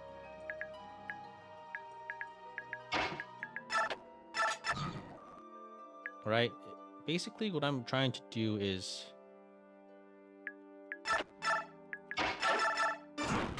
Oh, it doesn't work like that. I guess because the triangle now... Oh, it's because I moved Oscar. If Oscar was here, it would work. Okay, that was experimental. I'll do it set up for next turn. So I think this could also be a really fucked up triangle if I put Oscar here. I think this also works as triangle attack. No, it doesn't. I guess not. Yeah, it doesn't really exactly look like one, huh? I can still get the kill regardless.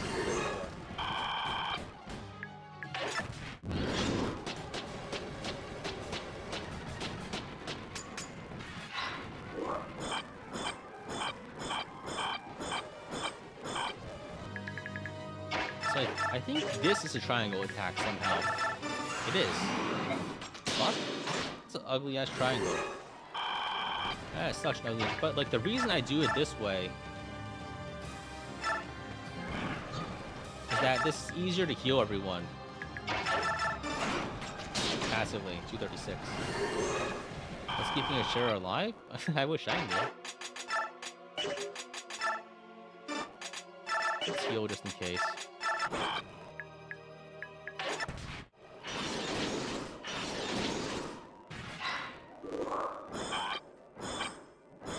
Kyoko no with a $5 super chat.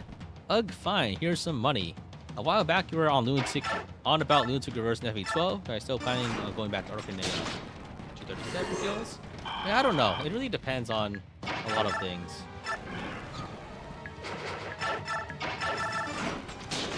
238. It's just that I just find it difficult to find the motivation to continue playing.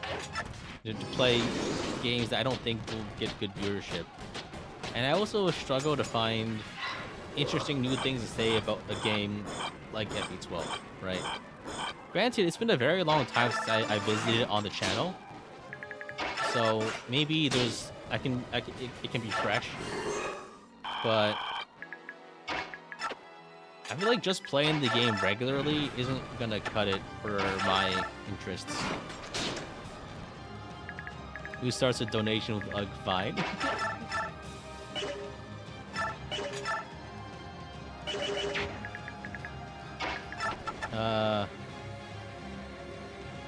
I don't know.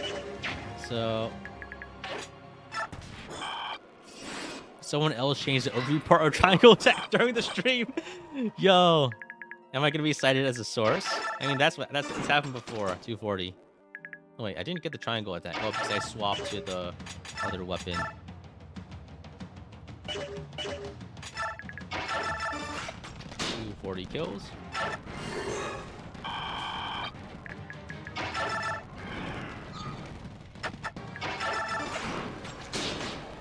$241.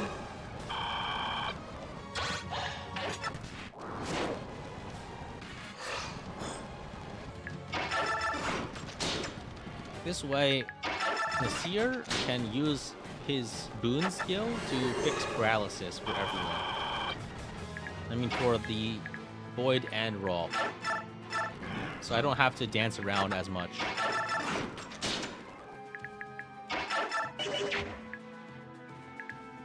I missed the kill here. Oh, wait. Oscar still has. Doesn't have an action? Okay.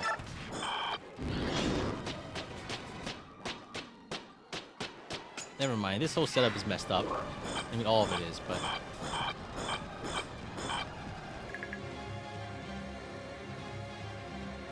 How do I do this now? So I think put Void here. Rolf needs to attack with 3 range, and so is not. I guess I could put him on the heal stone. He takes a bit more damage sometimes, but he also has more passive healing. Recovery Galder.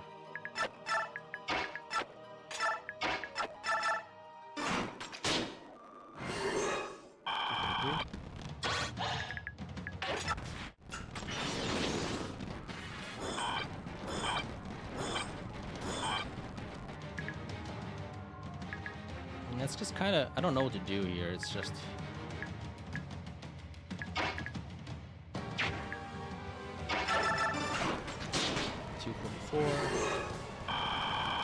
Yeah, go like this, and then like this.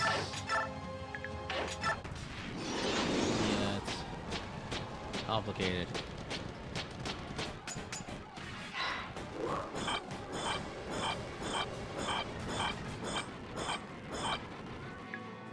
Yeah, the heal stone's not actually cutting it. Never mind. It doesn't do enough for me. I think the previous setup was probably better. I'm just changing things for the sake of changing them without actually reaping any benefit for it.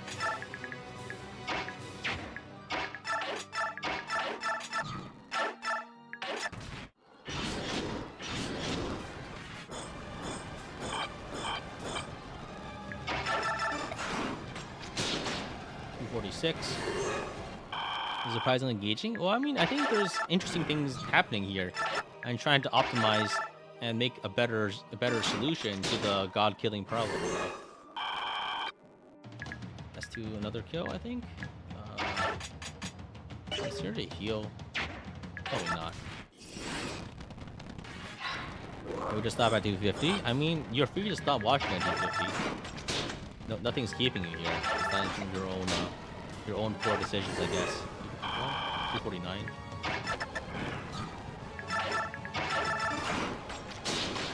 Don't worry about watching the ending to this. It'll be in the summary video.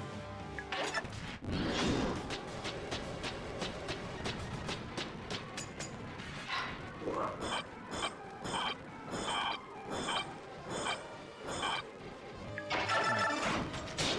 251.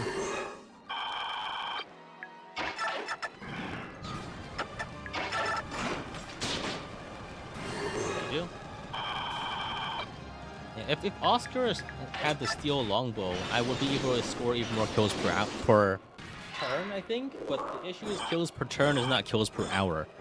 And time is a more limiting factor, I think, here. 253.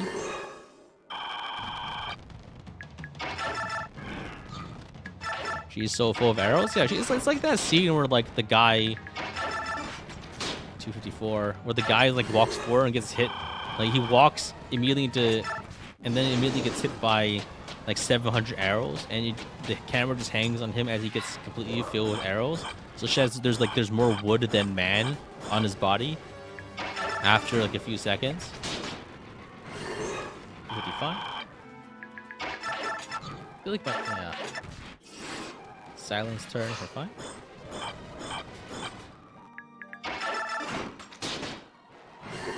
56. I mean, I've never been one for turn efficiency, so I don't really think I care to optimize that metric here. It's more about kills per time at the moment. Oh man, too many people are frozen. Recovery here. Recoverable here. Ana goes to fix with blue boon next turn.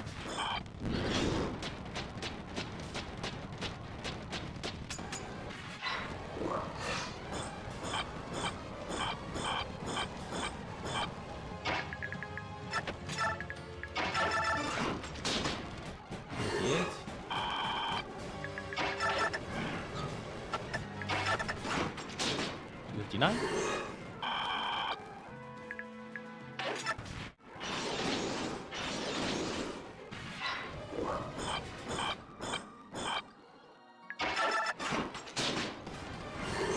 $260. FE10, we're like FE 1000. FE 1000 years. 261. Splitting the arrows.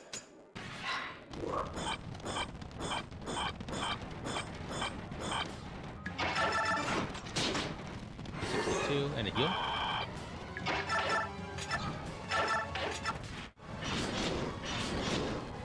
Can't believe Ashera plays on Phoenix mode. SMH. I mean, gods don't play fair. 263.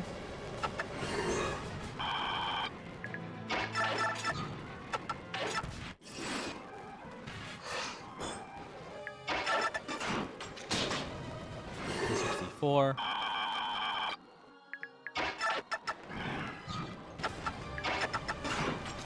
$265.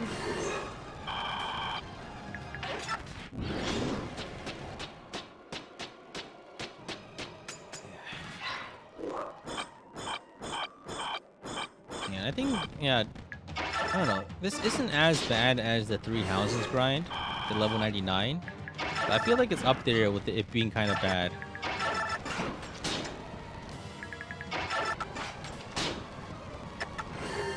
Two more kills.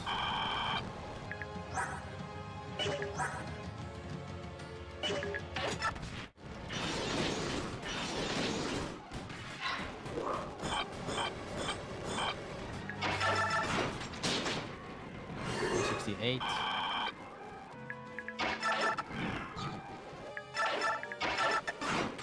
$69.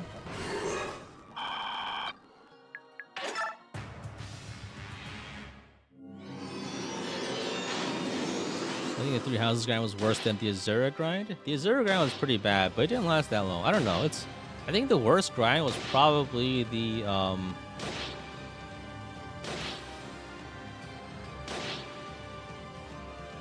I think it might have been the something wrong with my browser. It's crashing. It was probably the FE12 grind with that 1,000,000 gold. That one was pretty brutal because it was attention. It required attention, and also simultaneously was not deterministic. I had to constantly be vigilant to see if like I would die in the combat or not.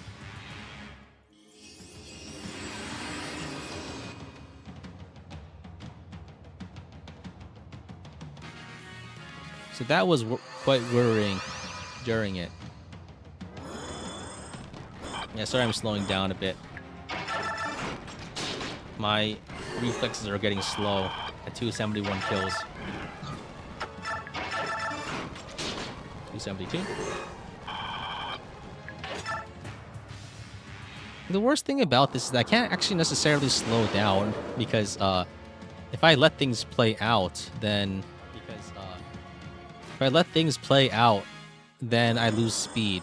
And that just means I have to do it for longer. You know what I mean?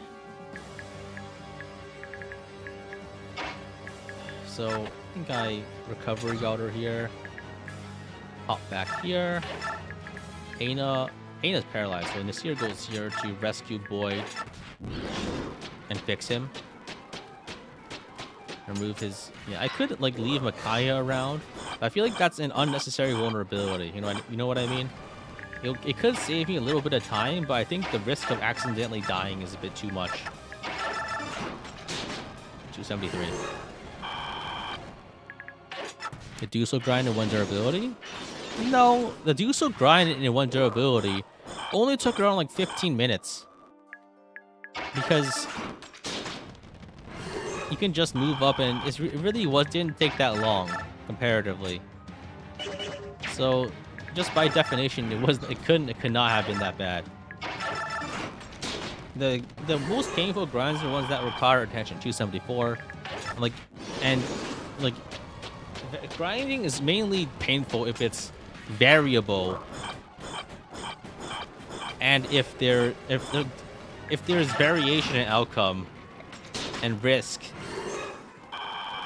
and if it requires attention. Otherwise, it's just a little mindless button pressing, which I think we can all enjoy that. I mean, I do that all the time for fun. I play RuneScape. Right. 76. What's the point of the grind over here? 10 hours of footage of me killing Ashera. 277. YouTube thumbnails. A funny video. 278. Just something interesting concept-wise.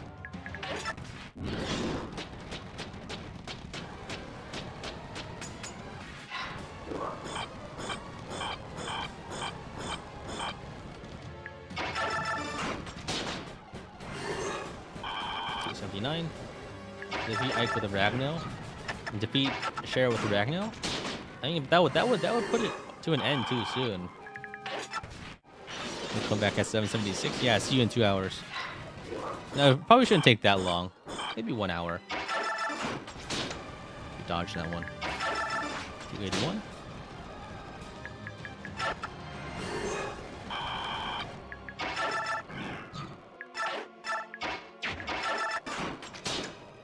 Wow, she's really dodging things. I think the other if I run this without... So, hear me out. There's another even lower maintenance setup I could try. Where I don't even use Nasir or Aina. Or Alencia. I just get 1 kill per turn constantly, forever. I guess the main problem there is that then if I get hit with paralysis, then it takes a little while to reset. So it's probably not worth it. But the setup would be like Oscar here, Oscar, Boyd, Rolf, like Boyd here, Rolf here, and then Rayson here, and Oscar regens with Imbue, and then Rayson regens these 2 guys, and that way I just attack with Oscar with Rolf and Oscar to get 1 kill a turn without any doubling. I don't know. It probably works. I don't know if it's faster, and I've already got a setup going. That doesn't require much attention, and so I'm comfortable enough with it. 4 kills, 44. Yeah, any effort optimizing I feel right now is just better spent just doing stuff. Ah, I messed up. Don't kill this turn because of paralysis. Yeah, the paralysis turns just kind of throw everything off, because they're just so different compared to how you would play the other turns.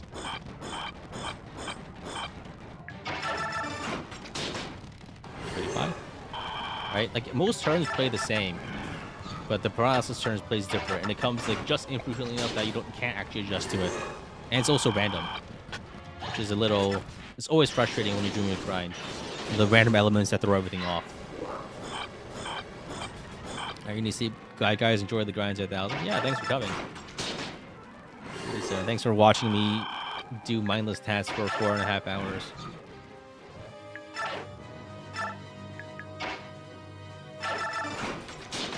288. How often does he have to kill her? I mean, I'm right here. You can ask me.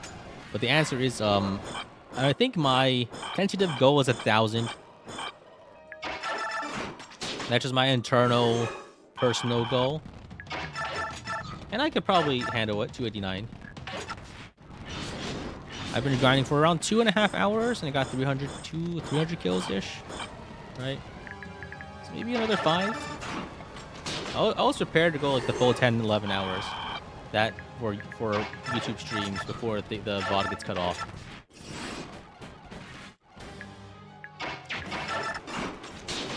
That doesn't mean I'll do it, but like I was prepared to do it. Like I got like foodstuffs ready. 2 kills this turn.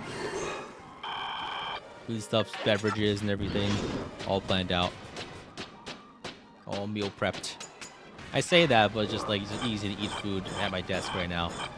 I haven't actually eaten any so far. I'm getting pretty hungry. Might need to take a break to like consume nutrients.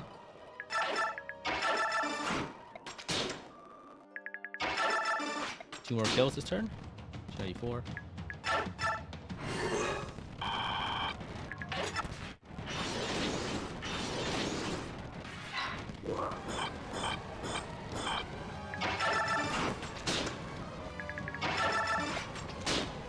$95.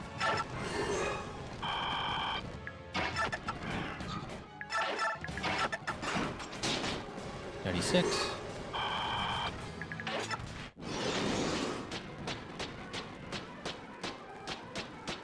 Use kills count for unit ranking. I have no idea. Do they? Am I gonna see Rolf with 1,000 kills at the end of this run? I'm actually curious now. I actually kind of want to know. And if you want to know, stick around for another 7 hours as I continue grinding Ashera.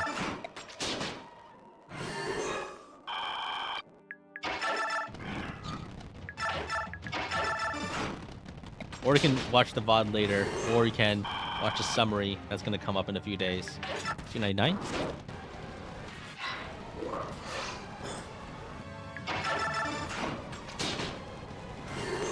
$300. Pigeon loops around and he gets 0 kills. I mean, it's possible. 301.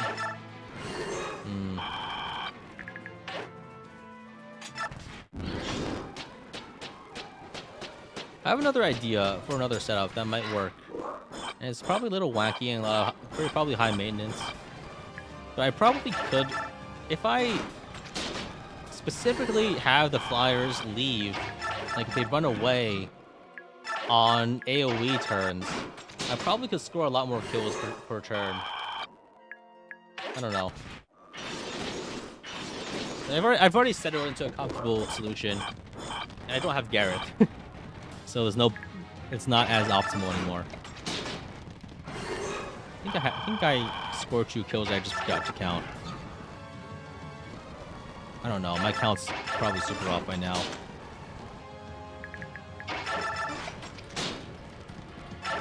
06, I think.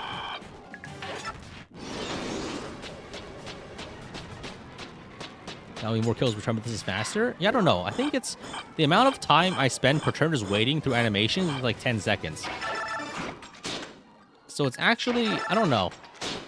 If I get more kills per turn, it could be more kills per, right? Because the amount of waiting time per turn is actually a bit more than I was hoping. Oh shit, I think I took a bunch of damage this turn. I should heal.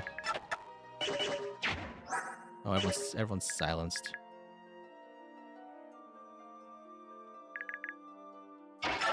I'll rescue Boy and run away. And, I'll rescue...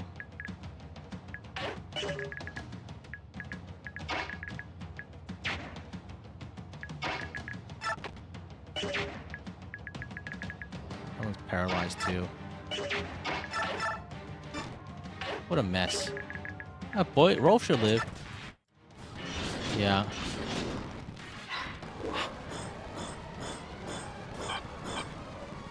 I think 36 HP Rolf is good enough. Just that I'm worried unnecessarily.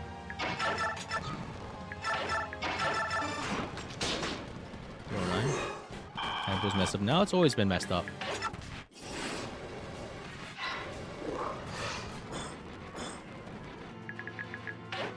Anyone die? Gareth died like 2 hours, like an hour ago. 310. 2 hours ago? I don't remember. It's all blurring together now. 311.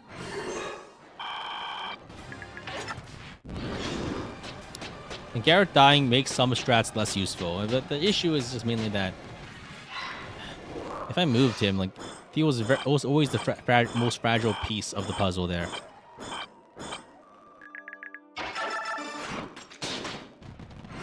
312. Can I kill everyone before Ashera? Nah, that's too much trouble. This is not that kind of run. Because the thing is, like, if I do that and I want to put it in the video, I have to mention everyone by name, and I don't want to do that. That's just too much trouble, and there's not enough space on the board. So logistically, it's gonna be a pain in the ass. I don't want to do it. It's not even that funny after a certain point, right? There's too many characters to kill in a way that's actually interesting. That's 315. Going to turn 999. I think we could probably reach 1,000 kills before that. Honestly, I think we're definitely getting to 1,000 kills before turn 999. Like, for instance, like, I think we're already faster than that at the moment. And we're getting kills at a faster pace than we're spending turns generally.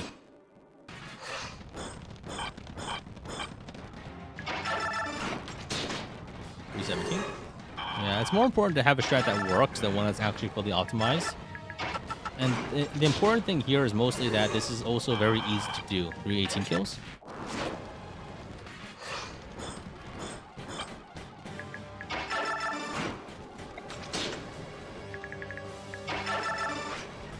Wait, they're both paralyzed? Does Boon not activate if they're both paralyzed? 319. I didn't know that. Apparently, Boon does not activate if the user is paralyzed.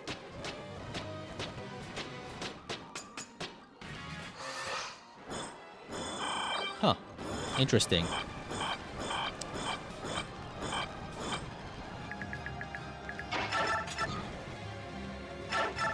Now I'm just showing off? Well, yeah. That's the point. That's the point, dude.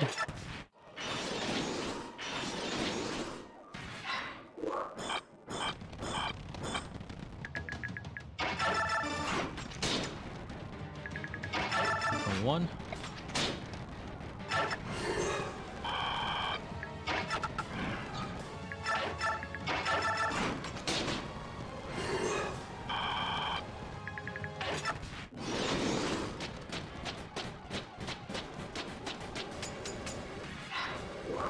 This is all actually just a big flex? Yes! Yes, that's the point! What do you mean, actually? Like, you make it sound like some kind of ulterior motive. This is my overt motive. 322. Is it more efficient to get the kill with Void using proc cancel and still are off? Void cannot get the kill. He only does 12 damage. So he can't get the kill.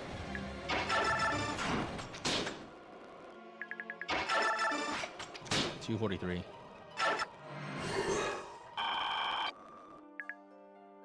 And I have to keep Void close because I have to heal him.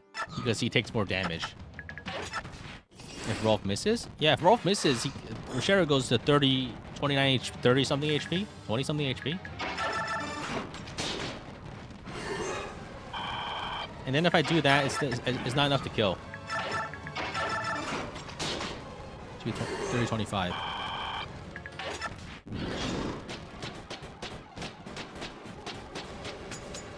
Needs more chat backseating. Is Oscar's rank high enough to use the silver longbow yet? Actually, well, not even actually. He actually can't use it, no matter what, because his rank is capped before he can use it. You need S rank, and he only has A rank cap. Also, you can't use it if you didn't bless it, and because of this, I didn't bless it. And so even if he could use it, now I couldn't use it, because I didn't bless it. 328.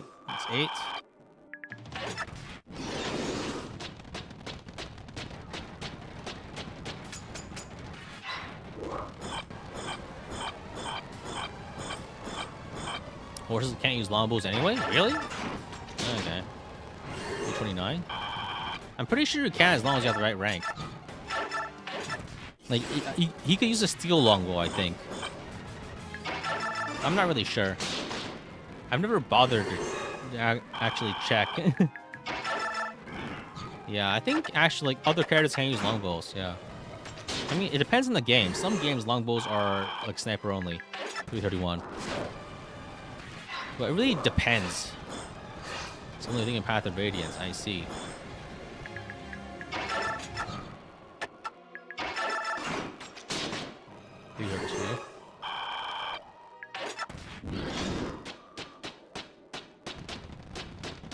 Am I gonna repeat Path of Radiance? Yeah, like a lot of the times when people like say things about Radiant Dawn, I feel like half the time they're confusing some mechanic that's different from Path of Radiance. There's a lot of people are like aggressively wrong when talking about like minor trivia about Fire Emblem games because they probably played it like 7 years ago, like on the 7 years ago, 20 like, and are only vaguely remembering facts about it just now. I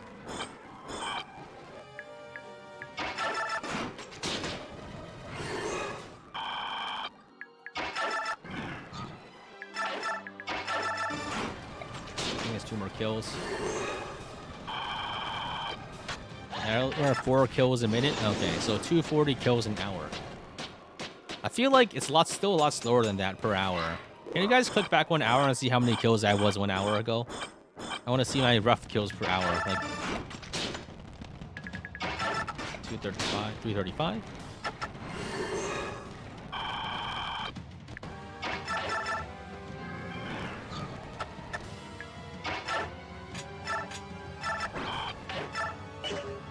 Messed up there.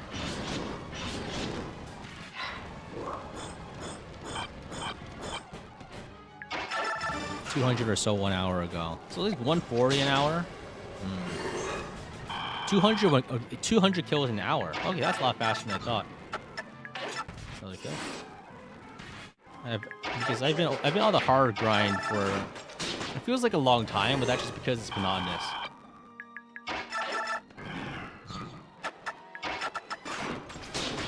That's 338. I gotta stretch my arms and legs.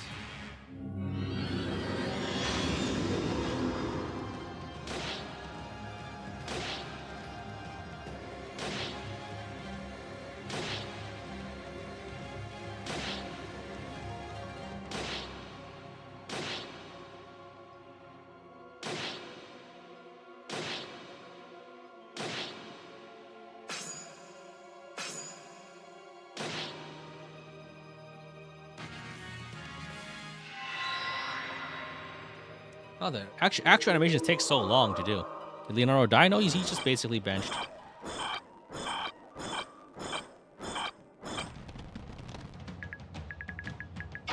He's just on the sidelines. I leveled him up, he's just not good. And he can't really do the strat I'm doing right now. The only character that actually died was the chapter was Gareth. 73 kills at 3 hours, 2 minutes. I see. Around 143 an hour ago. Okay, so I don't know.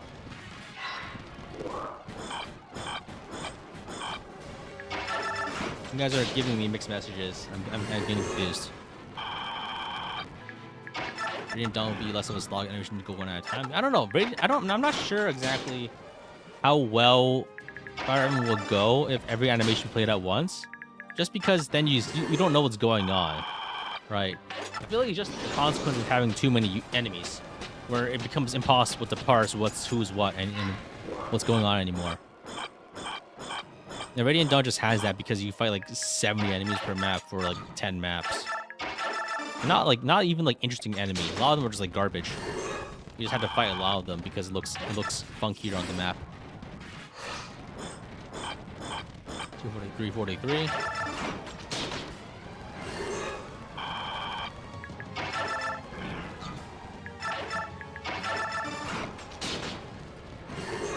Two more kills.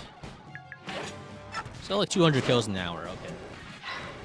That's good. We only got a few more hours of this. The stream's gonna be a bit... Ah, fuck, everyone got paralyzed. So no kills this turn because of paralysis. This will bug you. Everyone took poison damage at once. Yeah, I mean, it just seems like it would just... I feel like it could just cause the engine to bug out. It could cause lag. It could cause weird sequencing problems.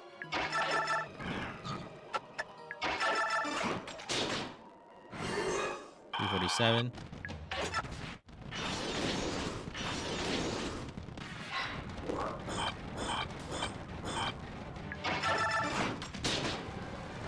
$48.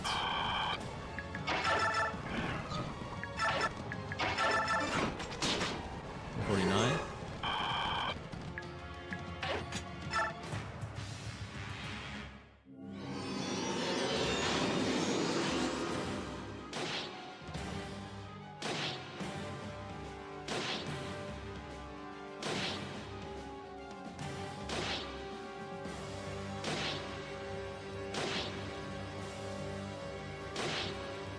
I think it has to be this way in the background, please. Nah.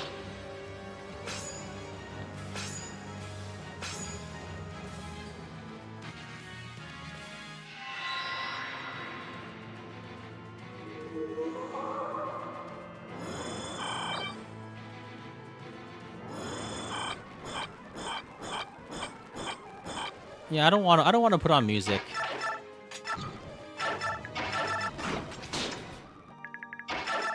Then I actually have to do stuff, right?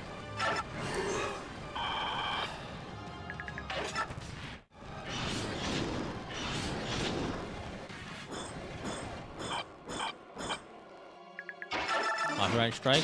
Yeah, there's a lot of copyright shows that like striking that music.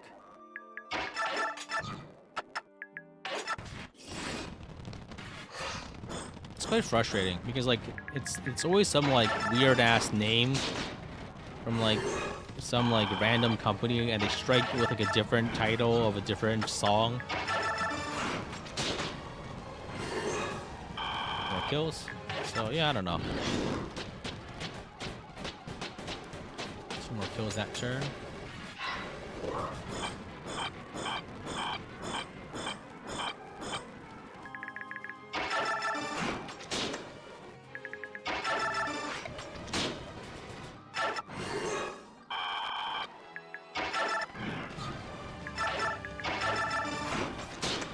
Turn. Oh, I messed up. All right, I need to count one less the next turn. Any shows I watched I felt were overhyped? I mean, a lot of shows I watched I feel like I was disappointed.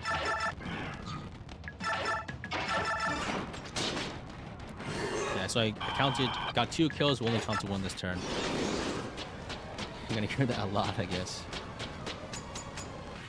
I don't know, I feel like the big show that I was like, I think a lot of people were just pissed off by was Game of Thrones.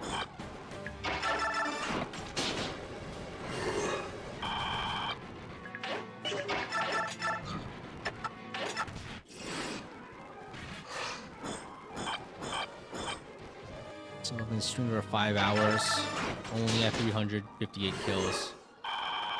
Man.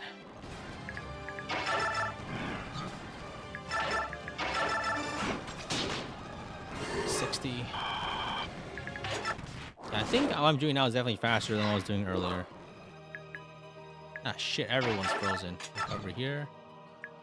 I think that's probably enough for next turn.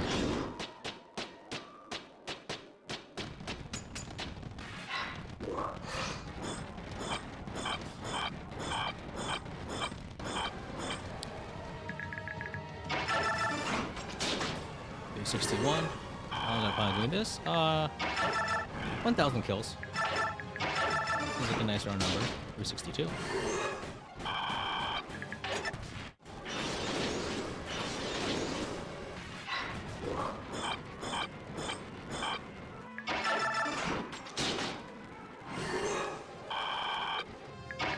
$363.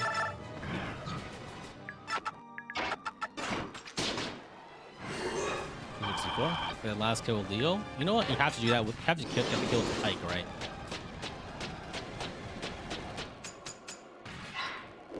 so I can't give it to Leo.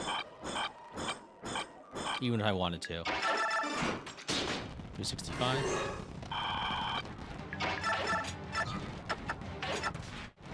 Last one before? I mean, I guess. Yeah, we can have everyone, we can let everyone have their go. I think for the final ones, I'll probably just try to maximize kills per turn.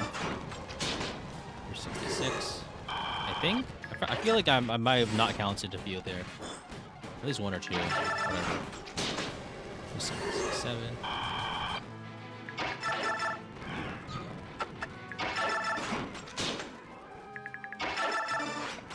68. I need to put this launcher thing closer to me. Exhausting to reach over. I need to make these small optimizations while I can. Dying over here already. Maybe I should have made a keyboard shortcut.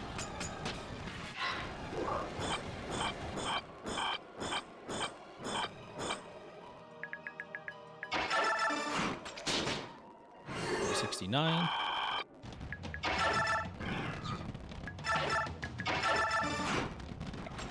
70. I mean, the thing is, like, the reason I'm streaming this is because otherwise I would just be doing this without streaming it, which would be even more tedious. I mean, I guess I could probably do other stuff, like I could listen to podcasts, watch YouTube videos.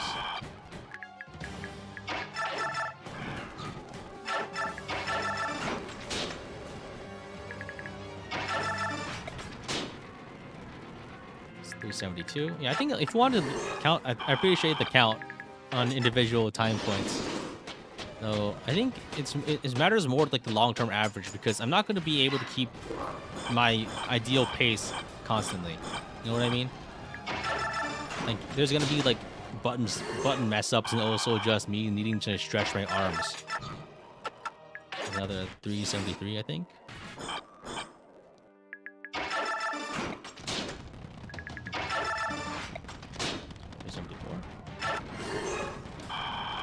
Can I zoom in? Wait. Zoom out. Doesn't really matter.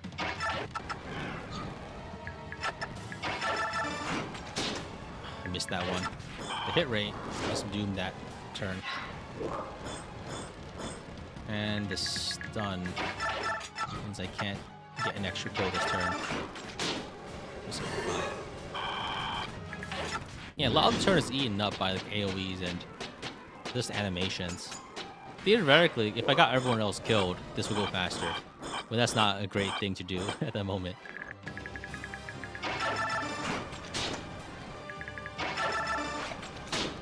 $376.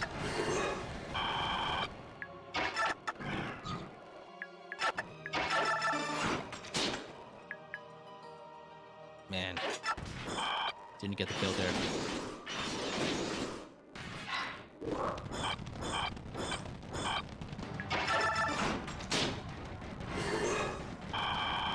Out down hourly? I like that. Around 2 hours to go. Let's see.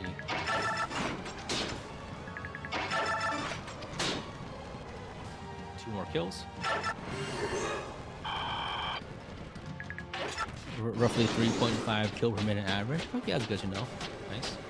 I mean, it's either this or like it's either this or like 100,000 agility XP. I don't know. I don't know. I actually haven't played RuneScape in a while.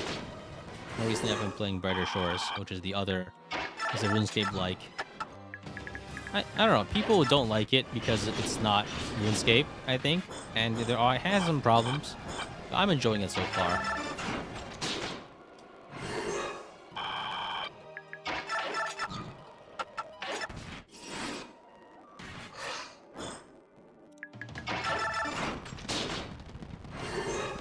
$381.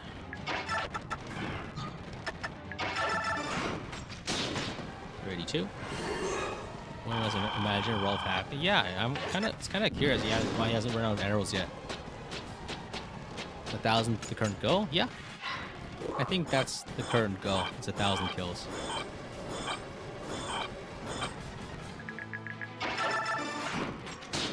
It's a nice round number, and it's reasonably achievable, I think. Why did I use Bliss? Fucking Biorhythm. you guess this covers up so many units being alive? Yeah, I guess. Yeah, it's 34. I had to do something, right?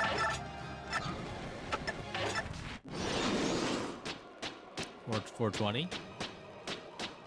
I feel like 1,000. I like having more digits, right?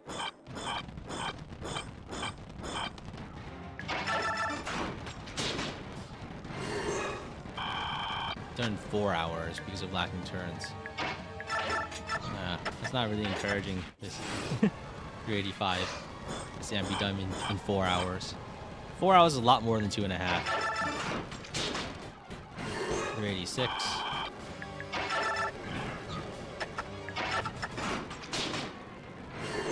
This is the reason why infinite durability was a mistake. 37. I don't know. I feel like this is the reason why it's actually pretty good. I don't know. Hot take. Computer have recovery, so we can try and go attack. I missed. 28. At the end of this, Rolf's right hand's gonna be a lot larger than his left hand. Hourly reset is coming soon. Oh man. I think I've been at the grind for around 3 hours. I feel like I don't know. 39. So I started kill. I don't know. I feel like I'm not actually sure when I started doing the more optimized method. 390. Because I spent like at least like an hour just like futzing around with like the less optimal higher unit count methods, which were interesting for sure academically, but they were not efficient. I don't actually remember how long I've spent grinding this, like with this method. I think my recent kill ratio, my recent kills per hour is around 200 or so.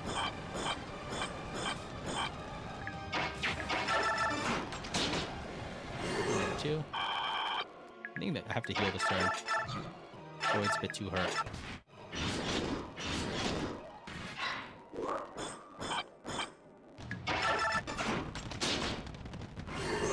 93.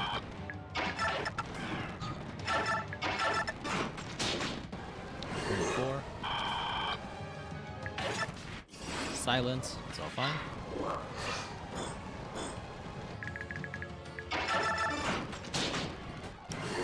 35.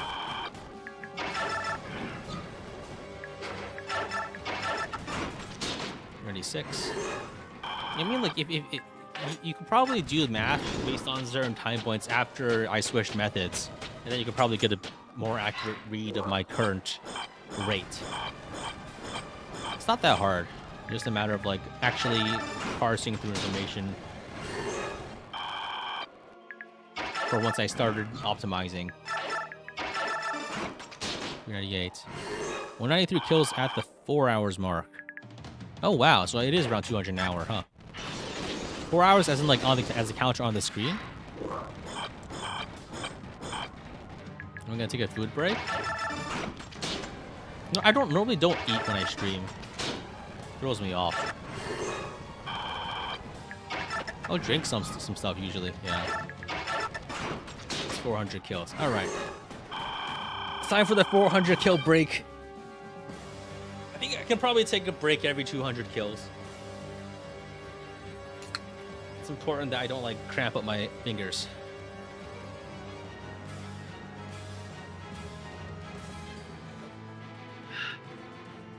Can I get an energy drink in me or something? Gotta get some caffeine.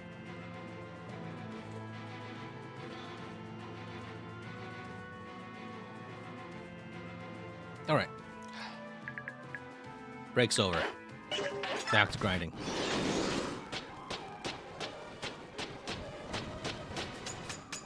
My quota is around 200 an hour. I got 3 hours left.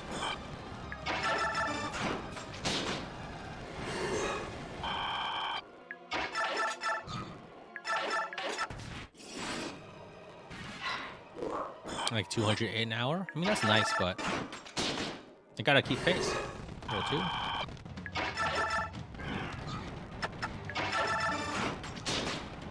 Roll 3.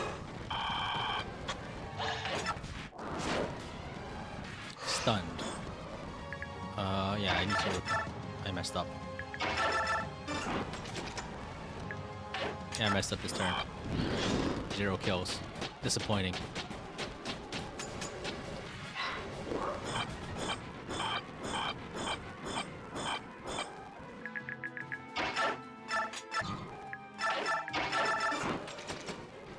Oh, Oscar's also stunned? Holy shit. This is a disaster turn. This is negatively out impacting my throughput.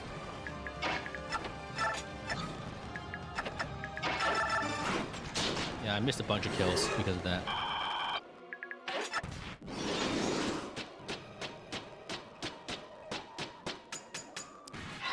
You're asking why I'm doing this. Why does anyone do anything?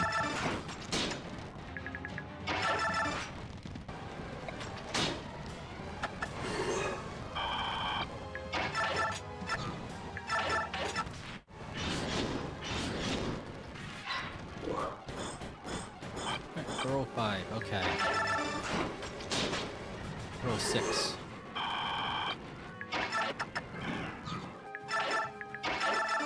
$211 kills. Okay, very nice. Even with a small break. We're going very philosophical. No, I'm just like I mean, when people ask you questions, use that as an opportunity to ask them questions, so you throw them off, and then you can make fun of them for being irrational. That's the I believe that's called the Socratic method. I am making that I'm making that overly simplistic for the sake of humor, but yes.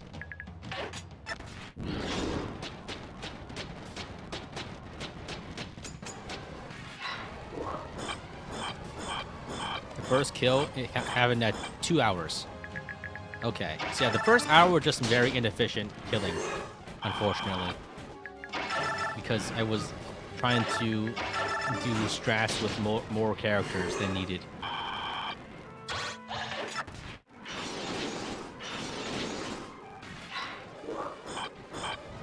I think at the next hour mark, I'll go and get some food.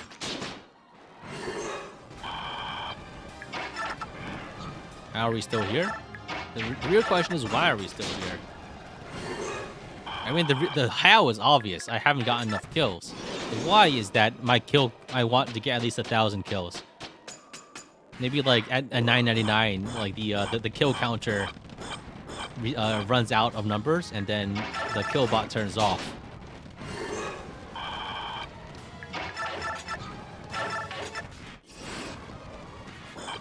Eventually, like, Ashera's gotta, like, just turn everyone to stone, right? That's, like, the whole point. But I guess she can't exactly concentrate on her world-ending magic when she's constantly being shot in the face by a bow. So maybe that's stopping her.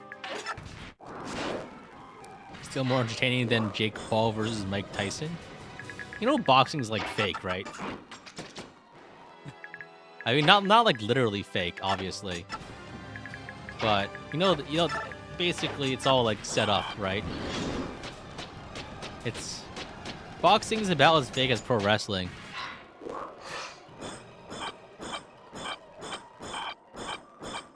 At least for, like, big show matches done by internet grifters. I mean, I guess this is a rare case, specifically, right? 417. Like, what were you guys expecting? That, like, Mike Tyson will punch Jake Paul's head into the crowd? Come on.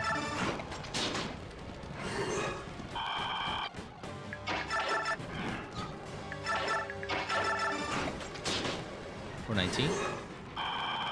Oh, and we're 20. No, we're aiming for 1,000.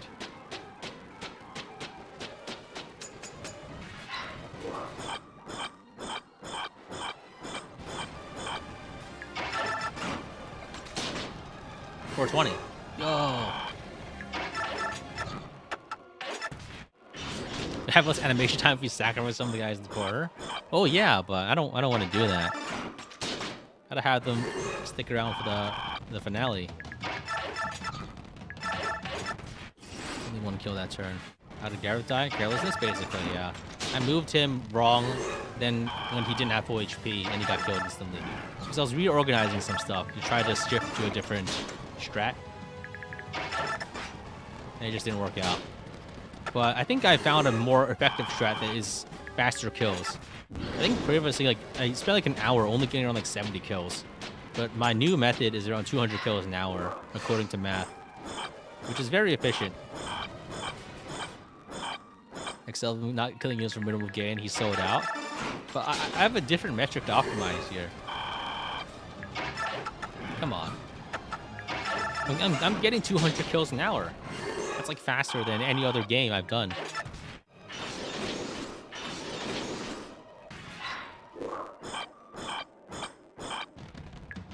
This is, imagine like this is the method you have to do if you don't get the Ragno. Either get the Ragno or kill Ashera 1,000 times.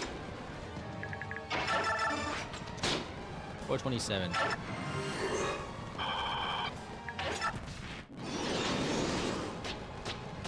I think real-time wise, we're easy at like the 20-hour mark, just because the actual animations take so long. Like I was like sitting through them a bit earlier, and like it was like minutes at a time, whereas in real time it's like 15 seconds.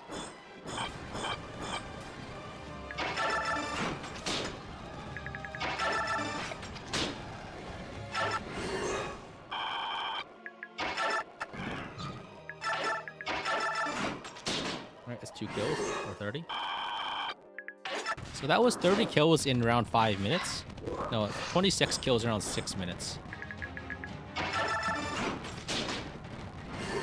kill. I think we're on like 4 kills per hour, which is really nice. 432. We went over 420 and none of us said anything. I did, but that was like 3 minutes ago. Sorry, 404. Okay, sounds about. Yeah, that's what I was counting as. I need to have like a tracker that just counts my kills per hour. Didn't hear. Shame on you. I don't know. It doesn't really matter.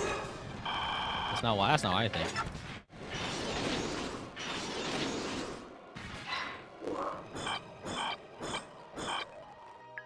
$1,000 seems like easy. Let's push her to 10k. I don't think so. I think I would die.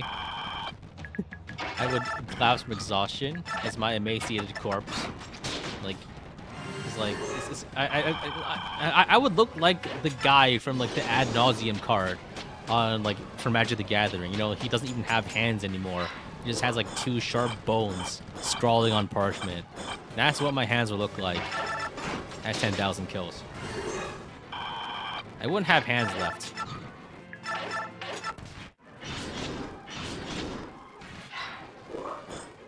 Jeepers, our oddly articulate corpse moment.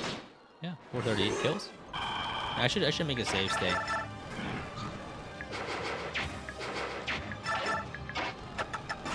Should write an AI that can get this loop set up perfectly. I wouldn't need an AI for it. I just need a. That's 2 more kills, I think. I might be overcounting, I feel. Alright. So let me make a save state. It's turn 376. Ashera 376. 441. Thing is, the issue is that setting up a proper bot or a macro to do this would take more time than just grinding it out, right? It wouldn't actually improve things dramatically, and also getting it to work reliably with speed up is gonna be a huge problem. That's my always issue with macros, is that it will behave very unpredictably with emulator speed up. Whereas like by hand, you can kind of get a feel of it, you know what I mean? But there's too many moving parts to easily make a macro when coordinated with emulator speed up. And if I don't use emulator speed up, it's gonna be like 5 times slower. 445. That's like 40 kills in 8 minutes.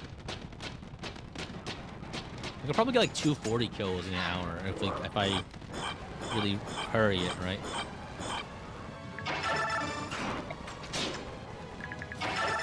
I think there's something to optimize in how fast I click.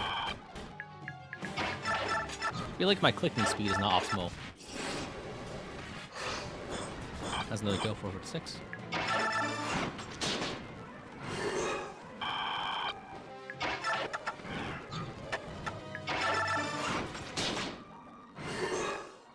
$448, I think. Almost paralyzed.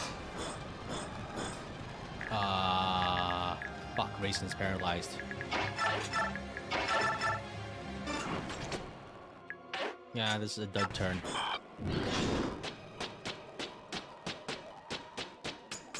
Use a task to click faster. That's not how it works. You have to set it up. And setting things up just takes a long time.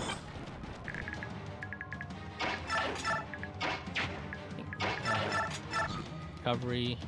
And next to it, Rolf. 149.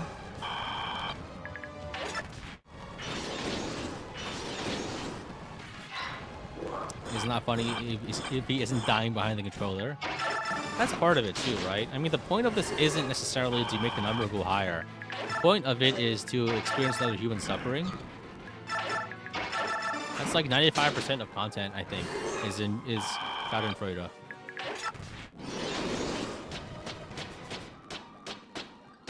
That's why like Mr. Beast is like doing all these like torture videos of like people undergoing intense physical trauma for other people's enjoyment.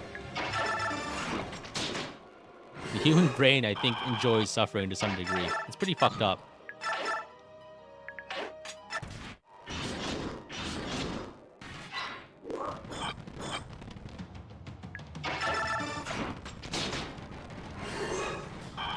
$453.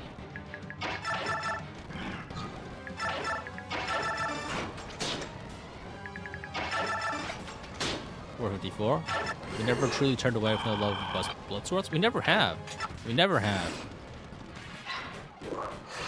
We learn for the gladiatorial arena. Truly, we do. 455. I don't know. I'm not like a huge evil psych person because I think most of it is like bullshit. And it is. Never trust an evolutionary psychologist on anything. But I feel like there's some like advantage to like enjoying watching conflict, right?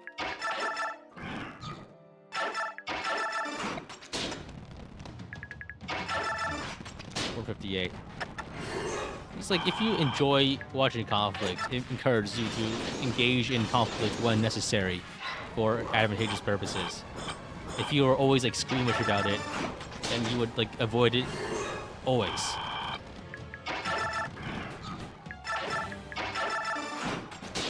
And so even if it's like long-term a bad thing, right? Short-term wise, like a lot of times it is necessary. Until people understand people, it's all guesses and egos. We'll never understand people because it's a moving target, right? To be understood is to be a known quantity, and to be a known quality is to have like your position weakened. Being chaotic is like a game theory advantage. 462.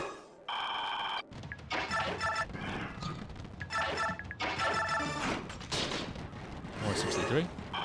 That's the world record for most Ashera kills. You might be looking at it. I think. 464.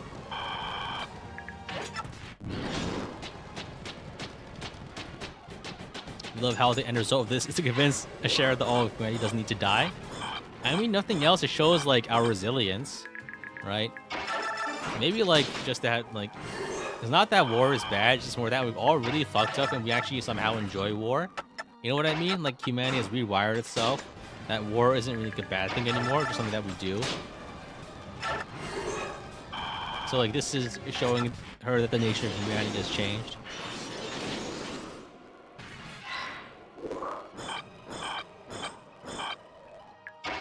Base and war build? I don't know. I don't think war is that good. Hot take. But that doesn't mean it's like it's not like an inevitable result of human conflicts, right? You take away war, and it just gets replaced by people using other power structures to enact their will on others.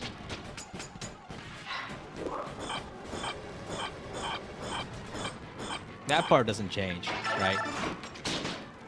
469. Oh, I fucked up. I need to heal that turn.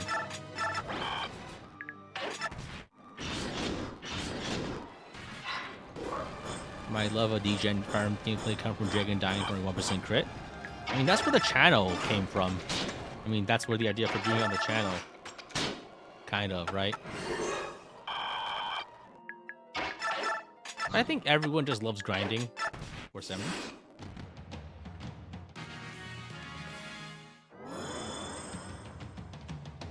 Honestly, too heavy of a topic. What, like, is war necessary? I don't know. I feel like it's sufficiently this like divorced from most people's reality that it's probably fine to talk about. It's like saying, like, is it sometimes necessary for violence to be used? I mean, yeah, obviously under certain circumstances, sure, right? Isn't like, yeah. I mean, if purely like from an academic fictional perspective, there's nothing really wrong that can be said, I think. I mean, but the thing is, like, every real world circumstance is colored by, you know, real world circumstances. So, like, nothing that you say generally can ever really apply.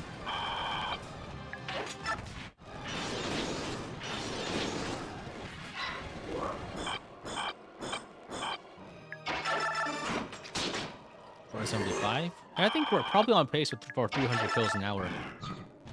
Because I really just, like, I just locked in.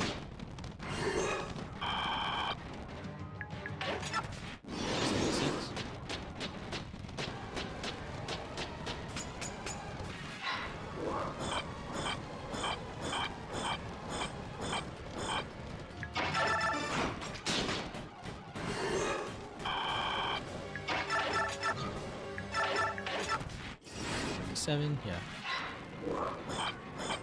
I think I don't know if I counted that one. 374, 78.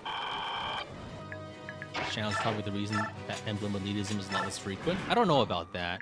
I think it just got boring. And that's the worst thing that you can do for, like, right, just that there's nothing to say anymore after a certain point. And that's why I don't like it. It's just a lot of, oh fuck, everyone got paralyzed. Shit. All like optimization and like based Fire Emblem methods and strategies, I think they're just so fundamentally boring that there's nothing to say about them. And if there's nothing to say, then there's nothing interesting left, and that's why people are bored of it. I think it's just a natural consequence of, like, futzing about, can using this character save you one turn on my specific challenge run matter, right? Because that's not how people play. And it's just divorced from reality after a certain point. Alright.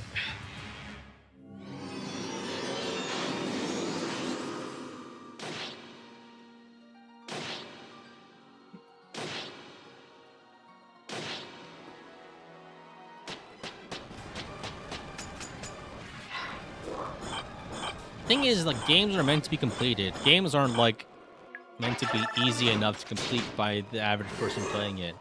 Games are not, like, hard in that sense.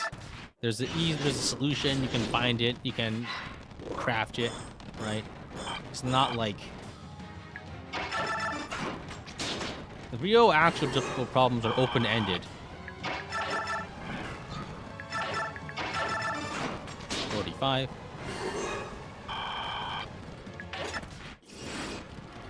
And those are, like, the ones you encounter in, like, real life, obviously, right? 46. I think generally it's important to think about what your actual objectives are, right? You just want to beat the game. If so, then there's some things you can use.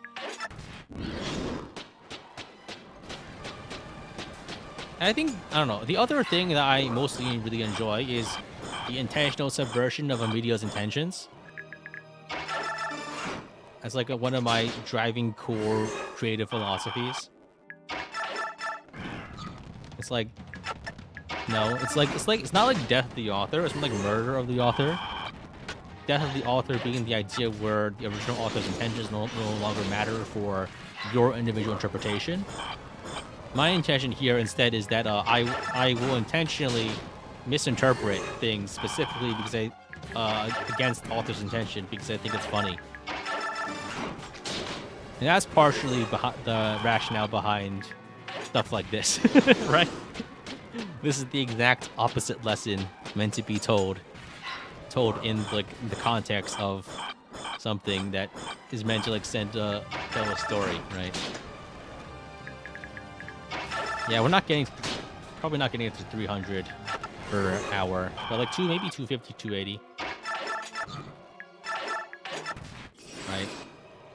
That's like my, because Fire Emblem, it's all about, like, it's all about friendship, bonds, right? But then obviously you can also enact the exact opposite in game, and I find that personally to be very amusing. Granted, it only works if like the game's like earnest about it. And sometimes, like, going the opposite way is kind of boring because people kind of naturally gravitate towards that anyway. So it's not like an ironclad philosophy that's like a great formula for making anything interesting. I think it just works for this one. I don't know. There's like war crimes and stuff. Like, I don't know. I'm not sure if I want to call them war crimes because they can also be done in times of peace. And just crimes doesn't really make it seem like isn't really enough of a descriptor. You know what I mean? I think war crimes doesn't really like encompass the breadth of what's going on here. Crimes against humanity. That's kind of wordy, isn't it? 498. I don't know.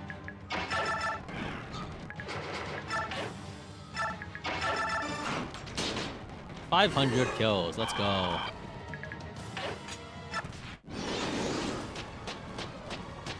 Bad things.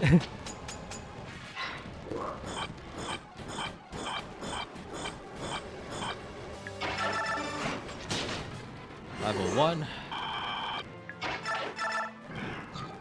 I messed up. Well, his HP is too low. Gotta heal him. The other Conquest playthrough commentary was really funny. Yeah, I think my Conquest playthrough was probably some of my best work. That's because there's so much to say about Conquest. And a lot of it is obviously not good, right? And the best part is that everyone agrees with you if you say it. I don't know, some people got like really mad about like some things I said about like Path of Radiance or Radiant Dawn. And that makes it less funny in my opinion. Because then like people actually somehow get offended by my opinion on a map and it being bad. What happened to... Do I try to go against the authors in other games? I don't know.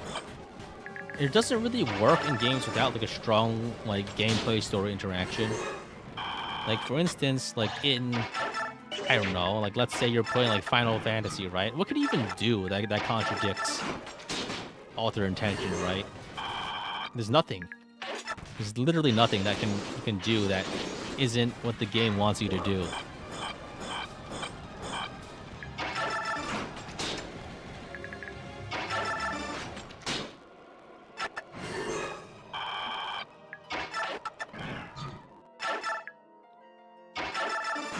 A mod? Yeah, but that's not real. I don't care about mods. Anyone can mod anything, and that doesn't, right? It's gotta be like, I don't know.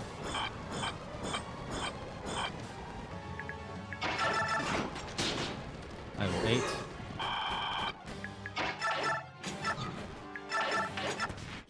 Things I don't really care if a story is quote unquote bad. I just want like interesting things to happen or not happen. I don't know.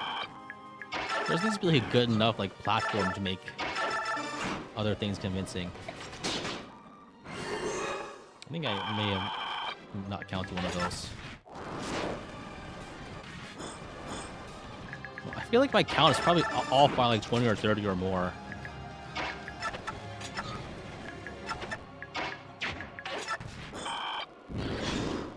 Like, I'm not even sure which direction the counting is. You think the Vague vs. Robin argument was cool? I mean, like, for Awakening? I mean, I guess, like, you could make the case for certain characters being good, but it's like, it's kind of a question of, like, the game kind of sucks. I don't want to play it, so I don't care about who's good. That's my opinion about that. Because I don't like Awakening. It's boring. It doesn't matter who's good or not. Because I think the game is boring. Like, do I care, like, who's the best God Sword in Fire Emblem Heroes? No, I don't. I know I don't, because I don't play the game. And I'm not interested in playing it, because the gameplay loop does not entice me. That's, like, my opinion.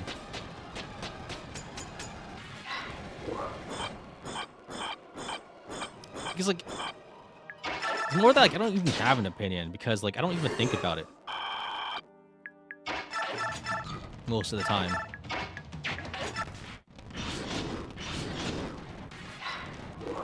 Was it a video? But you meant the general concept, people disagreeing with you on things that you care about. I mean, like, by definition, no one's gonna care about the same set of things that you do. And it's always a competition to get other people to care about the same things that you do. Not even like in a game-wise thing, just from a real life thing, right? Everyone has their own favorite set of causes, social or otherwise, and it's always a matter of, like, prioritization on getting people to care about things.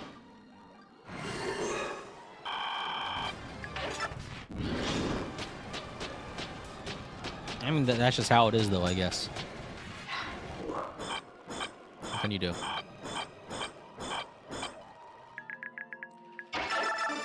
Alright. I have 20 kills.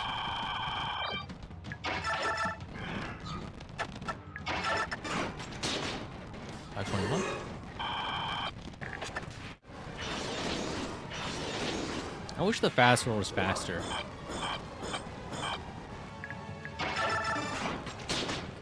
$122. Yeah, I just don't like Awakening's gameplay. And I didn't, like, play it when it came out, so it's not like I have particular nostalgia for it. And so, thus, there's not much in it for me.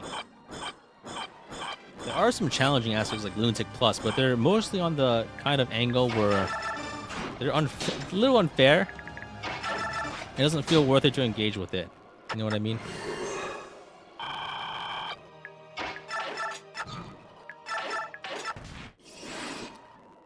Did I ever play Apotheosis? No. I'm not grinding for 30 hours in a single player game. I mean, granted, that's like, I don't want to. I don't care enough for Fire Emblem Awakening's build system to interact with it for that long. If I had nothing else to do, sure, I would. Maybe if wow, everyone got stunned. Holy shit. That's bad. Everyone got stunned. That's bad RNG.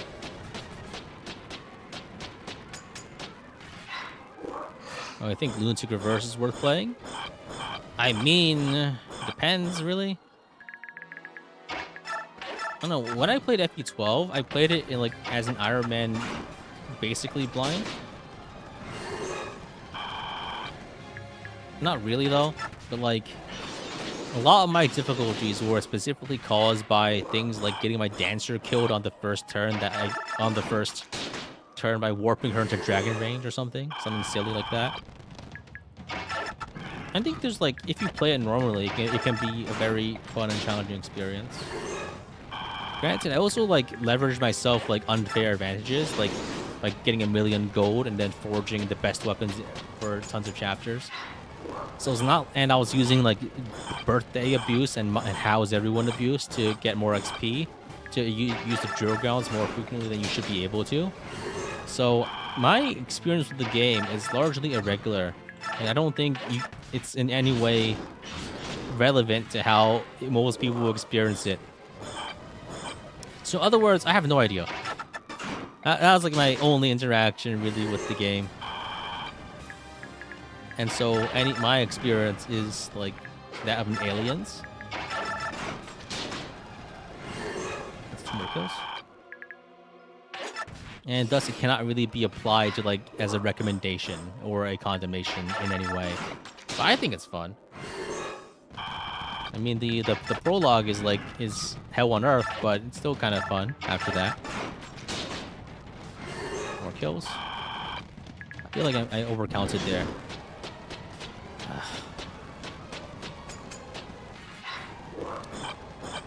It's like 130 kills after 30 minutes.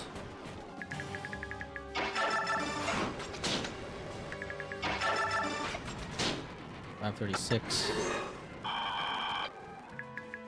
Is there any game I played normally? I mean Conquest mostly, right? I've also played it abnormally. I am doing it now, but a lot of games that you can't mod are games I play basically normally. I mean, granted, like I've done my fair share of bullshit there too, but I feel like it's basically the same as a normal experience. FE6 sounds fun. I don't know about FE6. It just feels like inferior GBA Fire Emblem.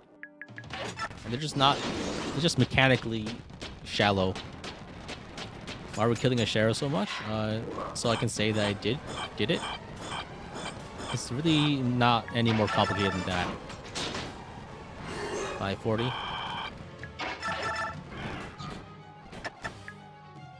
Yeah, Rolf is too wounded.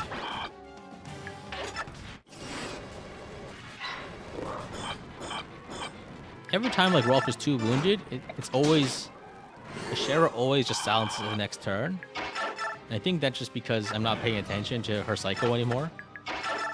Her moveset. We were having fun with a lot of FP6 ROM hacks. They don't try to rebalance the game. I don't know. I have no interest in. I don't really have much interest in like trying ROM hacks anymore. It just seems not worth the effort. When do we stop? 1,000. Just because it's I've made a couple of attempts. I just didn't enjoy it. Yeah, that's just the gist of it. Part of it is just that for one, it's just GBA Fire Emblem most of the time, with some small cosmetic differences. The second is like I don't, especially for a stream purpose, I don't see the value of actually streaming it. And maybe if I had nothing else to do, I would enjoy playing it on my own time. But like I got other shit to do too. This is like a low priority enjoyment kind of thing for me.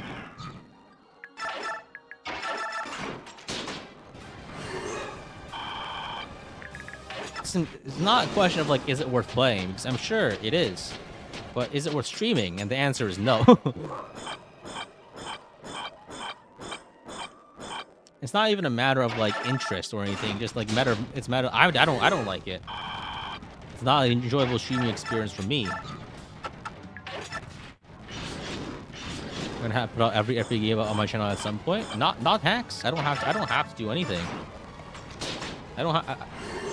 I do what I want, pretty much, right? And the other GBA games, like some Fire Emblem games, I probably won't even ever do on my channel, like 1, 2, and 3. Those are probably never really getting anything more than a small video about their inadequacies as a game at this modern day, because I have no intention of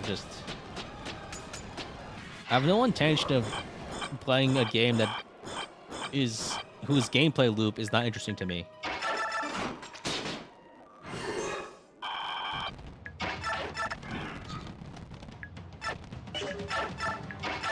If 3 is fine, it's like a bad Ruleset game. Yeah, but like I've already played 12, so. Oh, Simon Peterson, thank you for becoming a member. Very much appreciated. The laptop crashed 100 kills ago. Anything changed? I mean, we got 100 more kills.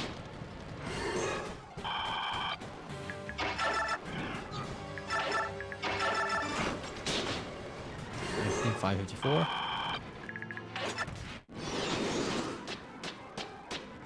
Candy coin, fine. Let's go. Yeah, that's been a. I haven't really updated any of the emotes in a long time. It's been a while. I don't have like time or energy to do stuff right all the time. Because the thing is, like, streaming is like, and other things are almost in direct competition with actually making YouTube videos. And it seems like what the interest in all this seems to wax and wane pretty significantly. So I don't actually know, like, which it's not an easy choice on what to prioritize based on the timing. Like sometimes, like, yeah, for some, like, back in the day, so to speak, right, streaming was like the thing for Fire Emblem YouTube.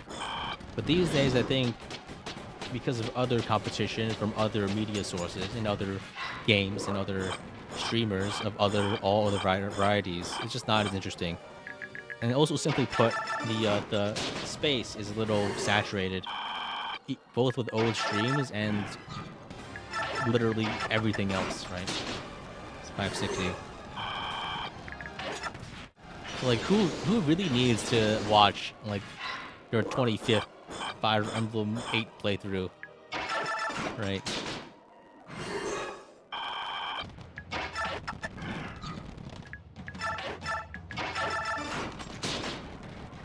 $562.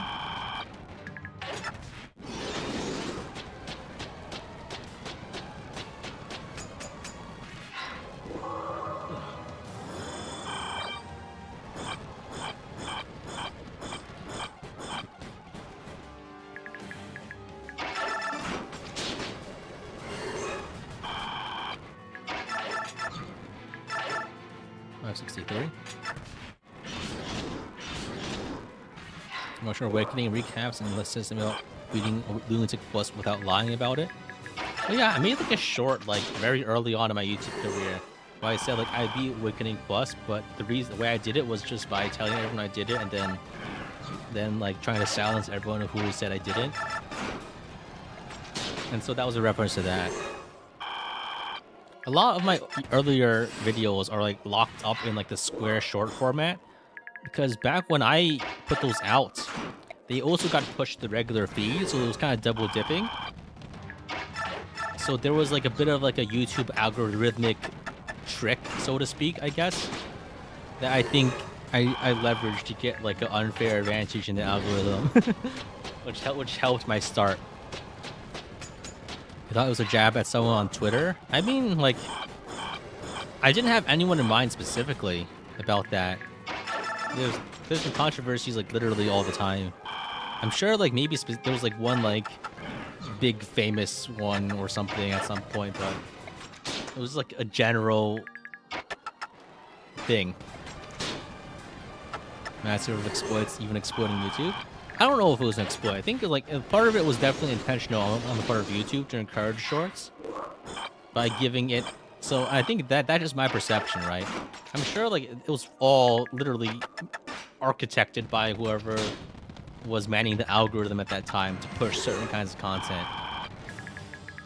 Because back then, no one big was doing anything with shorts when I started. It was like this new thing. It was kind of shitty. It still is, honestly. With like no advantage over regular videos, right? But it's gotta ride the wave when you're a small potato.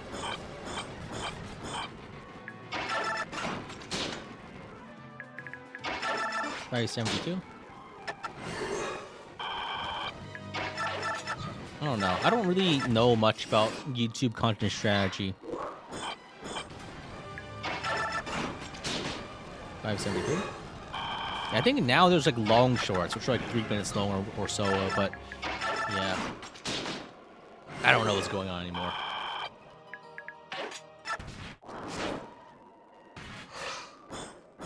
All my FE11 are shorts. Yes, most of my FE12 stuff are also mostly shorts, I believe.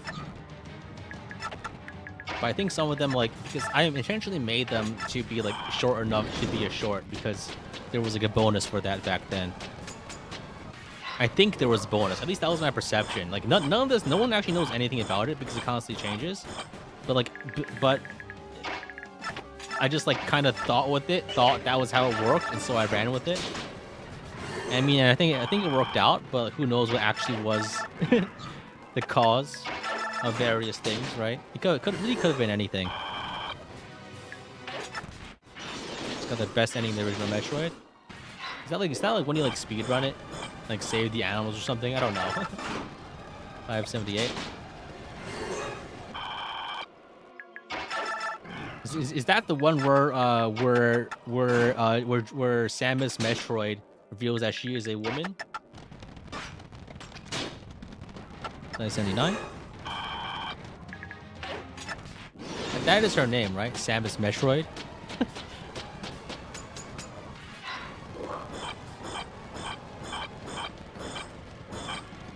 That's a joke. Have I played Metal Gear Solid 5? I have not.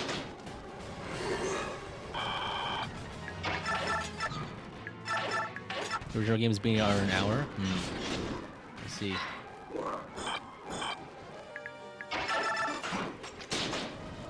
I-31.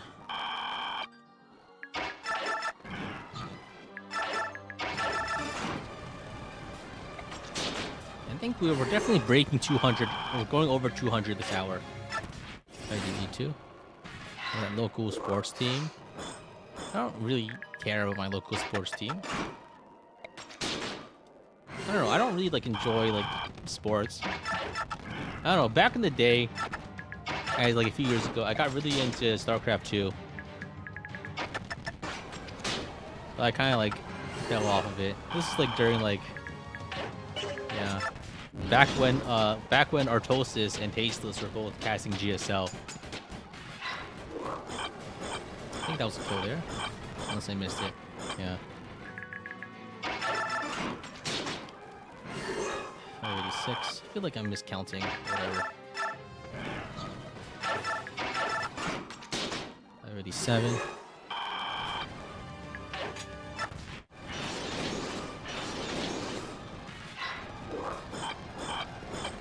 These days, I don't know. I don't really watch many sports or esports.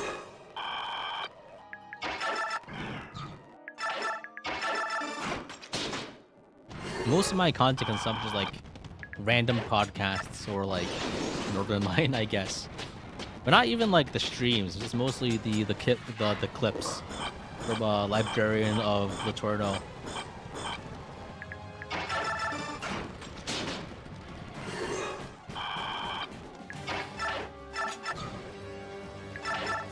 I have 90. I don't know what's the miscount. Yeah, I don't know. It's kind of. I feel like if there's a miscount, it's because like I'm off by one or I'm late counting one and I forget a little. But it's not that like. If there's a miscount, I'm not off by very much. It's 592. I think. I'm stunned. Ah, fuck. They got Racing. Gonna have Ana rescue there with Boone.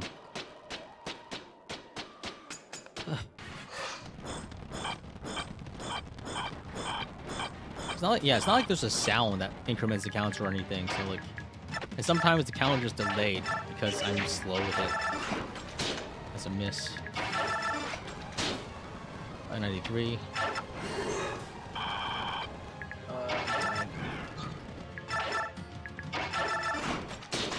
594. When I get hit 600, I'm gonna take a break and get some food. I've hit my 200 quota for this hour. 2 hours ago. 94, not 5.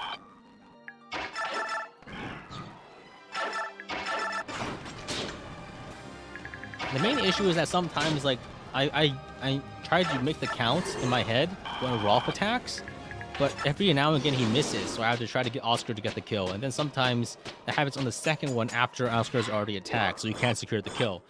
So you understand, like, it's just random things happening that are messing up my count, really. like that, right? 97. And sometimes like I have to carry one over because I don't really want to decrement the counter because it's a pain. Yeah. And like all of you guys, you're just watching the stream, right? You're not like locked in playing this 20-year-old game for 7 hours in a row kind of like mentality. So you don't have to care about it. It's not your problem. 599.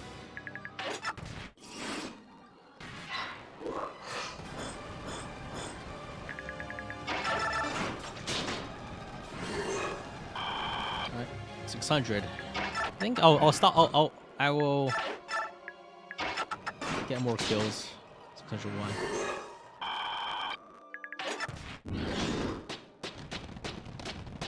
Yeah. You missed 555. Yeah. Missed it by a couple of minutes there then. Alright. 602.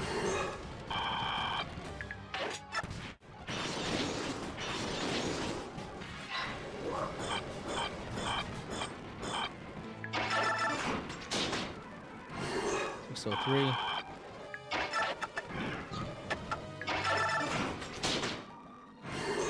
So 4.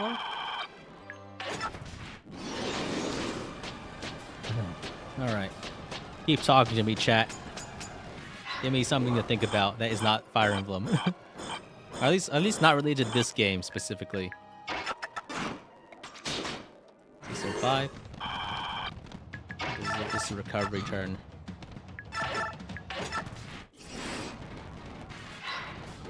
You managed to mod your Wii, but you moved out for studies. Downloaded some Fire Emblem games, but you're dreading wins without speed up. Yeah, I don't think I could recommend doing anything like this with speed up.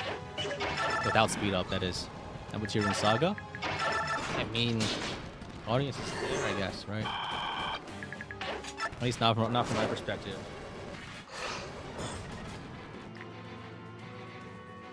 Exactly 200 kills this hour? Oh, I still have 15 minutes left to go.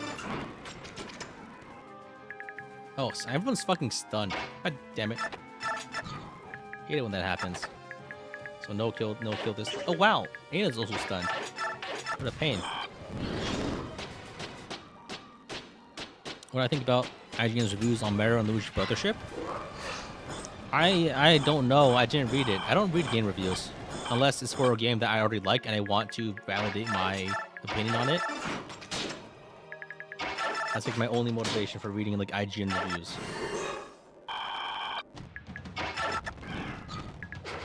So I haven't played the game. I didn't even know it came out. I knew it was coming out because like I don't know. I'm not sure if I was looking forward to it, but like I had fond memories of like some of the other Mario RPGs. One of the few games I had for the GBA was Superstar Saga, I think. I think I over-counted one there, so the next one doesn't count. But I don't know. These days, I don't really feel like I have it in me to just even play an RPG, right? Like I think Metaphor ReFantazio came out recently, and I played the demo, but I just couldn't bring myself to actually play the actual game. I enjoyed the demo a lot, but like I don't have it in me to play like a 70-hour RPG, so I just watched it on YouTube. Games I like besides Fire Emblem? Helldivers too. I'm still playing that a lot, surprisingly. Somehow.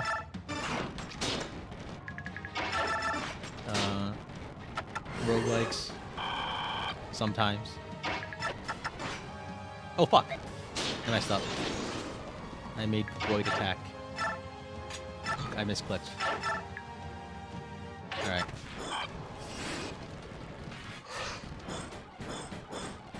Wasn't Tearing Saga literally named Fire Emblem Saga at first? Yeah, I think that whole thing was like a big copyright problem.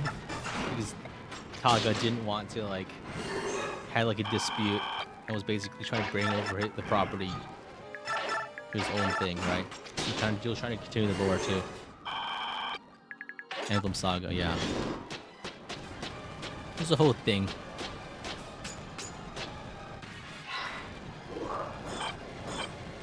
I believe that case is partially why you can just like you can make like knockoff properties. At least it's part of the case law. I don't know. It's just Japanese case law, so I'm not sure how much it influenced U.S. law, but it was definitely important. Yeah. I'm not a lawyer. Spoilers on my profession, I guess.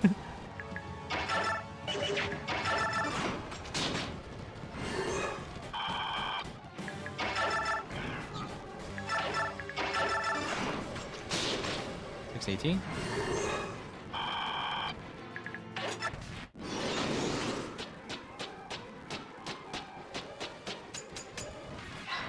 What is my profession? I won't tell you.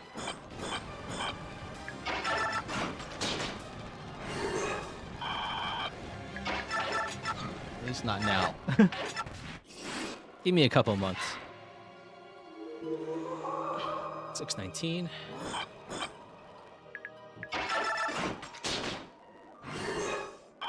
$620. We're guessing tactician. Ah, you got me.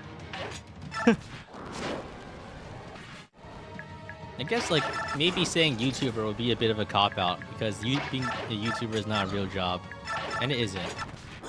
So, yeah, I don't know. You're gonna wonder if there's an end in sight? Yeah, at around 2 hours. At around the we'll definitely get to 1,000 in around 2 hours. We're making great pace at around 200 something kills an hour. I'm a videographer. Nah. My real job has nothing to do with YouTube or Fire Emblem.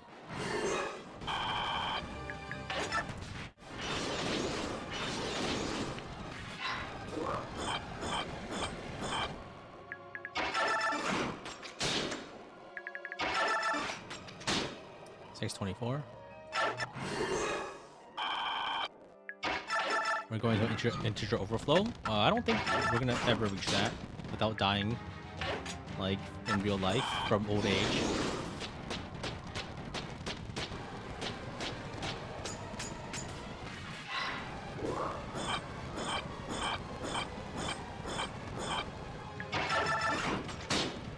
$625.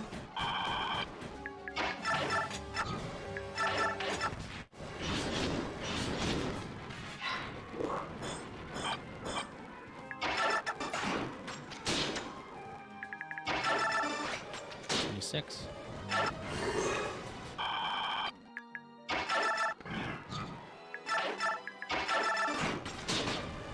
$27. I'm wondering if this will discover a crazy bug. I mean, it could.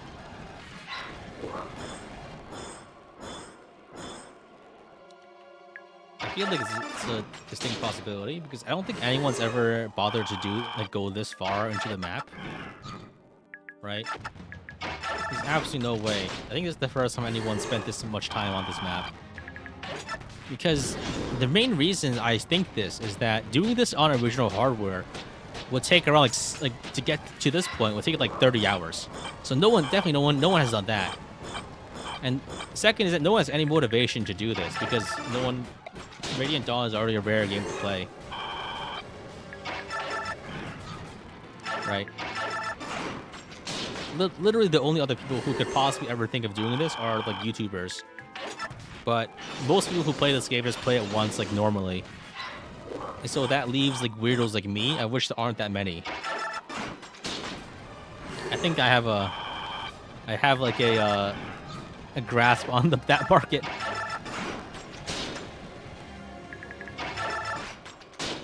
$633. I think we're definitely reaching 250 kills. And 100 kills an hour would be a bunch for in overflow. But yeah, but we're getting more like 200 kills an hour. Maybe like I think this hour like 250. 264. Need to heal this turn. Only 1,000 years then. Yo, let's go. Only 1,000 years for to make this number go up slightly. 635. Yeah, I can't wait to brag on Twitter about this. after I get this done. Was that? I think that's a. I didn't press the button there. Yeah. Shit, we got frozen. That's a EV minus. And we freeze here, and then we bring the 0 over, so Oscar's gonna get unfrozen.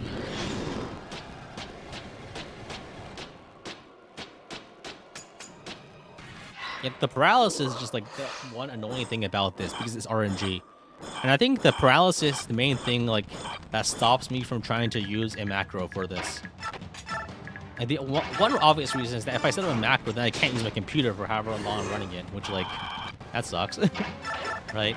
And the other thing is that the paralysis is like the biggest RNG thing here, and so are the kills.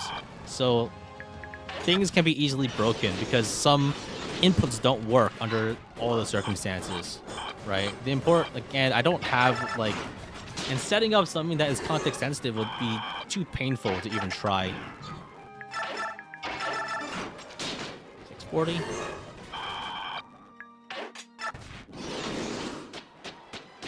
Can we get 250 an hour? We're almost there. Oh, well, it's really hurt. 61? Yeah, this is a heel turn. Set 42 of display to just 8-hour VOD. Yo, 10-hour video. 8 hours of it is this, just this. 642.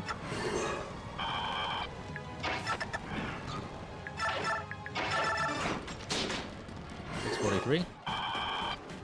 I mean, the worst thing that could happen is like a power outage or something, right? That crossed my save. I have backups this time. I've made many backups. I made very sure of it. 644.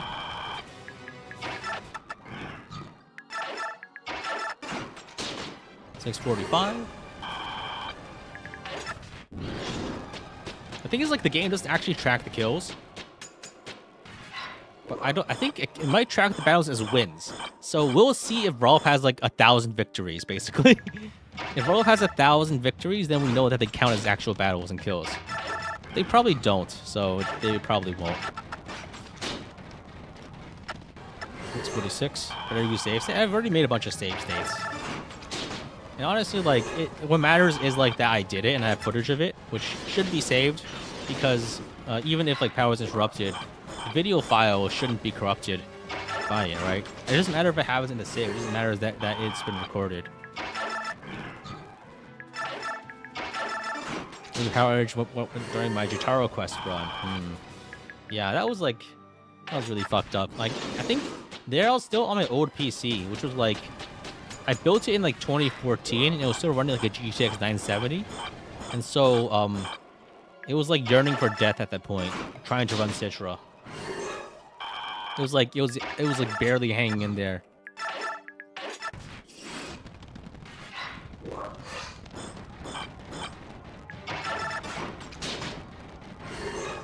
$61.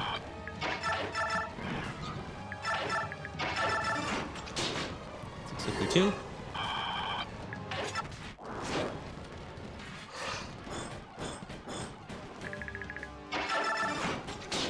So like, there was a lot of lag with a lot of my stuff when I was in my setup. Whenever I was trying to stream, I fucking messed up. I used Bliss. I boosted Rolf's bow rhythm instead of refreshing his action.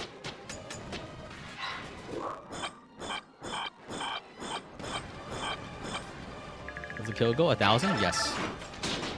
654. That's 250 kills this hour. I'm speeding up.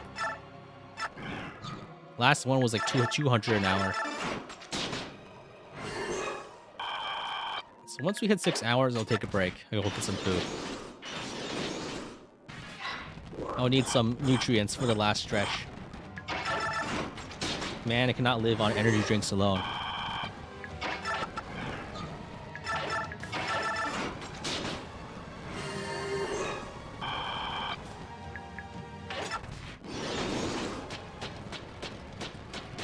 I could reach 300 kills an hour.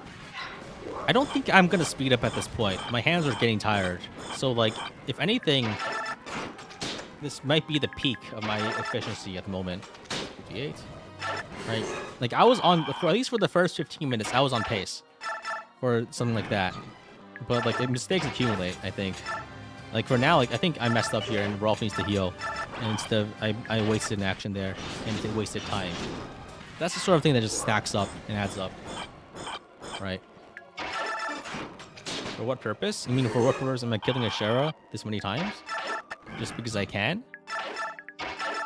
I feel like every boss battle needs to be longer, right? You know what I mean? Like if it ends too fast, then it's disappointing.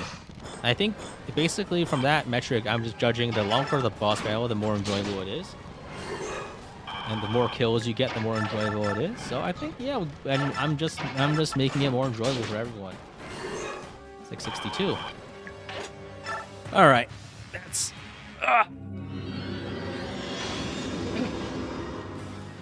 6 hours, 1 hour, and that was 258 kills. All right, I'm gonna get some food. I'll be right back. Got an hour and a half left to go, I think.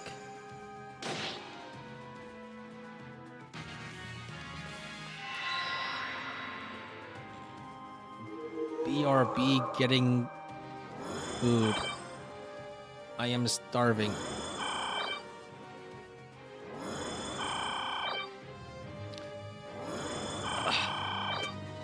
Man, it got darker outside. I was doing this. Each one of the lights. New hour late is 2:58. Yeah, I think the next one's gonna be a lot slower because I'm spending some time away from the keyboard. Whew.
Got a pot pie in the microwave. 5 minutes. So I guess I could do a little grinding while in microwave. 63. Let's squeeze in a little grinding. Gotta go for maximum efficiency.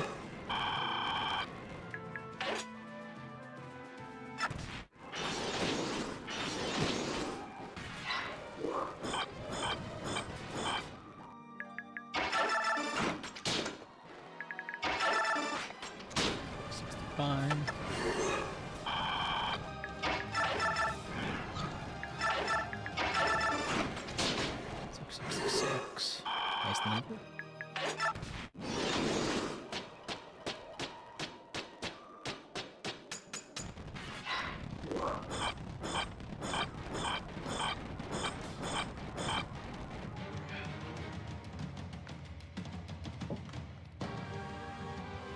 Gotta heal this turn.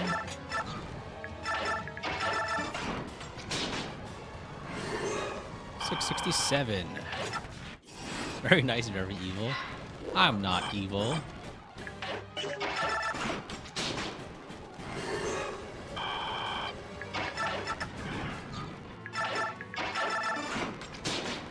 $669.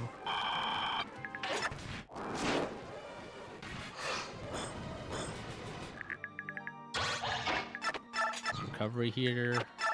We're gonna see her to recover there.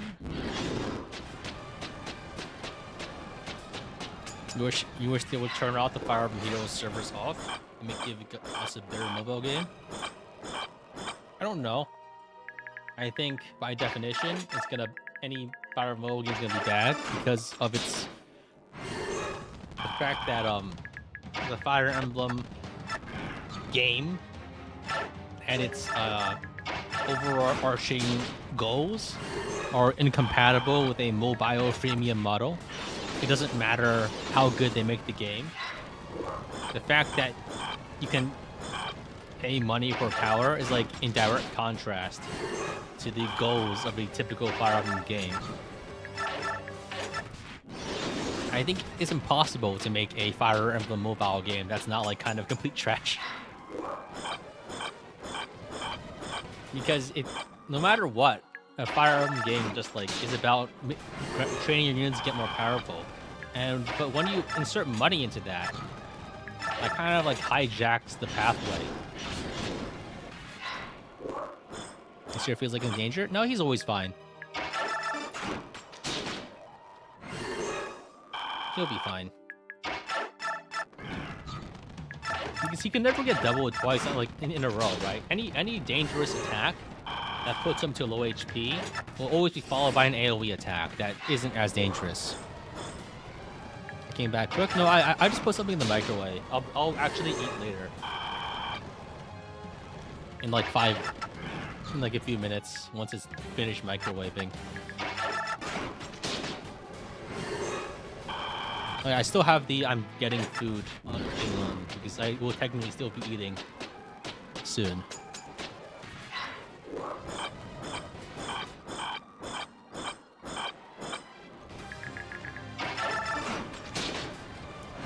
$678.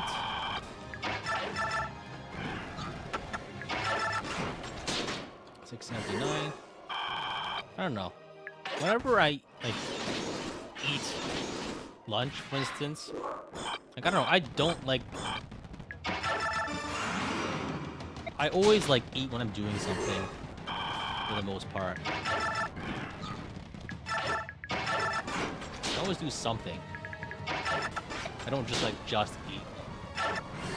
I'll be doing this until I get to 1,000 kills, which will be in around 1.5 hours or so.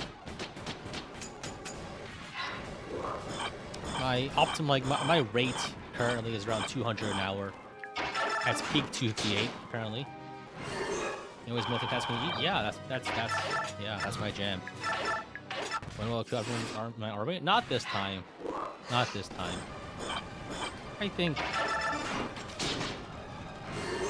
Yeah.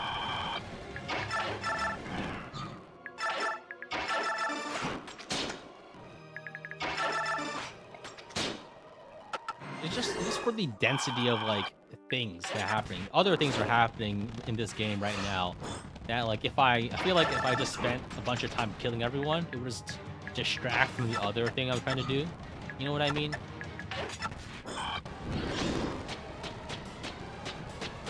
I think enough is going on in the chapter that like a lot of the times I would kill off a character mostly just like it was important to have things happen to make the playthrough interesting, but otherwise, yeah, I just played this map and it was shit. I thought it was boring and it was really easy, right? But then, like, I don't know, then what else can I say, right? Because there's nothing else to say for a lot of chapters like that.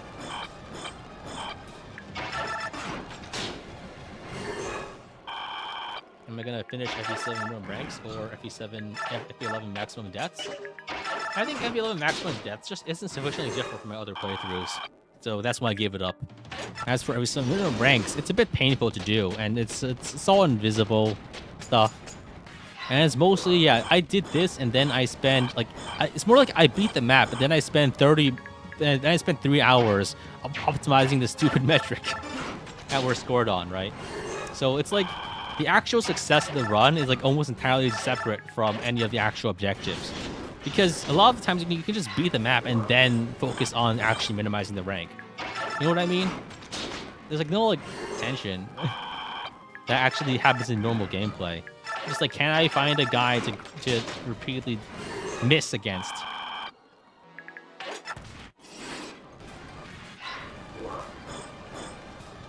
I think my microwave stuff is done. Right back.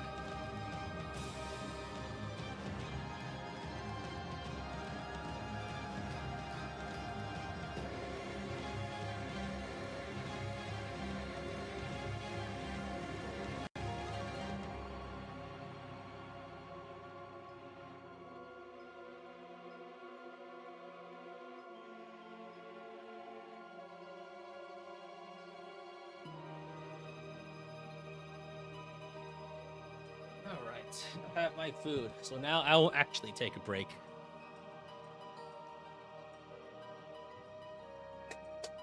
You wanted to see how it's like for normal circumstance? I mean, I would too, but it would take like 70 hours to get there, and I gotta make efficient uses of my time at some point. Alright, I'm actually gonna be eating right now, so I'm gonna turn off my mic until I want to say something.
Oh, I think the audio died. All right, give me a second. Let me fix it.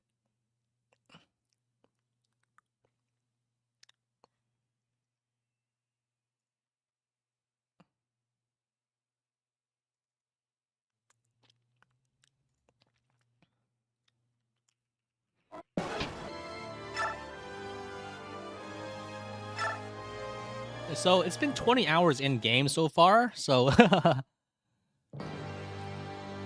you can see why people haven't done this. So far, I spent in game 20 hours. Ashera turn 536.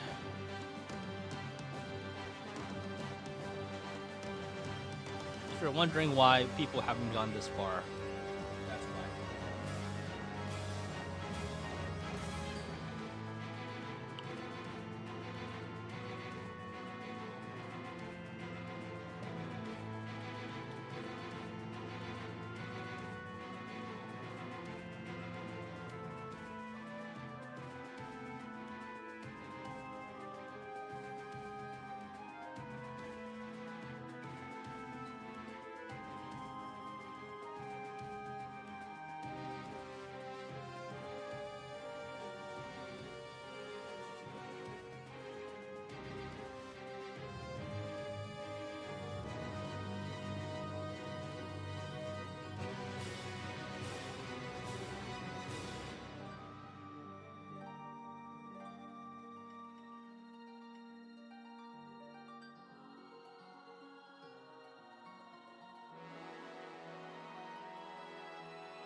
All right, I have finished eating.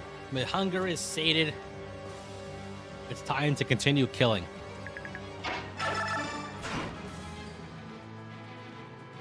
Ooh. There we go. 691.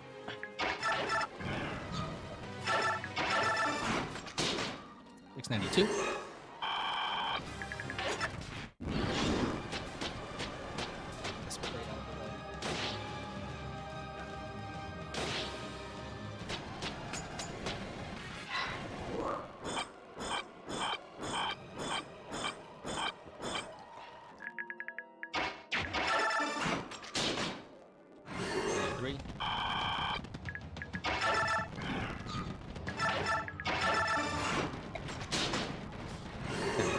Almost at 700. An hour and a half left, guys.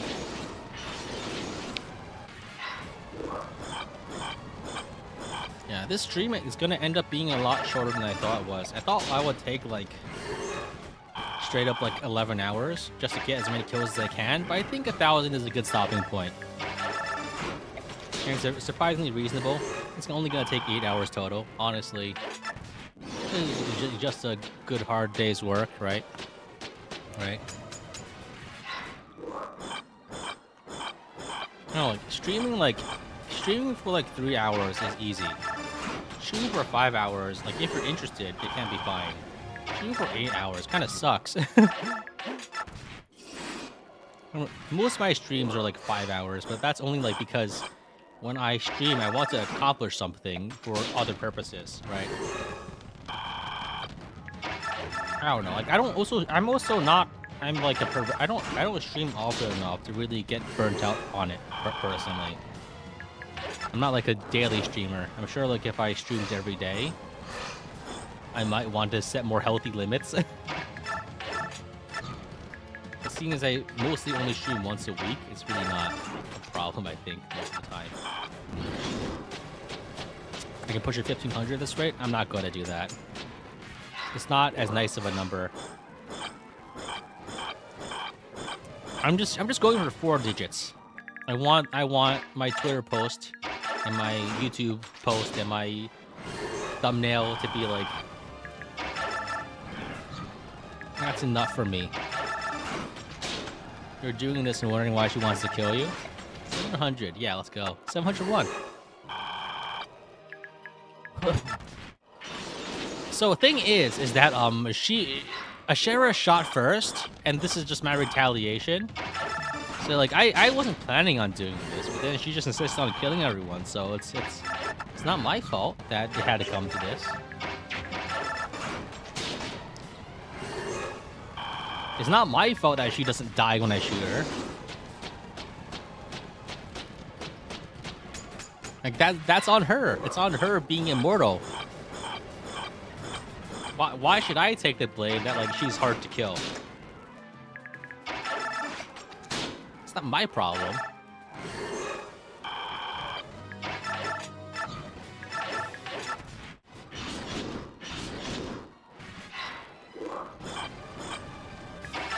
The issue with actually trying to find efficiency with this is that a lot of it is like input based and fast forward based. So it's not super consistent, right? If you were to find a turn-based solution, I think the optimal setup would involve like fortify staves and other more healers with like heal staves, and that would probably allow you to get more kills every turn. But then the problem there is that it's just a lot more inputs, and it's like a trade-off here between like AFK-ness and actual effort and actual rewards, right? Like it's not like, I don't know, I don't want to like have the effort of like 3-tick barbarian fishing or like 3-tick granite. For those of you familiar with optimal OSRS grinding methods, right? Even in old school RuneScape, I wasn't sweaty enough to like do the actual super optimal methods. I don't know. I feel like people who play old school RuneScape are like set a bit apart in how much grind they're willing to do and clicking wise, right? But I feel like there's like another tier above that within RuneScape that is like I'm not willing to stoop to. What's the point of infinite kills? I mean, you clicked on the video on the stream. Isn't that telling enough? It got you interested. I mean, the point is that it's a big number, basically. And I wanted to see like if I could find a sustainable method that is fast at killing Ashera. Because this is like the one boss fight in the game that can just go on forever, and where you still do things, right? Most other boss fights just kind of terminate very quickly. Like the Demon King in FE, not FE8, you kill him in 2 turns. That's boring. There's nothing to do. Even like the bigger ones, the bosses don't heal. This is like the one boss in Fire Emblem where you can get a high score.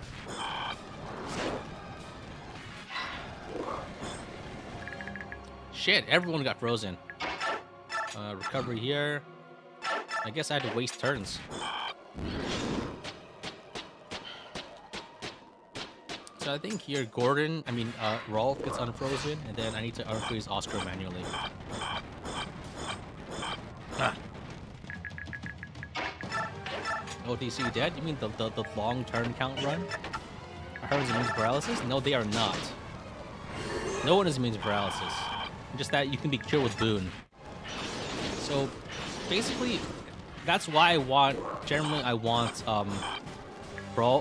Raisin adjacent to either Aina or Nasir, because they have Boon, which automatically lets them fix things.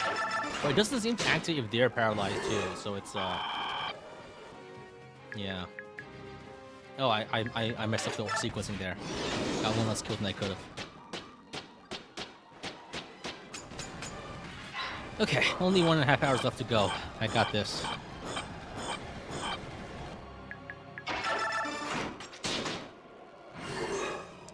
$717. Gotta heal this turn. I'm low on HP.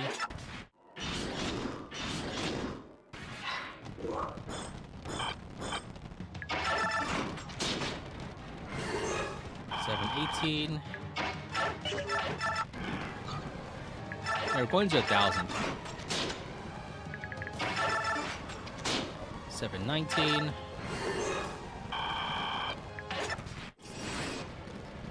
Silence doesn't matter. Yeah.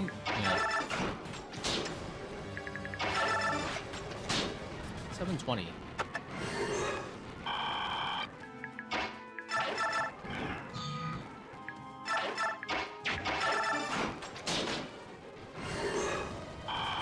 $721. The other alternatives for this was me just doing this off stream, which would, I mean, I still have to do it, so it just wouldn't be as. I also just wouldn't. I don't know. I'm starting to think maybe I should have done it that way, but I think I've gave enough people some entertainment in their day to make this worth it somehow.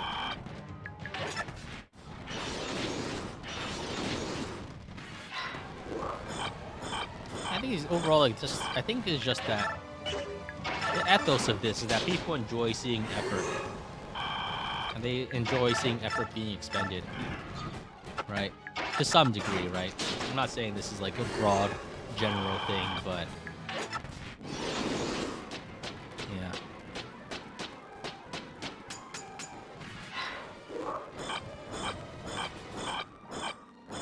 I don't know what I'm talking about. I always get like a little like weirdly philosophical when I do these streams because I have nothing else to yap about.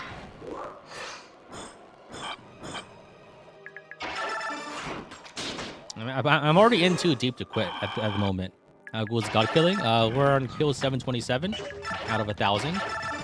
Projected end of this stream will be in an hour and a half or so. I have a rough Ashera kills per hour of around 200 to 250, depending on my level of activity. Didn't get a kill this turn, man.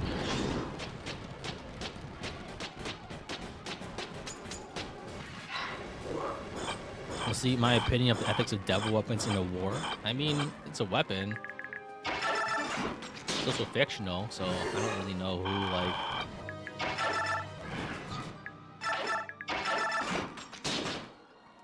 7:30.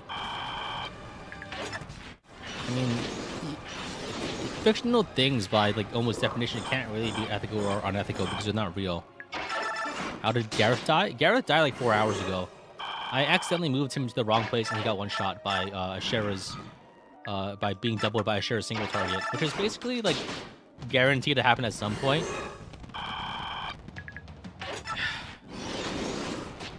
Yeah, he died roughly 4 hours ago. 3 hours ago? 3.5 hours ago? Something like that. Like roughly an hour into my grind to the point where I started actually killing Ashera.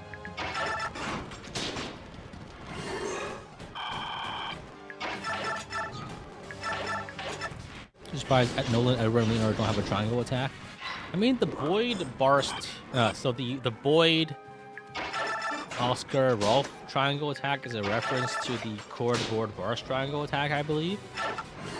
From like from the Arcanea games, I think.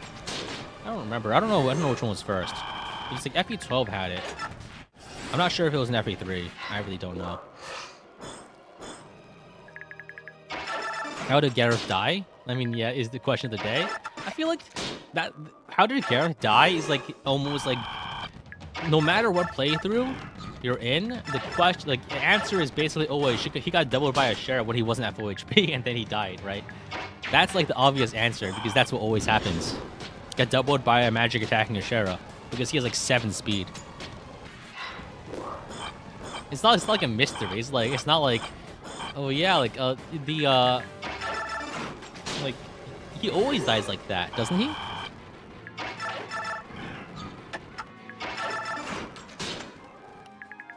It's like asking like how the Death Star got blown up. No, the exact one weak point that is like the essential design flaw is how it got destroyed. Well, yeah, no shit.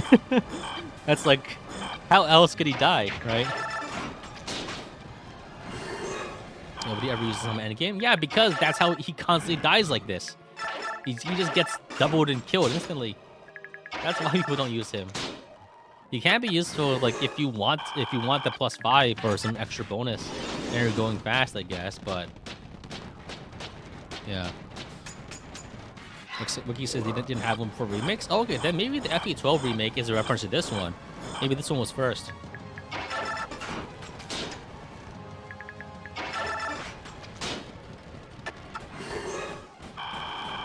$741. I think the other reason is that most of the time when people bring characters into the tower, they already have like actual good characters they want to use. So then why use like the mediocre pre-promote at that stage of the game, right? The 3 numbers in the site, yeah. I wasn't sure if it was a Spirit or a Ashera. Yeah, I mean, I guess those are both valid options. Wow, everyone got stunned. I hate it when this happens. So let's put Aina here just to boon these guys up.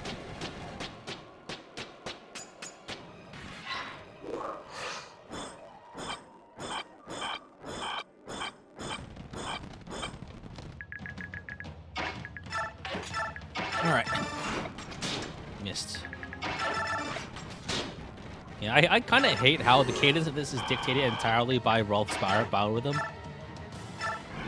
It's really, really painful that that's like what decides to kill or not.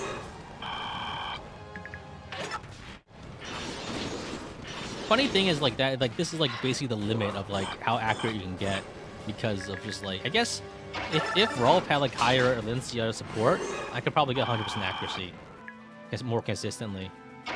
But I didn't really plan that far ahead. And honestly, training supports in this game is such a pain in the ass. I don't want to do it. Also, you don't have much time to do it either, right? You just don't have much time to deal supports with in this game. Especially since Alencia and Rolf are not together for most of the game.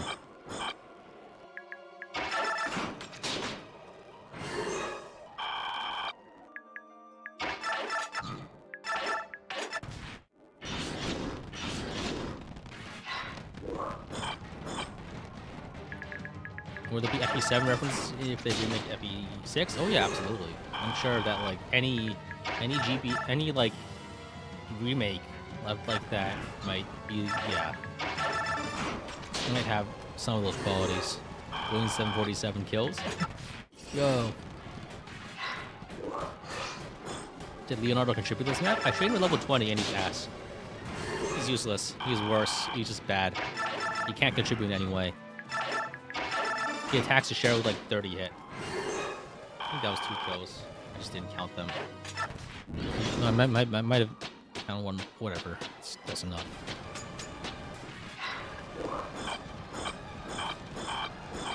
Sometimes my finger just fumbles, and I guess I'm honestly probably okay if I like overcount by like 20 or 30. That's close enough.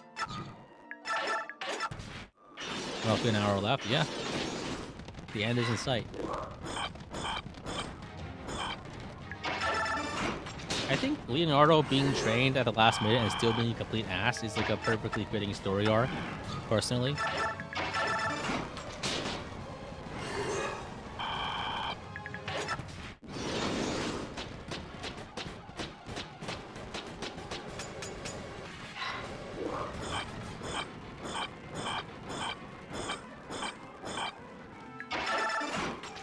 It's funny because no matter when he was trained up, he was always going to be that ass.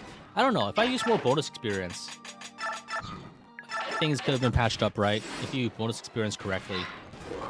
But then that's like so much effort and it's not worth the trouble. I mean, that's like characters like Leonardo in a nutshell. They're so much effort and not worth the trouble. That's the last time I saved. Saved it like 100 times ago. An hour ago?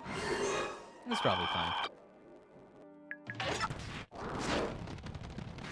Everyone got stunned again. I hate this. I hate this. Why does it keep happening?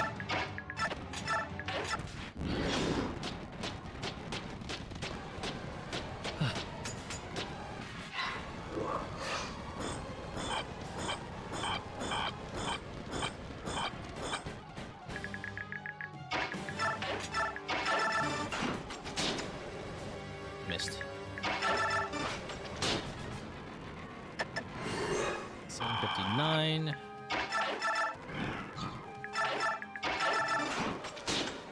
I missed the kill. Damn it. Ooh, Nasir is getting dangerously low. That was spooky. He should be fine though. Because he can't get double next turn because he got double this turn.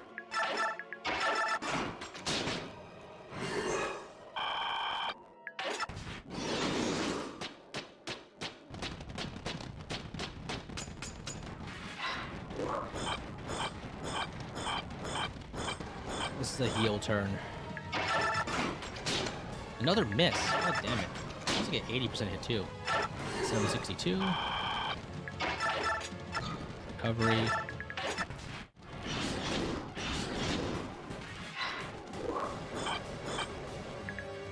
He should be fine this turn.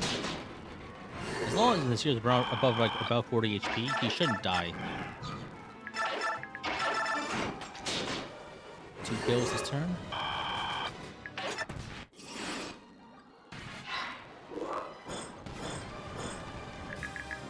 Ooh.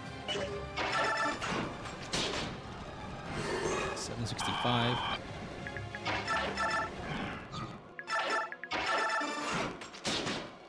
$766.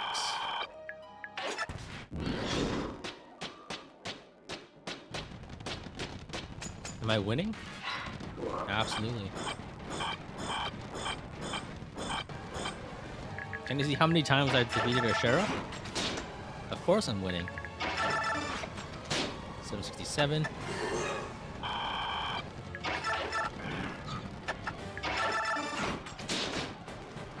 $768. We're pretty close to the funny Thracian number. That kill was 776. Galzus showed up. I don't think Galzus would be able to do anything to me. Like I'm not afraid of Galzus right now. I would one-shot Galzus right now. In my current state.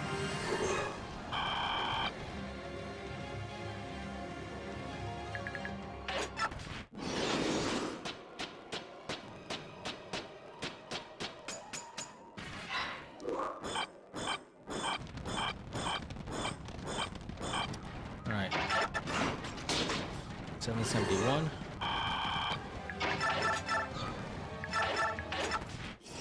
No kill this time.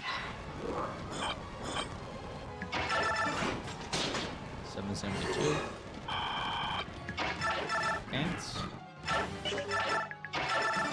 773.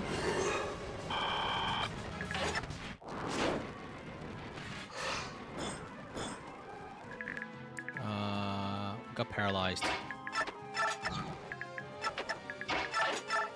So no kills this turn.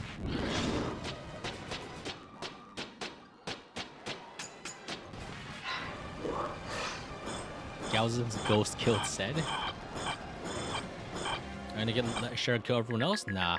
I'll just leave Gareth as the only casualty because he always dies like that. There's no need to dilute the message. 775. One more kill to 776. One more kill. His turn,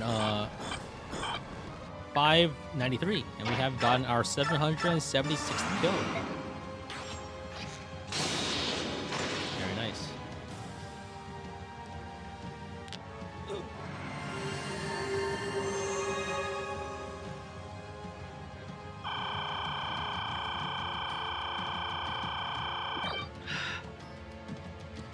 It's not over yet.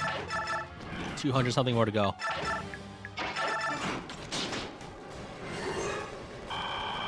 $777. The lucky number.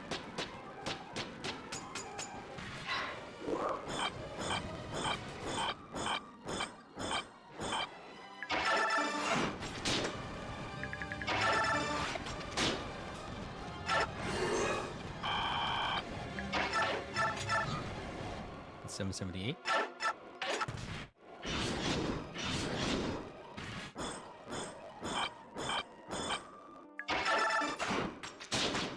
I got a Jonas here. 39 is not a good number to be at.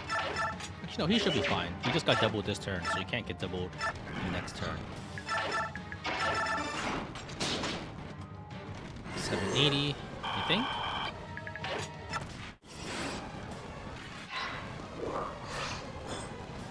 I'm gonna do 999 with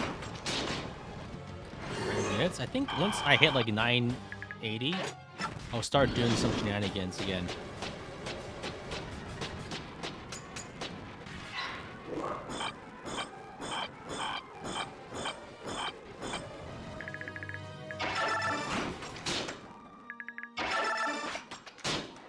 $782.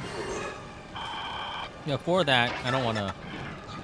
I'll probably just be too tired by then. I've already done everything I need to do at this point. I've already, like, done my crazy, wacky 4 to 5 to 6, like, 10 kills per turn once. I don't want to keep doing it.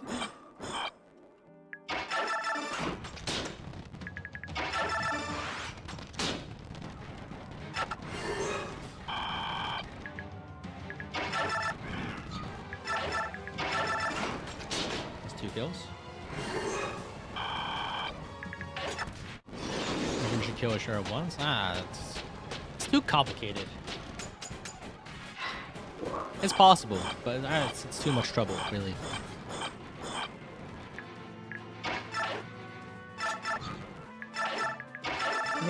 I'm already doing a lot here. Give me a break. 786.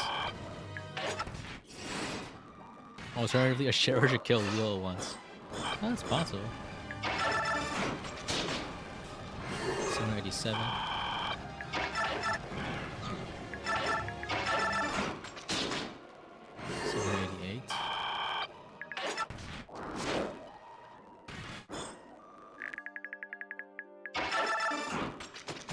Oh. Damn it. Oscar got stunned. No kill this turn.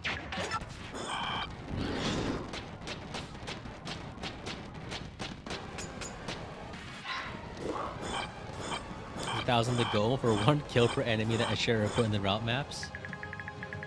1,000 is just because it's a nice number that looks cool. But you can believe whatever you want for the rationale.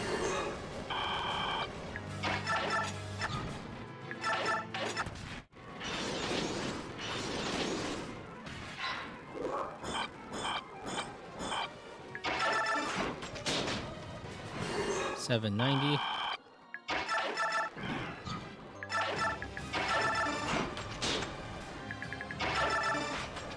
791.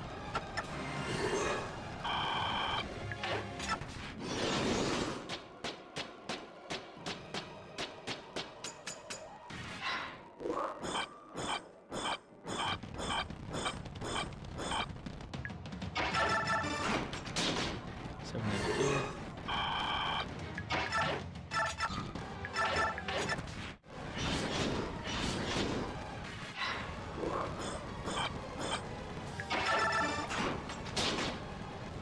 783. One more hour of this. And I can sleep.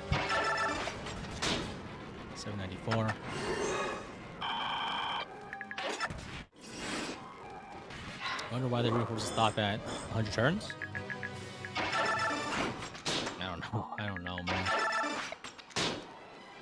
I think it's that probably in the code, the devs had to program it manually for each turn. So they just decided not to really. Yeah. I thought I started doing it this morning. I'm going to sleep 7 hours after waking up because I started like midday. And I'm really tired right now. And I figured, yeah. I don't know, every time I stream for a while, I just like sleep immediately afterwards. It's quite exhausting. It doesn't even matter if it's like middle of the day, like I stop streaming at like 3 p.m. I always like sleep immediately after it. Hard crash. I mean, it's also just kind of like, I don't know. I don't think many people have the opportunity, or rather the case of talking for 4 hours in a row. At least for me, it's a lot more exhausting than you might think. Yeah.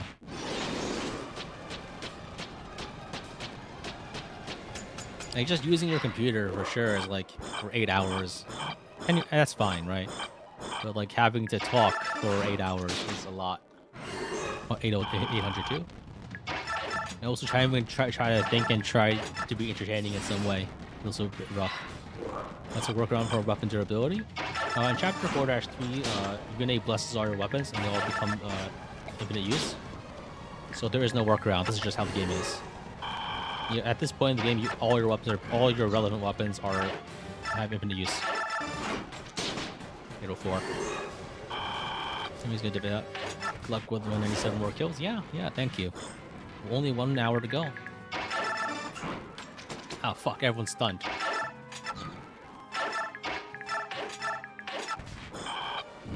I love infinite durability weapons. It'd be kind of funny if, I don't know. I feel like if it wouldn't be as fun if the weapons weren't infinite, because then you just have to like use iron weapons. You know what I mean? I feel like there wouldn't actually be much of a thing here. It would be a bit more boring. Would be possible without them. I think there will be an upper limit. I mean, some weapons are by default infinite use, right? So it wouldn't be not. It wouldn't be that. It wouldn't be that limited, is all I'm saying. 7. I think this is a heal turn, but it should probably be fine. Oh, whatever. I'll play it safe. Ashera's judgment broke. Judgment machine broke. Yeah. I mean, there's other ways you can do it for sure. There are other weapons that don't have durability. 808.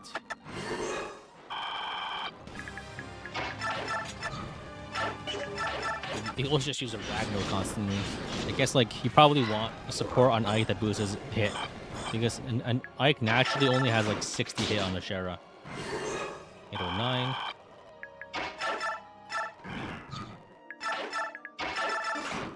Ragnar actually got the kill. Yeah, that's true. That would be disappointing. Can't have that. 810. It's a chance of me getting stunned. I think it's based on the res.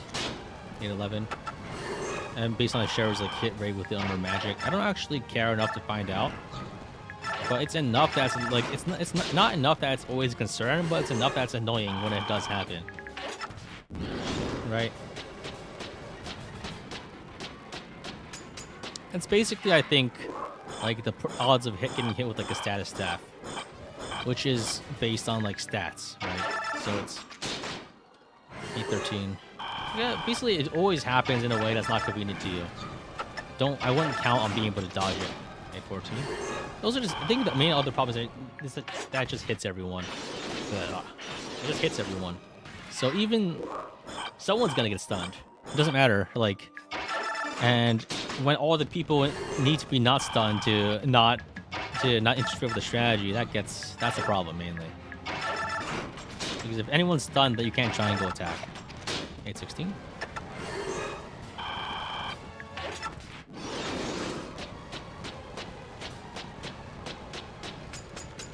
I think I might also need to edit one of my other older videos because I explained the triangle attack pattern before, but it's mistaken. Because I only discovered now, like, as long as it's any triangle that overlaps the center, like the tile you're attacking, you can do it. Like, you don't have to be like adjacent or in any row or column. 817. So like, I need to.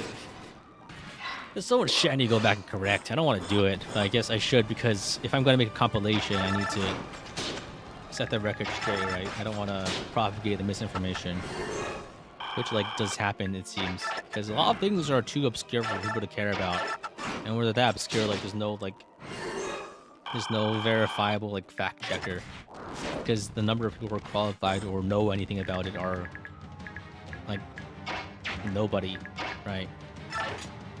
So I think I need to recover status this turn. No one's doing anything. Yeah.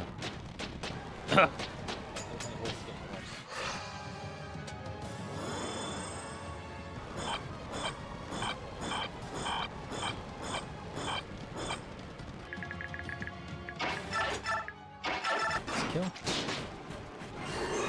I think I heal this turn.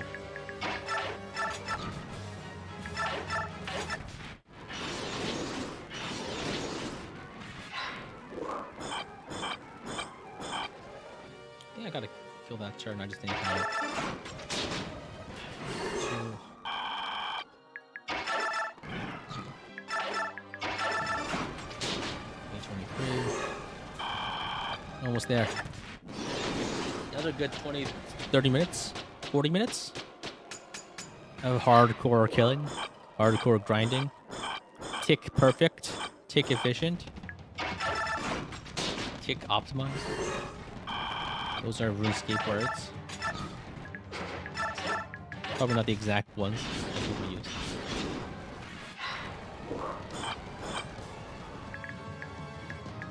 Do you hear the Roblox death sound? I don't know.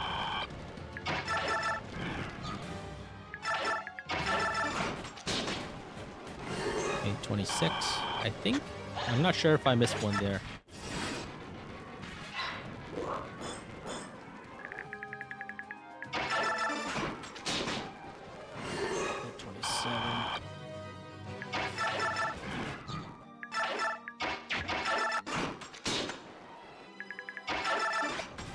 28.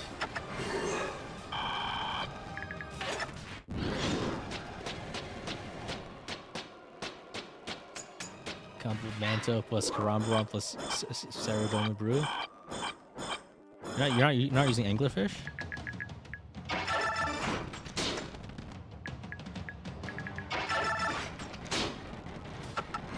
I guess after a certain point, you kind of have to care about money efficiency, I guess. But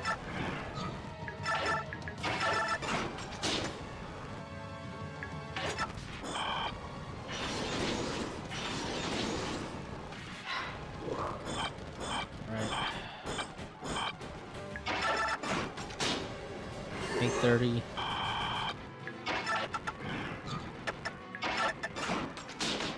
$831.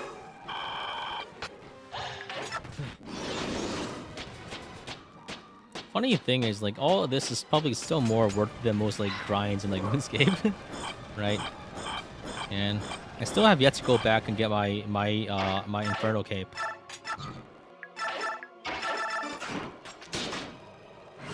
But well, I was going for it before I stopped playing, but then I changed my mouse, and then basically all my rhythm was thrown off because my mouse got a lot lighter, and so I couldn't hit the same like cadence for switching my prayers, or just moving things as I did before. How many times have I killed? Got 834 times, aiming for 1,000.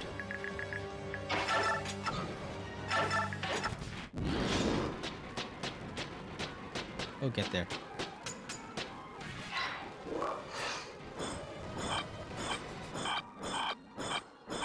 It's right there on the screen. I think it's funny if people ask me and then I tell them a ridiculous number. That's also completely true. I think there's some value in that. I wouldn't dismiss. I'm that's like the kind of question I'm okay with people asking every couple of minutes. It's not like a streamer thing or like, like where you're constantly answering the same questions. This is like the kind of same question that's worth answering because it's the point of the stream, right? It's like you're like a hot dog eating competition. People ask you what you're on. Like, yeah, I'd be happy to answer. That's the point of the competition. It's not like people ask me why Gareth is there. I mean, I guess that's also fun too. That's why I stopped playing fighting games when you got a new controller. You didn't like this. You didn't feel like sweating the game. That's happened a couple of times for me too. Like I think I used to play For Honor. Then I switched controllers, and the new one didn't feel as good, and I lost all my muscle memory. And then I don't want to do this anymore, right?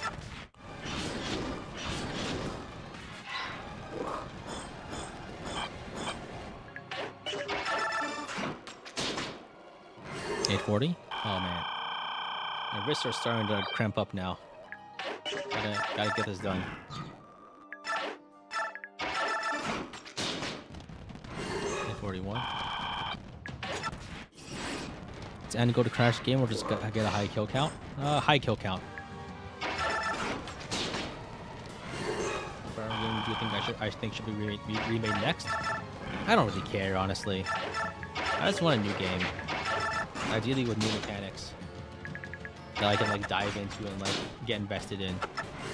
I want to like discover things. I don't really care about remakes, like in the sense that there's nothing new to discover, right? You know what I mean? I enjoy the process of discovery more than optimization. And I'm not like big nostalgia driven by Fire Emblem like stories or anything. The old games are still there. 145, 160 left. So like I have no like I don't have nostalgia for genealogy. And I think it'll be cool if it were remade, but that's mostly because I think the original game has big problems that right? And I don't want to see a faithful remake. I want to see one that like gives us new things to look at. What's the technology of my mask moving? You mean on the left over here on this screen? That is a PNG. It's a PNG with an audio waveform that tracks to my audio input capture. This is very low tech. 848. I think SOV is the best FE remake. I mean, there haven't been that many FE remakes.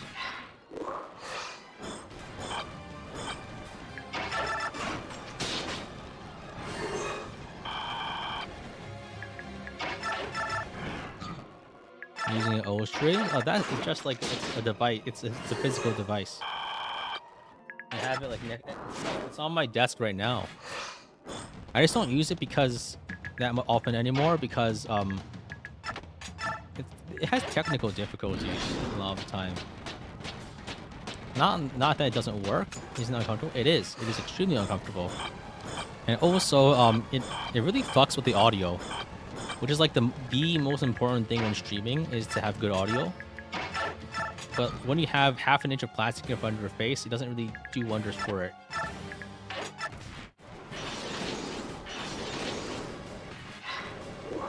So yeah, the problem is that it kind of like using it kind of fucks with everything else.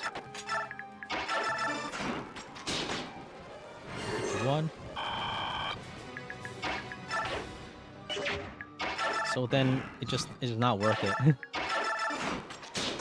a lot of the time. Okay, it has eye holes.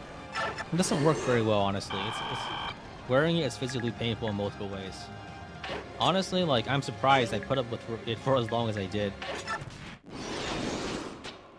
It's like I think a lot of my older streams I did it with it on, and like I was constantly like sweating through it. Like my the things were fogging up. I couldn't see shit. It's like, man, the stuff you put up with when you're like desperate for being relevant, right? I've gotten more comfortable with my current position to not have to do that anymore. Right? Gotta...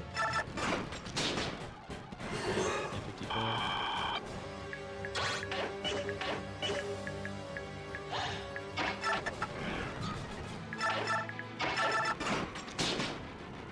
Yeah, a lot of the times, a lot of my older streams, I was be like physically impaired from having like a pound of plastic on my head. Which, like it makes things hard. It was hard to see. It was hard to think. It was hard to breathe. Am I holding up? No, yeah, this is fine.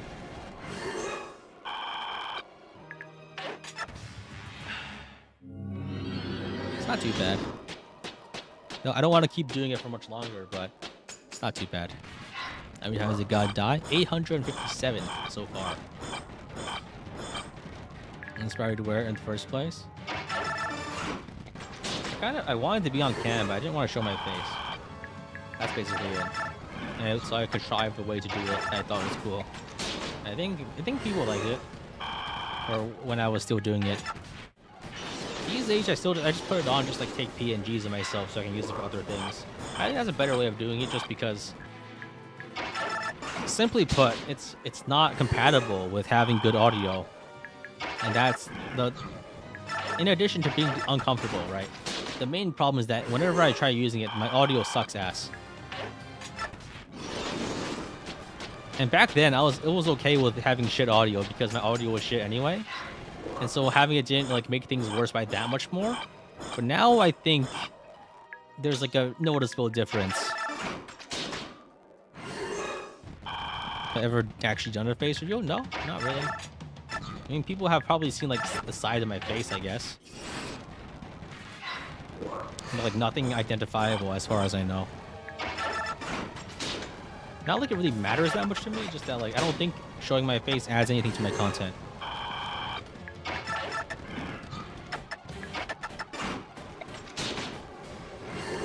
864.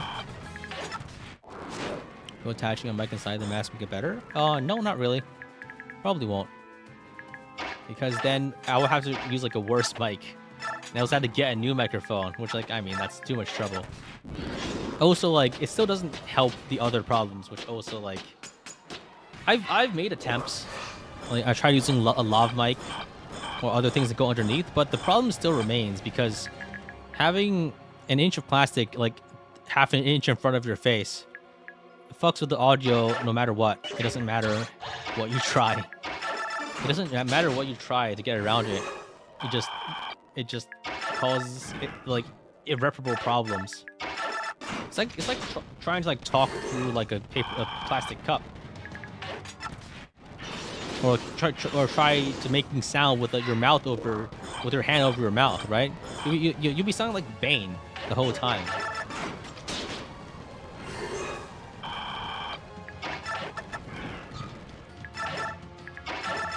Marathon streams must be hell as well. I haven't done one of these in a while. I mean, I do these because it's a stunt, and because it lets people gawk at how, oh, he actually did that. Yo, what a madman, right? But like every time I do one, I kind of wonder, like, is this actually worth it, right? Is this actually worth it? Every time I actually do one, it's I question my I question why, right? But like, I don't know.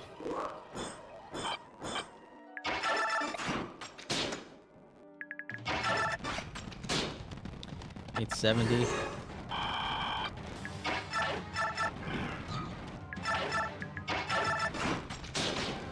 It's 71. You like this makes the playthrough memorable? Yeah, I think so. I don't know. I feel like I have a unique place in the community specifically because I do stuff like this. But like then I actually have to do it, right? And there's ups and downs. The ups is that it's funny. The downs is that I have to do it.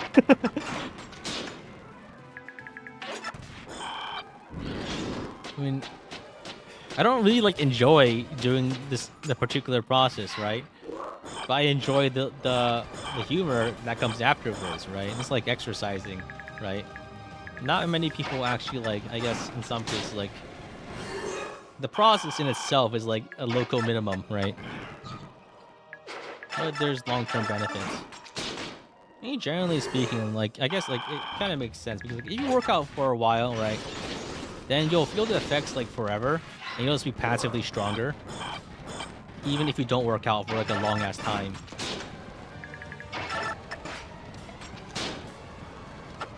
Right? So it's just like once you spend like if you spend a couple months working out and get to some kind of thresholds, right, you're just like stronger forever. Even if like you don't keep up with it. And if whenever you pick it up again, you're already like at a minimum level. Sure, like you'll lose gains, I guess. You'll be unused to some things again.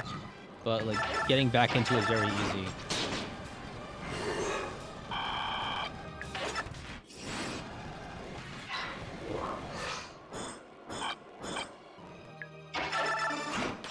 Am I Canadian? I'm an American.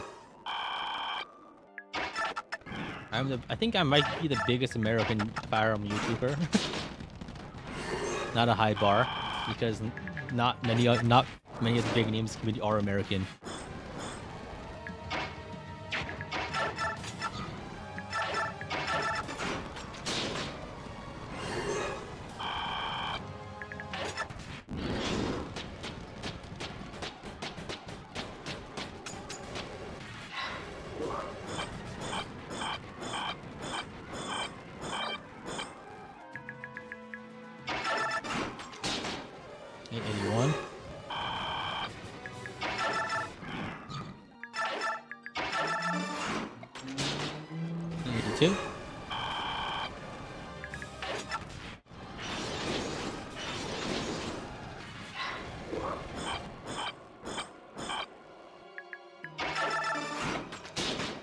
Gas not American? Isn't he Canadian?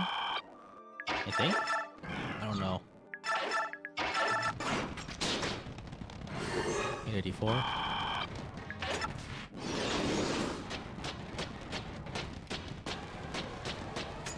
was kind of worried because I was specifically like thinking about who else is American. I think Bizmix is American maybe, but like he hasn't posted in like 3 years. Even count? 85. So like I don't know. It's like people can be FE tubers even without posting a FE video for years, and I guess I don't know. Things stay on YouTube forever, right?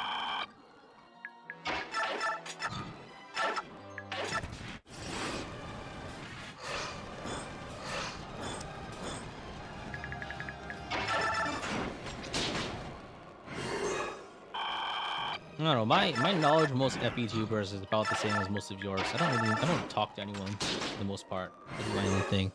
It's easier that way. Ether to Deedleys in China channel. I think. Oh yeah, that guy. That was from years ago, right? Oh, there's like a whole thing about it. I don't know. I don't actually know what happened there.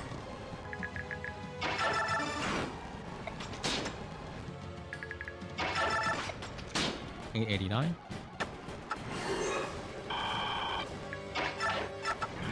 We at 1,000 soon. 890. 9,111 to go. I'm not going that far. Any other FTV watches Deltrick? I mean, again, like I don't really know who that is. I think it was before my time.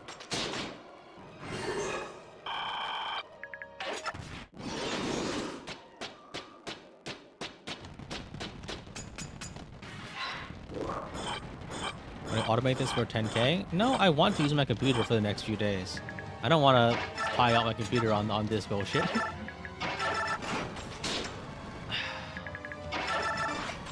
93.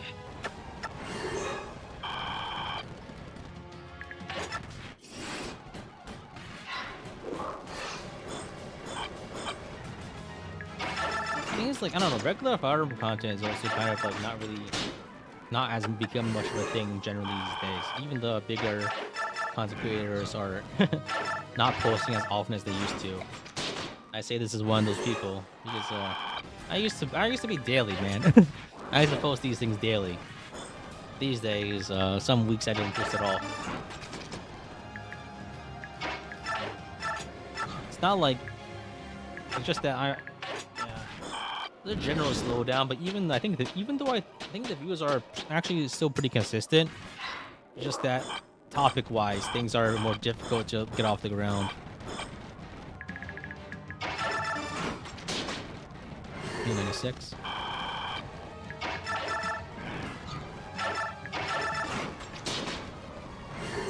$97.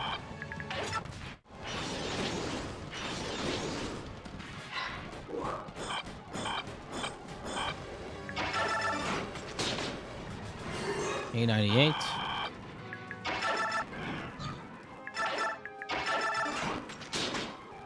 $99.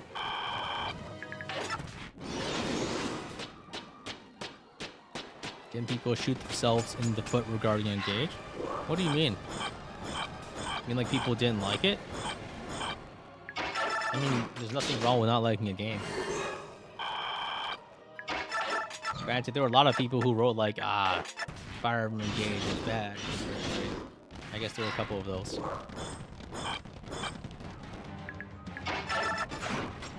I do games with other challenge communities. I don't think you would see me do other games. It's not my interest. I don't like. Wait, what do you want me to do? Play Pokemon? I don't like Pokemon.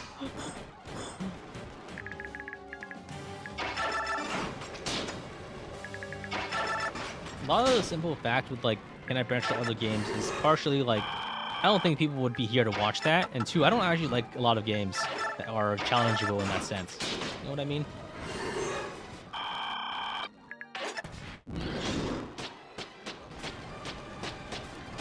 $904.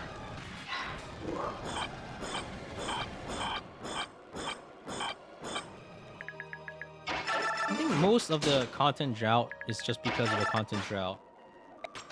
And people just lack interesting things to say after Three Houses stopped being a thing. Because a lot of YouTubers got their start with, and their content ended with Three Houses, for the most part.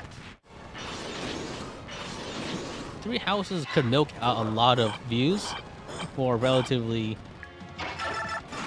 uninteresting, unanalytic content. I hate to say.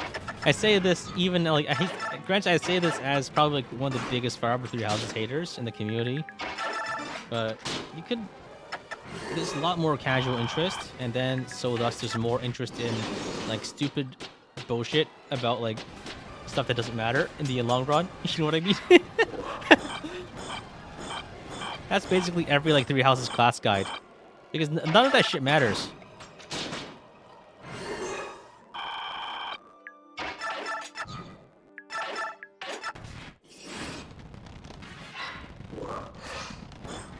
And you can pretend it does in the same way that you can pretend Fire Emblem Awakening is just fun gameplay, but I mean, you're not gonna convince me.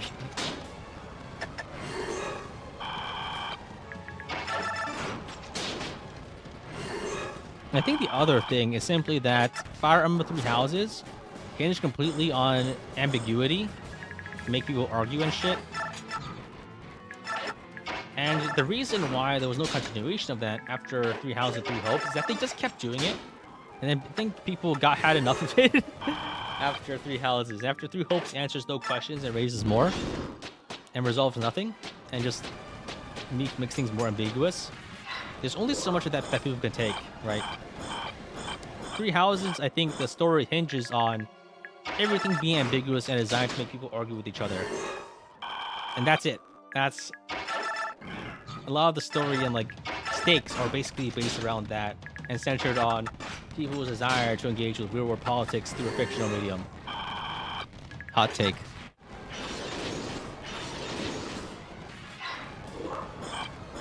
There's no like deep political analysis that you can really do. That doesn't just kind of get annoying after a while. Intelligence stumbled the bag with the Three Hopes. I disagree. I think they did the exact same thing they did with Three Hopes as they did with Three Houses. It just didn't work the second time. It's not that they fumbled the bag, it's that the bag was made to be fumbled. Or rather, they did the same thing, and because it's the same thing, right? The people got sick and tired of it, right? It wasn't new anymore.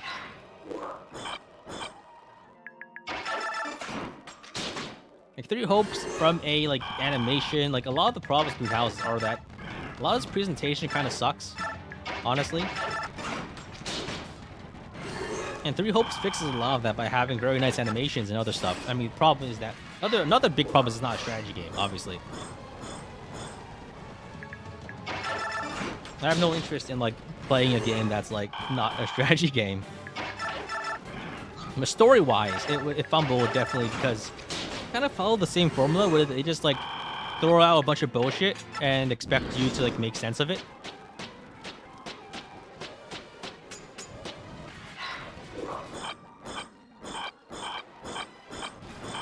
And after many years of arguing about Edelgard, right?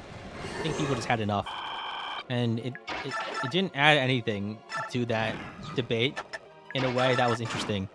And I think just there isn't a way to add to that debate in a way that's interesting because I mean, like how if you either argue by fact in the game or by like broad like philosophical implications. And I mean, it's not like there was much more evidence added into the game aspect that wasn't contradictory due to being different timelines and stuff. And then all that remains is arguing by like ideological rhetoric, which is kind of annoying after a while. And so people already got sick of that, and they didn't want to keep doing it. The ending was also literally incomplete, yes. Yeah.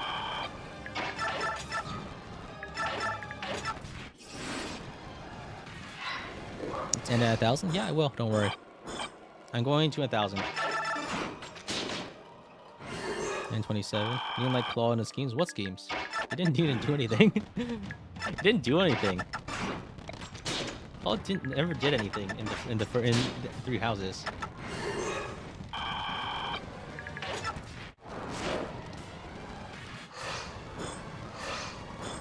No, I feel like a lot of the Three Houses enjoyment is exclusively through like fanon and fan engagement, which is great. It's fine. It's great that a game can run by that, but it doesn't. Fan interpretations kind of tend to run off by themselves after a while. Because then the character isn't owned by the writers anymore, and once that happens, like there's no going back.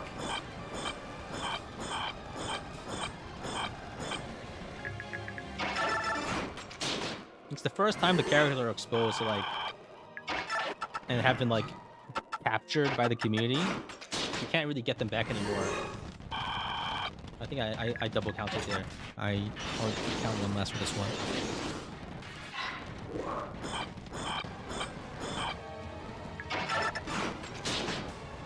So alright, 333. And that's also partially why like no one wanted to talk about it by the time it came out. Frankly, I think a lot of people only bought it because they were starved for Fire Emblem when it came out, and honestly, that was me too. I barely even played the game even though I bought the game, which like, yeah, that was a waste of money. That was a waste of money.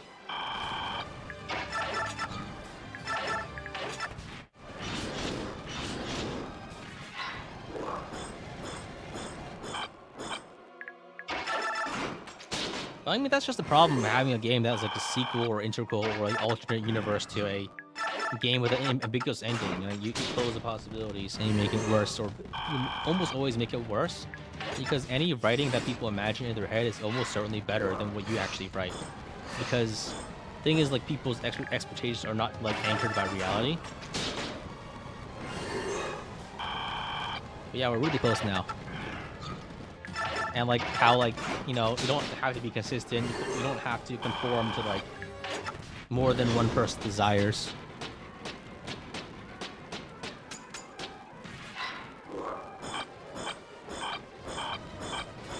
Out of heroes make as much money as it is. I mean, people love sexy pictures of their favorite characters, right? That's basically it, right? Tell me I'm wrong. I'm not. You can't.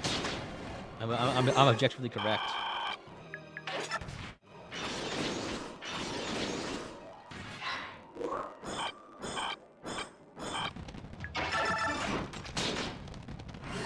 $9.42.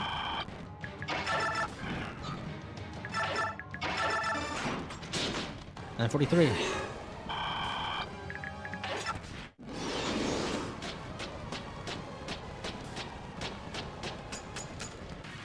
$9.44.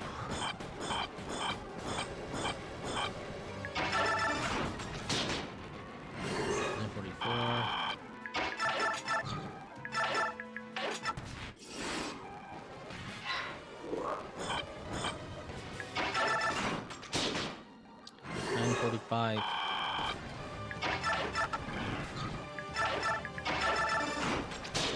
$9.46.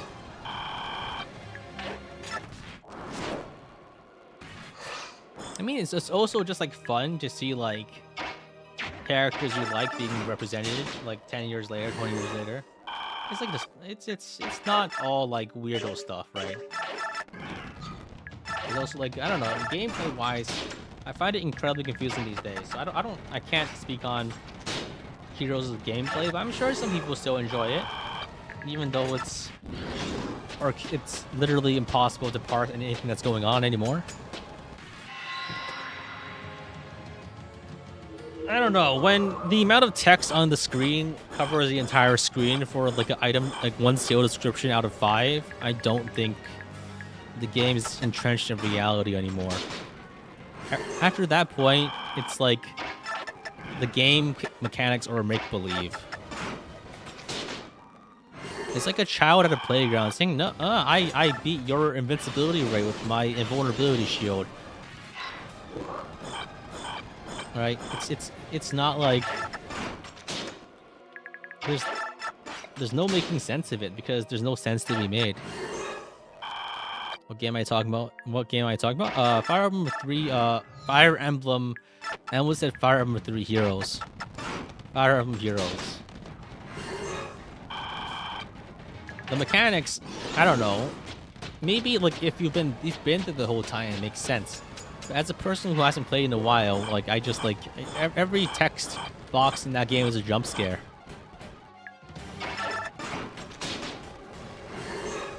It's kind of funny how like I see like Phoenix Master 1 post on Twitter like simplified versions of skills, and they're still like 20 lines long.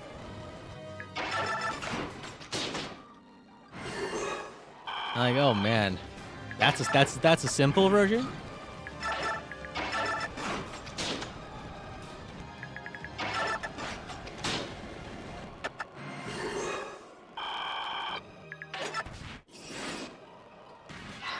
Remember Defense plus 3?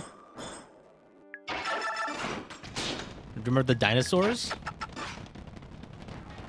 756.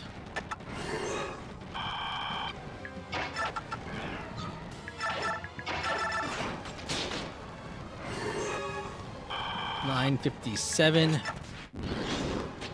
Advanced Wars by Web. Yeah, I don't know, like, I don't really like Advanced Wars that much anymore.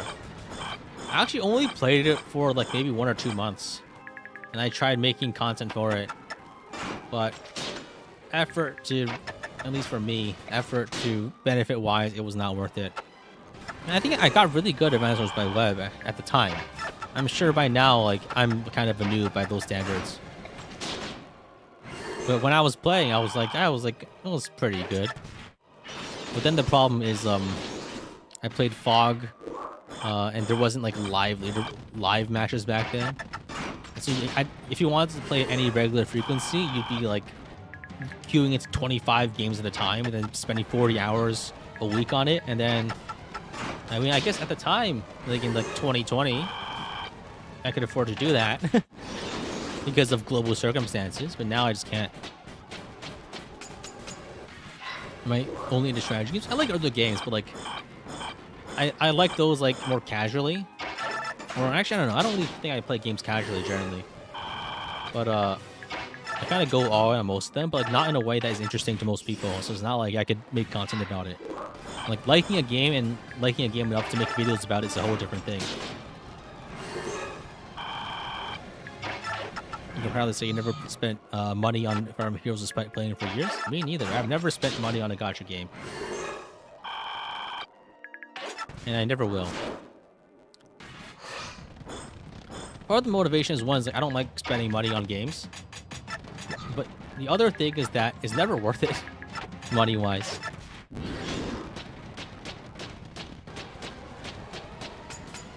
Every gacha game gives you like hundreds of dollars of free currency. So any amount of like free shit you do is any amount of money you pay is gonna be, it's a small drop in the bucket compared to any other free stuff you can get. Plus, like everything you get is gonna inevitably get power crept. Power crept in like at least 6 months to a year.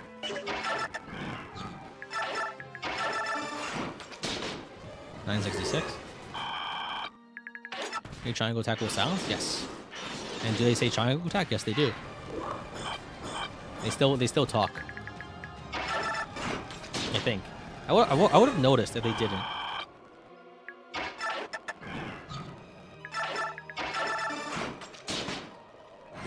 $6.98, $9.68. I don't know, because like I don't get my dopamine from having like strong characters. I get my dopamine from like doing cool things. And that's like almost there in direct contrast with like actually having strong characters. Like strong characters can just like roll through things, right? I like pulling bullshit, basically. And that's inherently like tied to having limitations. And in gacha, paying money means you have fewer limitations.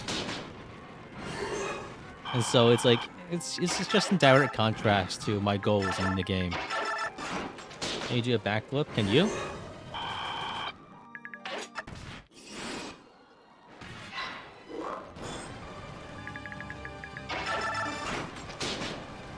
$9.72. I know triangle strategy. I'm aware of it. Play the demo. Not interested in it and really playing much more of it.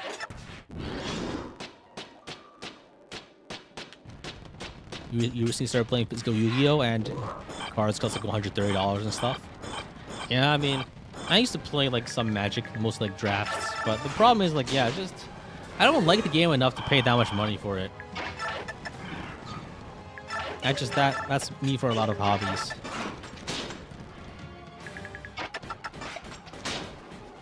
$9.75.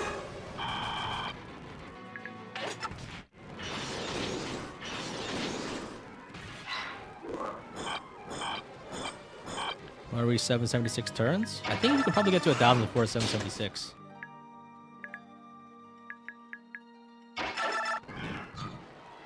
Until you need to spend 10 hours on a single card. I mean, I think you have to really like the game to spend that much money on a game. Granted, like card games are different because they're also a social thing. But I feel like if I'm willing to spend money on like physical things, I just buy a board game. I enjoy a lot of board games. Like Euros mostly.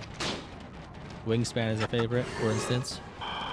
Like if I'm like, why would I spend that much money on a single card ever when I could just buy like a proper board game? Can I play Mage Knight? Nah. 78. Yeah, I have some friends coming over tomorrow to play Wingspan, the dragon variant of Wingspan. I like that one a lot.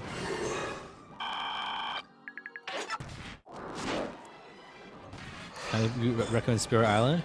I will never play a solo board game. Hot take. Why not just play a video game at that point? Let's clean up. Board games are like purely a social experience for me. We're almost there. What happened to Gareth? Oh, he died in the war. He died in the car accident. It wasn't your fault. You have to let go. And play coup. I don't like social deduction games as much. If there is such a thing as a single player board game, there's so many of them. What are you talking about? Oh no, this is like one of the least bad grinds I've done. All right, I think we have like 19 kills left. We should start like we should get everyone. We should let everyone get in on the action. Let's have everyone attack.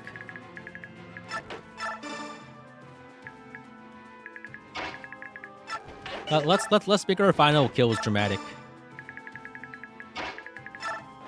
When people start dying, nah, I'm spamming my heal stabs every turn from now on. It'll only be like one or two more turns after this, actually. Oh, there's an AoE attack. Inora's gonna get vaporized by AoE. He's not that weak. He's still a level 2. He's still a level 60, tier 3, level 20 unit. All right, I think from now on we stop fast forwarding just to let the animations play out like the game developers intended. It's gonna be painful, but you're gonna have to bear with it. So I think we hit a fortify.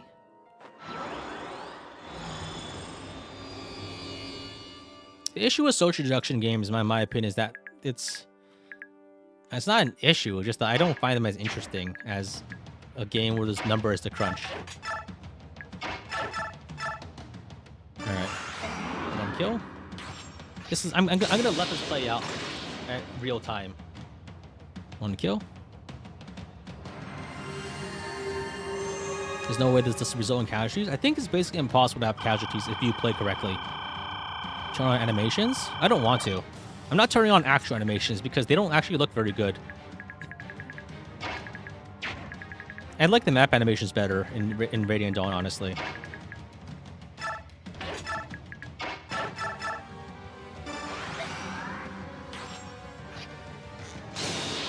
All right.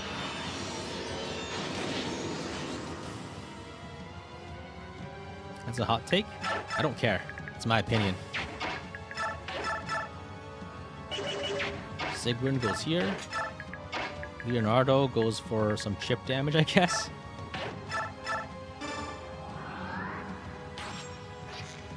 Miss, of course. Wishblade. That's a kill.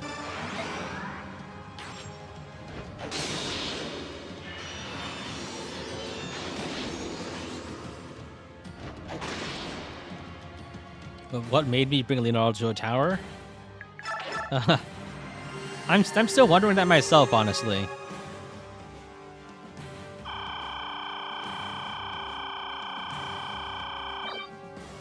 All right, Valencia can go for it. Let's move Ike away so he doesn't interfere. Kurth's move is really shitty, huh?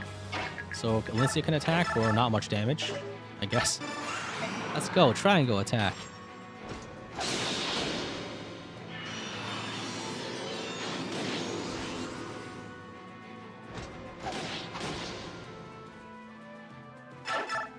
Now, I guess Racing goes here to Vigor.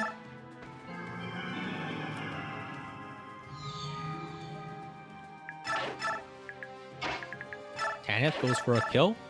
That's a one-shot.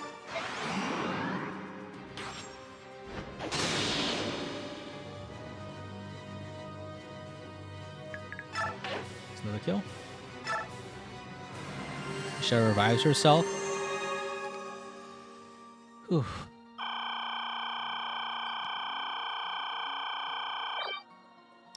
Valencia can go for 90 damage. She doesn't die. If Gareth were alive, this would be instant kill. Unfortunately, but Gareth is dead.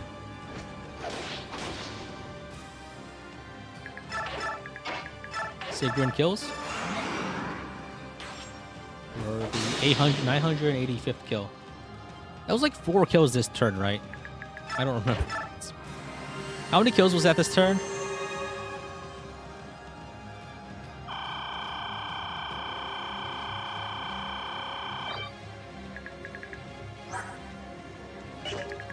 Where's my fortify? Let's grab the fortify staff from...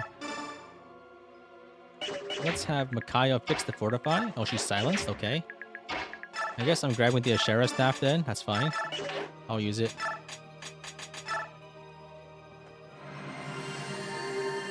Oh, that's a nice animation.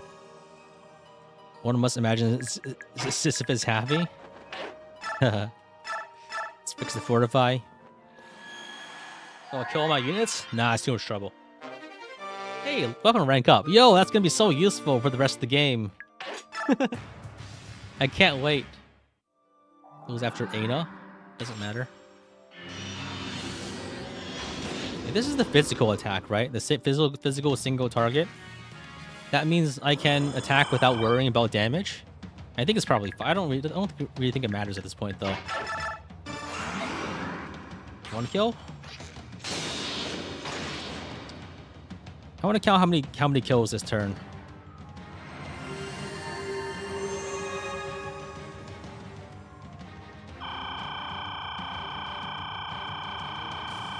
Nice. 1 kill.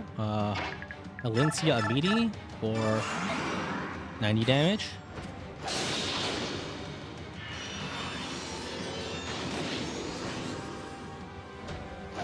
Are we doing this? Just cuz. Don't worry about it. Leonardo chip. Nice. He actually hit. So this brings her down to 12 HP, which is exactly enough for a Boyd one-shot. Let's... Huh? Wasn't he doing 4 more? Oh, support bonus. That's why. Who's the support bonus? He was doing 1 more damage because of support. Who's the support? I don't see it. Oscar. There we go. 987. It's 1 damage, so it works through his the fact that strength doesn't apply to this. It's 2 kills.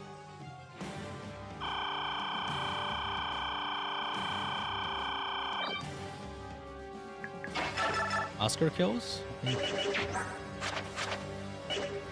Oscar doesn't really kill, but he does damage.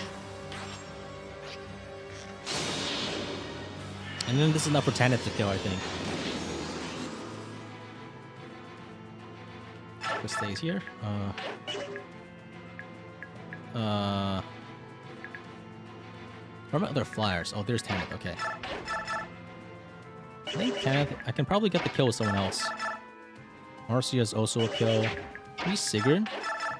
Yeah, Sigrun's also a one-shot here. I'll take it. 3 kills?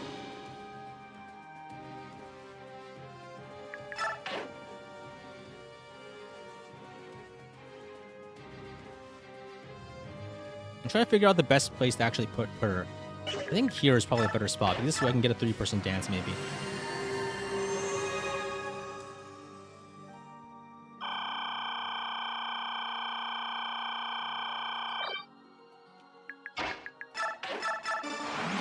Now Tanith gets here. Gets him. For a bunch of damage.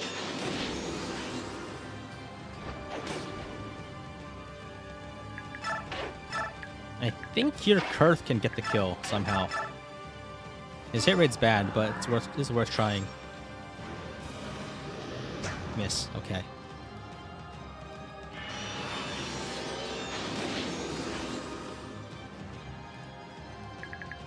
Shinon can probably trade over the silver bolt to do some damage. It's not a kill. Whatever.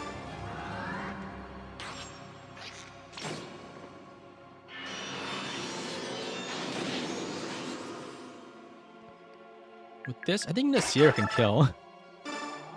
Surprisingly.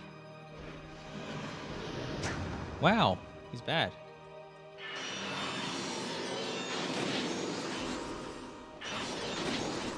And I guess, Aina kill?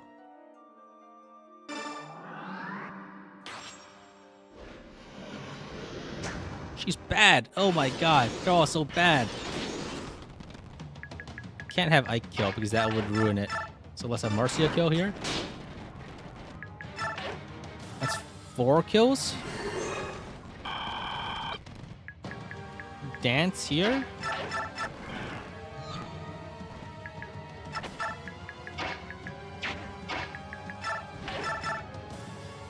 Alright. Hit.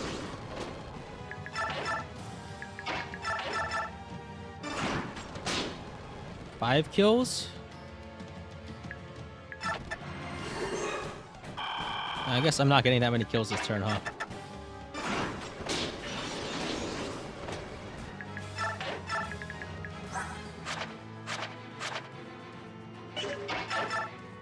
Only 5 kills. What a shame.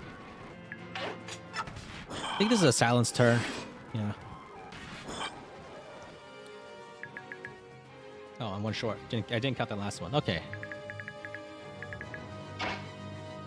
I think, whatever. Oh, that's 1 kill. Except for get a plus weapon. He doesn't have enough damage to do it, really. 1 kill.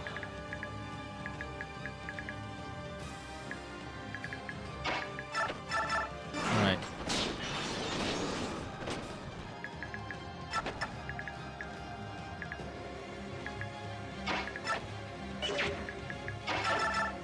Two kills.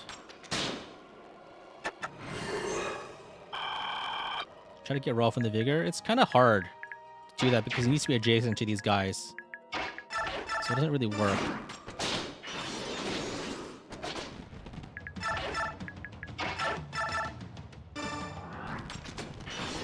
Shinon. Oh, there's a Boyd kill. 3 kills.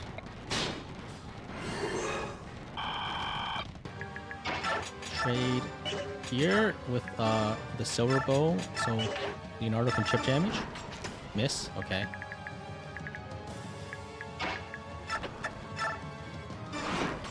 Tanith kill. Tanith damage. Here. Then Kurthnaga for another kill. Nice. 4 kills. Grayson Rigor with all these people. Tanith. For another more damage. Kurthnaga finishes off. 5 kills.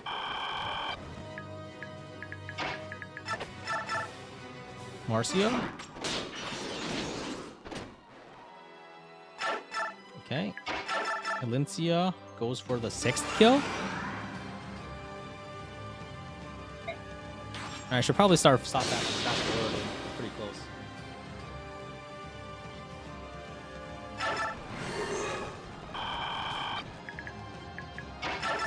Fortify.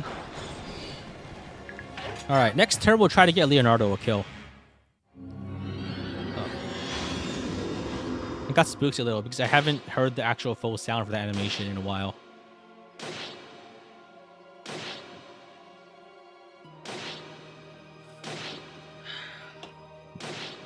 Last turn, yeah. So I'll give Leonardo 1 kill, and I'll try to give Ike a kill.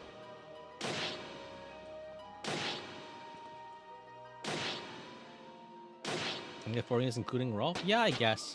The issue is that I need people adjacent. It's not like it matters at this point. It really doesn't. Alright, so let's fortify again. Just to make sure. Now let's organize things. So I think what I need to do for this, let's try with Marcia first. Sub 8 hours, let's go. Damn. So I don't really care about ultimates for So Charge Naga can do chip damage, and then Leonardo can go for the get a kill maybe. Nice. Leonardo can get the fourth to last kill.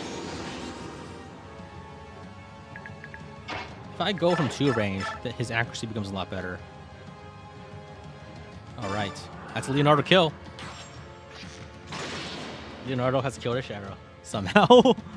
Did Kirk get any kills? He got like 5 or 6. He's gotten a lot. He does a surprising amount of damage, I think. He's not bad as like a Ashera damager.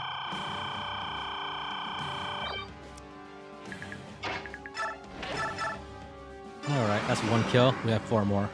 Yeah, Kirk got 2 last turn. His hit rate isn't good, but he actually does. He has like a lot of strength. I think Shion has already gotten a kill. Aina has already gotten a kill also. Boyd has gotten like 1,000,000 kills. Most of the kills are rough though.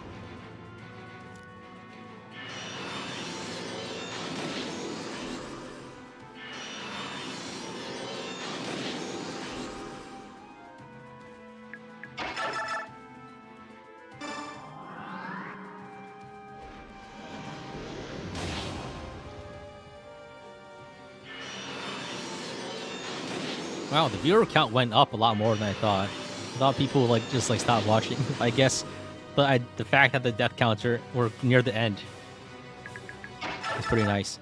Okay, Boyd gets a kill. 998. God, my shoulder is tired. What's the go? 1,000 kills.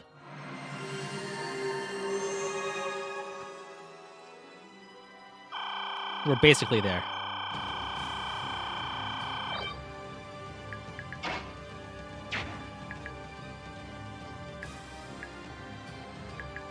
Oh, I think I didn't position my guys right, and now Valencia is not getting her bonus.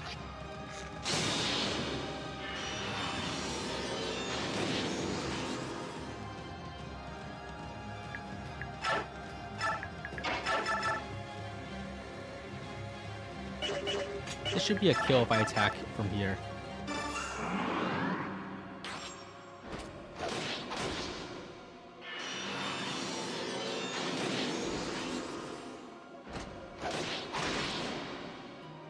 $9.99. Let's go back here. And I think for the last one, I'm going to do chip damage with Rolf.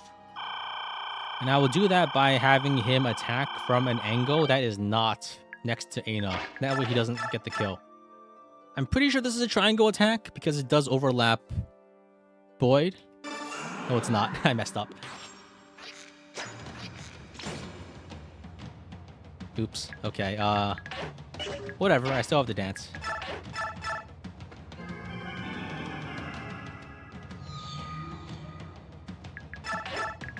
Let's heal everyone just in case. Let's deal with the Ashera staff. The last kill. So, can I do something about this rescue? No.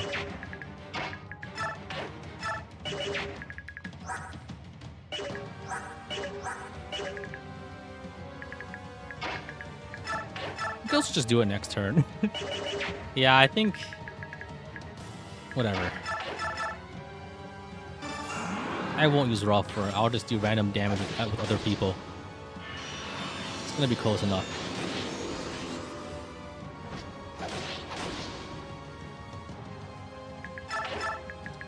Shinon grabs the bow from Leonardo and hits her with a low % hit. Nice! You got it. So, yeah. I can go into Ragnar and just get her. Alright, it's almost 8 hours on the dot. And we have killed Ashera 1,000 times. Good game, everyone. We have to put an end to this. Take all the power I have. Thank you. I'll use it well.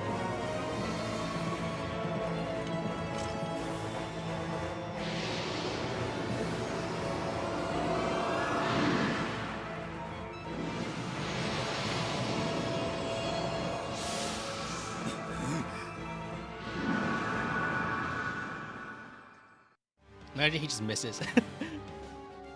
He only had 60 hit after all.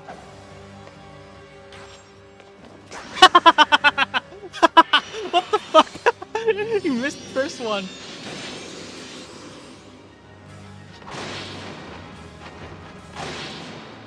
I think you don't get the animation unless you actually kill, so like it pre-calculates. It's so funny that you missed the first hit.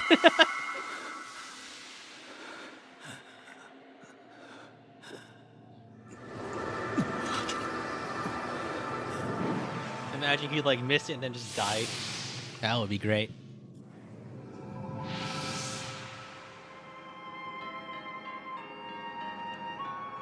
Wait, let me try that again. What of you? Are you leaving? I am. But I believe it's for the best. Update the counter. Oh right, yeah, This 1,000. world does not Well, you want got gold. there. We have always failed you. We've made you weak. That's why we must go. Let's You don't have to go. leave. I'll make it green. It's true. We don't have much use for gods. 1,000 Well. kills. Let's go. You show us what we should aspire to. We Ooh. need inspiration. Stream. You give us a reason to grow, to become more than we are. I'm so happy to be done If with we this don't fucking have that game. Holy DNA. shit. We're nothing more than statues. It's been the longest 4 months of my Forgive YouTube me. career. For the pain 5 months? I caused. I don't know. But you have already forgiven us. How could we not? No, it crashes. It could. It could. I want to see We are if all Rolf like family. has like 1,000 kills in We will his like try to end understand game one another. tracker, because it should show that, right? It Even shows when we how many disagree. battles they've won, and I think defeating Ashera counts as a You're win, right? right. So I think will try. most of his combat kills are literally just him one-shotting Ashera.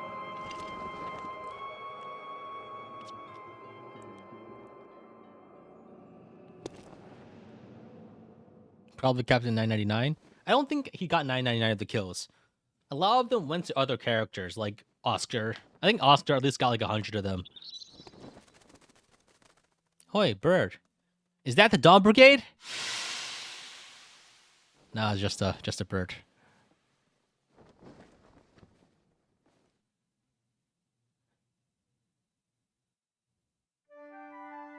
Rest in peace, Gareth, the only casualty, because he had 6 speed and 2 resistance. And bird. Does anyone know, like, what kind of bird is Yune anyway? Is she like a sparrow? Or is it like a fake bird design? Like, what kind of bird does Yune actually look like? A flying one? Well, yeah, yeah. A cardinal. Yeah, cardinal sounds about right. Like an orange one. Ostrich. Red robin. I think they're tired because we just spent 1,000 years killing Ashera. Yo, war is solved. Yeah, let's go. It was just that easy. We just had to turn everyone to stone and then kill God 1,000 times. Now the world is saved. War is over. There will never be war again. Everything will be peaceful. Just like in real life, where no war has ever happened after wars that end wars. Even though violent conflict happens every 2 to 3 years somewhere, right? I mean, come on. Like, the weird thing is, like so there's so many games where, like, we have done the war to end all wars, and then the sequel happens, like, 1.5 years later, and then just another global continent-spanning war with, like, nuclear warheads flying around. I mean, bro, come on. I thought this was supposed to be, like, optimistic. I'm looking at you, Ace Combat. Everyone's talking about peace, but like everyone and their mother has three super weapons in their backyard.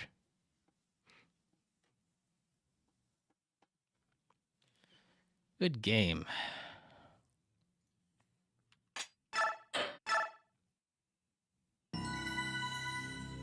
That only took us 22 hours of in-game time?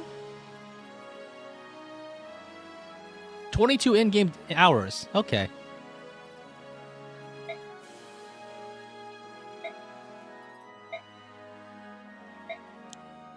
Make it the last time? Bro, you can't... Okay.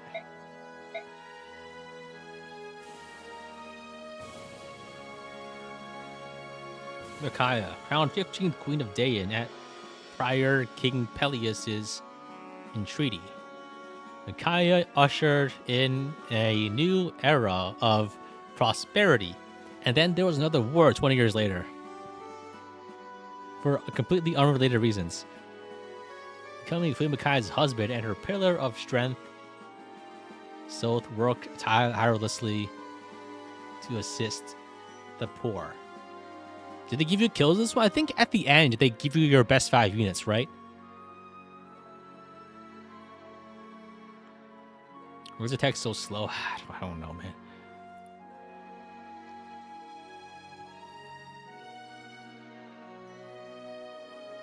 Yeah, I think like they give you your best 5 units. And I think most of them are going to be the people that kept killing Ashera. So I want to see if that it counts the Ashera kills.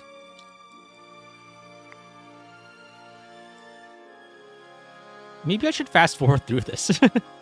Honestly, I think I don't really care about the endings. What do you guys think? Should I fast forward through this? I just want to see the MVPs. Yeah, I'm fast forwarding through this. Everyone's seen this shit before.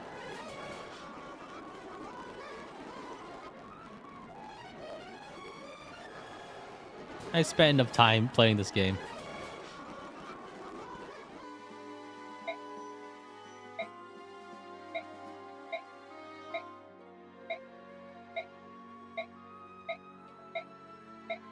There's the Peleus conversation. I don't think I got the conversation that lets Almeida know that Soren is her son, necessarily. So I think we don't have that dialogue. You can press A to complete the text. Oh, I think I just skipped a bunch of it. I think fast forwarding is probably better. It does not like it matters here. Because, like, who cares about these guys? Oh, it does just skip, huh?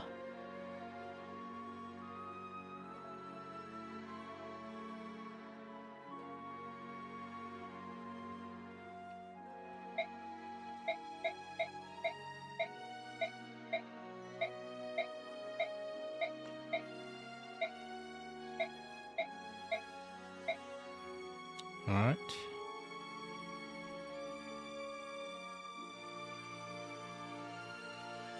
Killed in part 4. Oh, this dialogue and then just like killed in part 4. Killed in part 4.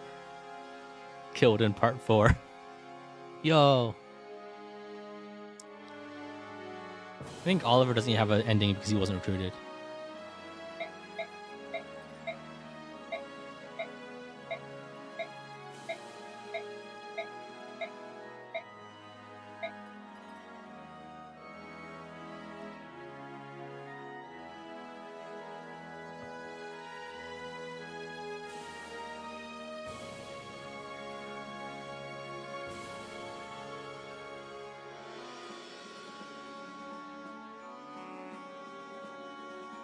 Killed in part 4. Goodbye, Gareth. One of the few people to die. Alright, this is the whole weird thing where Aina gave birth to Rajayan's child after like 4 years after they last, like 20 years after they last met or something crazy. How long does that like how long is that? What? That doesn't make any sense. Yeah, she was pregnant the whole time, apparently. I don't know, but it's kind of, yeah, I mean, it makes sense. There's only like 60 dragons after 800 years. Like, they're They've been undergoing demographic collapse since the start. They never had a demographic. They just had like a chart of people. There's just only like 100 people total. Can you even call that a country at that point? It's just like a bunch of dudes and friends. It's like just a family at that point, right?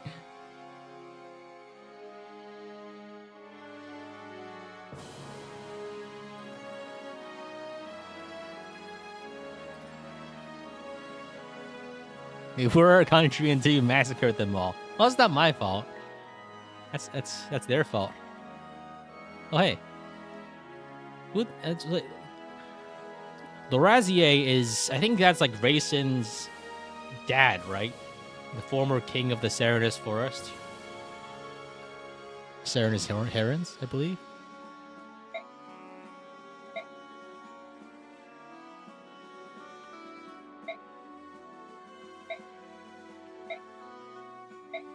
"1,200 years later, war has struck the Talia's continent again. Who would have thought?"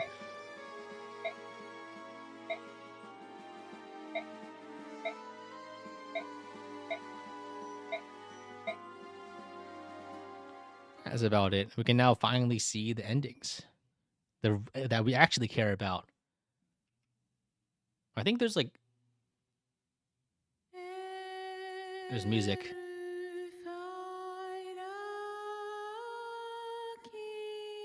Staff endings, credits first. Yeah, I'm fast forwarding through this. If you wanted to read this, listen to this, look it up.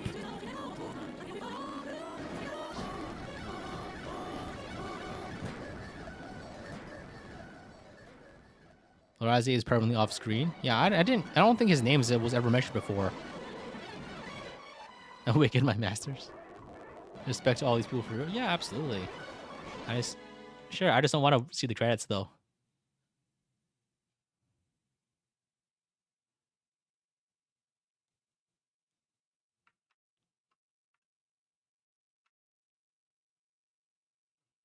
Ike was a cool dude.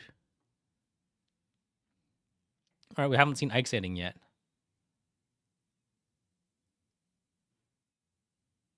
Lorazier? I don't know. It sounds like a throat lozenge. The name.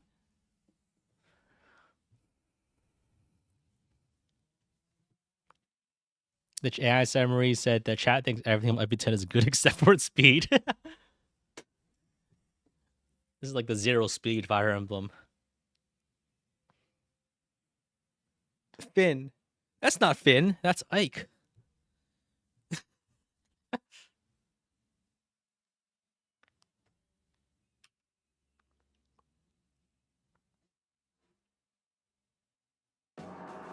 Let's go.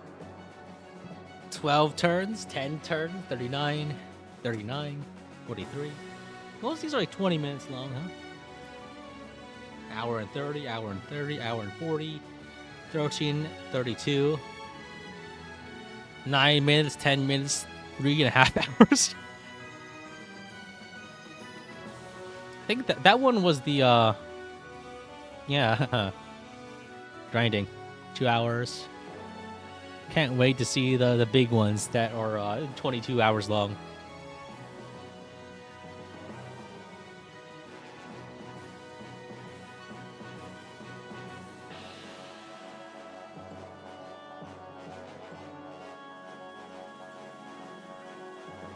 Still funny that I one-turn blood contract. 21 hours on the final map. Let's go. In real time, around 8 hours, but 21 hours game time. Unit records. Come on. Mika, Bell. These are all the dead characters first, right? Gareth, 0. The dead characters first, and then the rest. I think it only tracks wins, not losses, right? So I want to see how many Rolf got.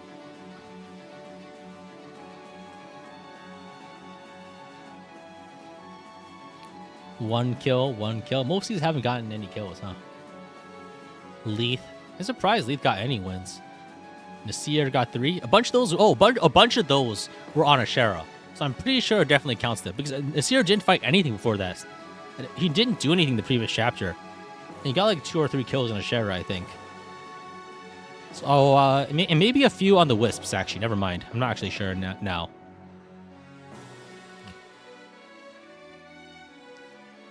I come back to see my kill go up to 1,000.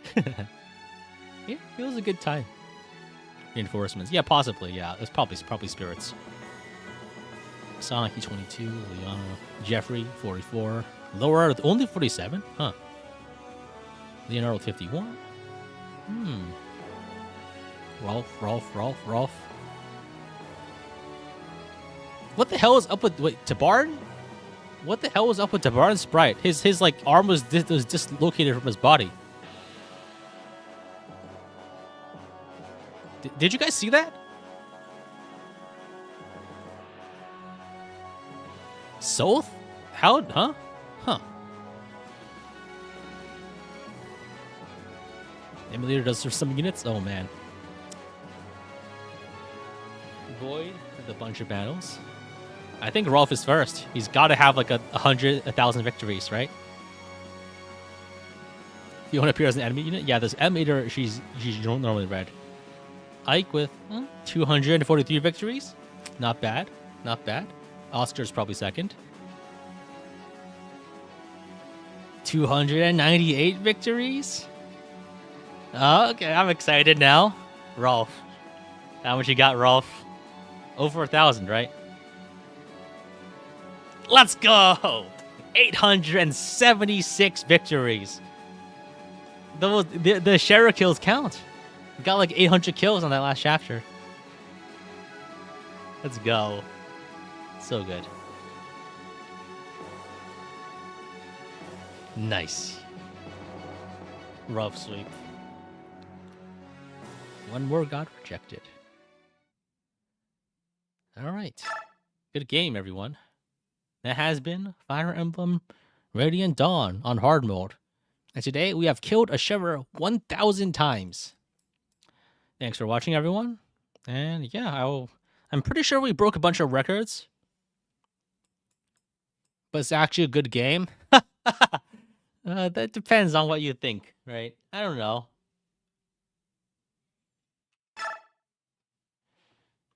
All right, let's save over a different one for this. Clear data. Let's go. Is this some sort of achievement? I mean, I guess. Yeah. All right. Thanks for watching, guys. I will see you guys next week, probably with Conquest. 0 strength.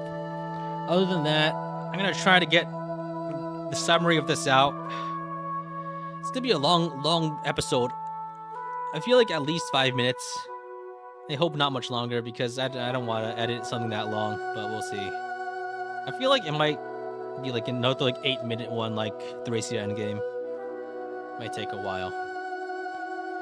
But yeah, thanks for watching, everyone. Thank you all so much for attending this awful stream and for watching me do the most tedious tasks possible for the past 6 hours, at least. And yeah, see you all next time. Bye. Where is it?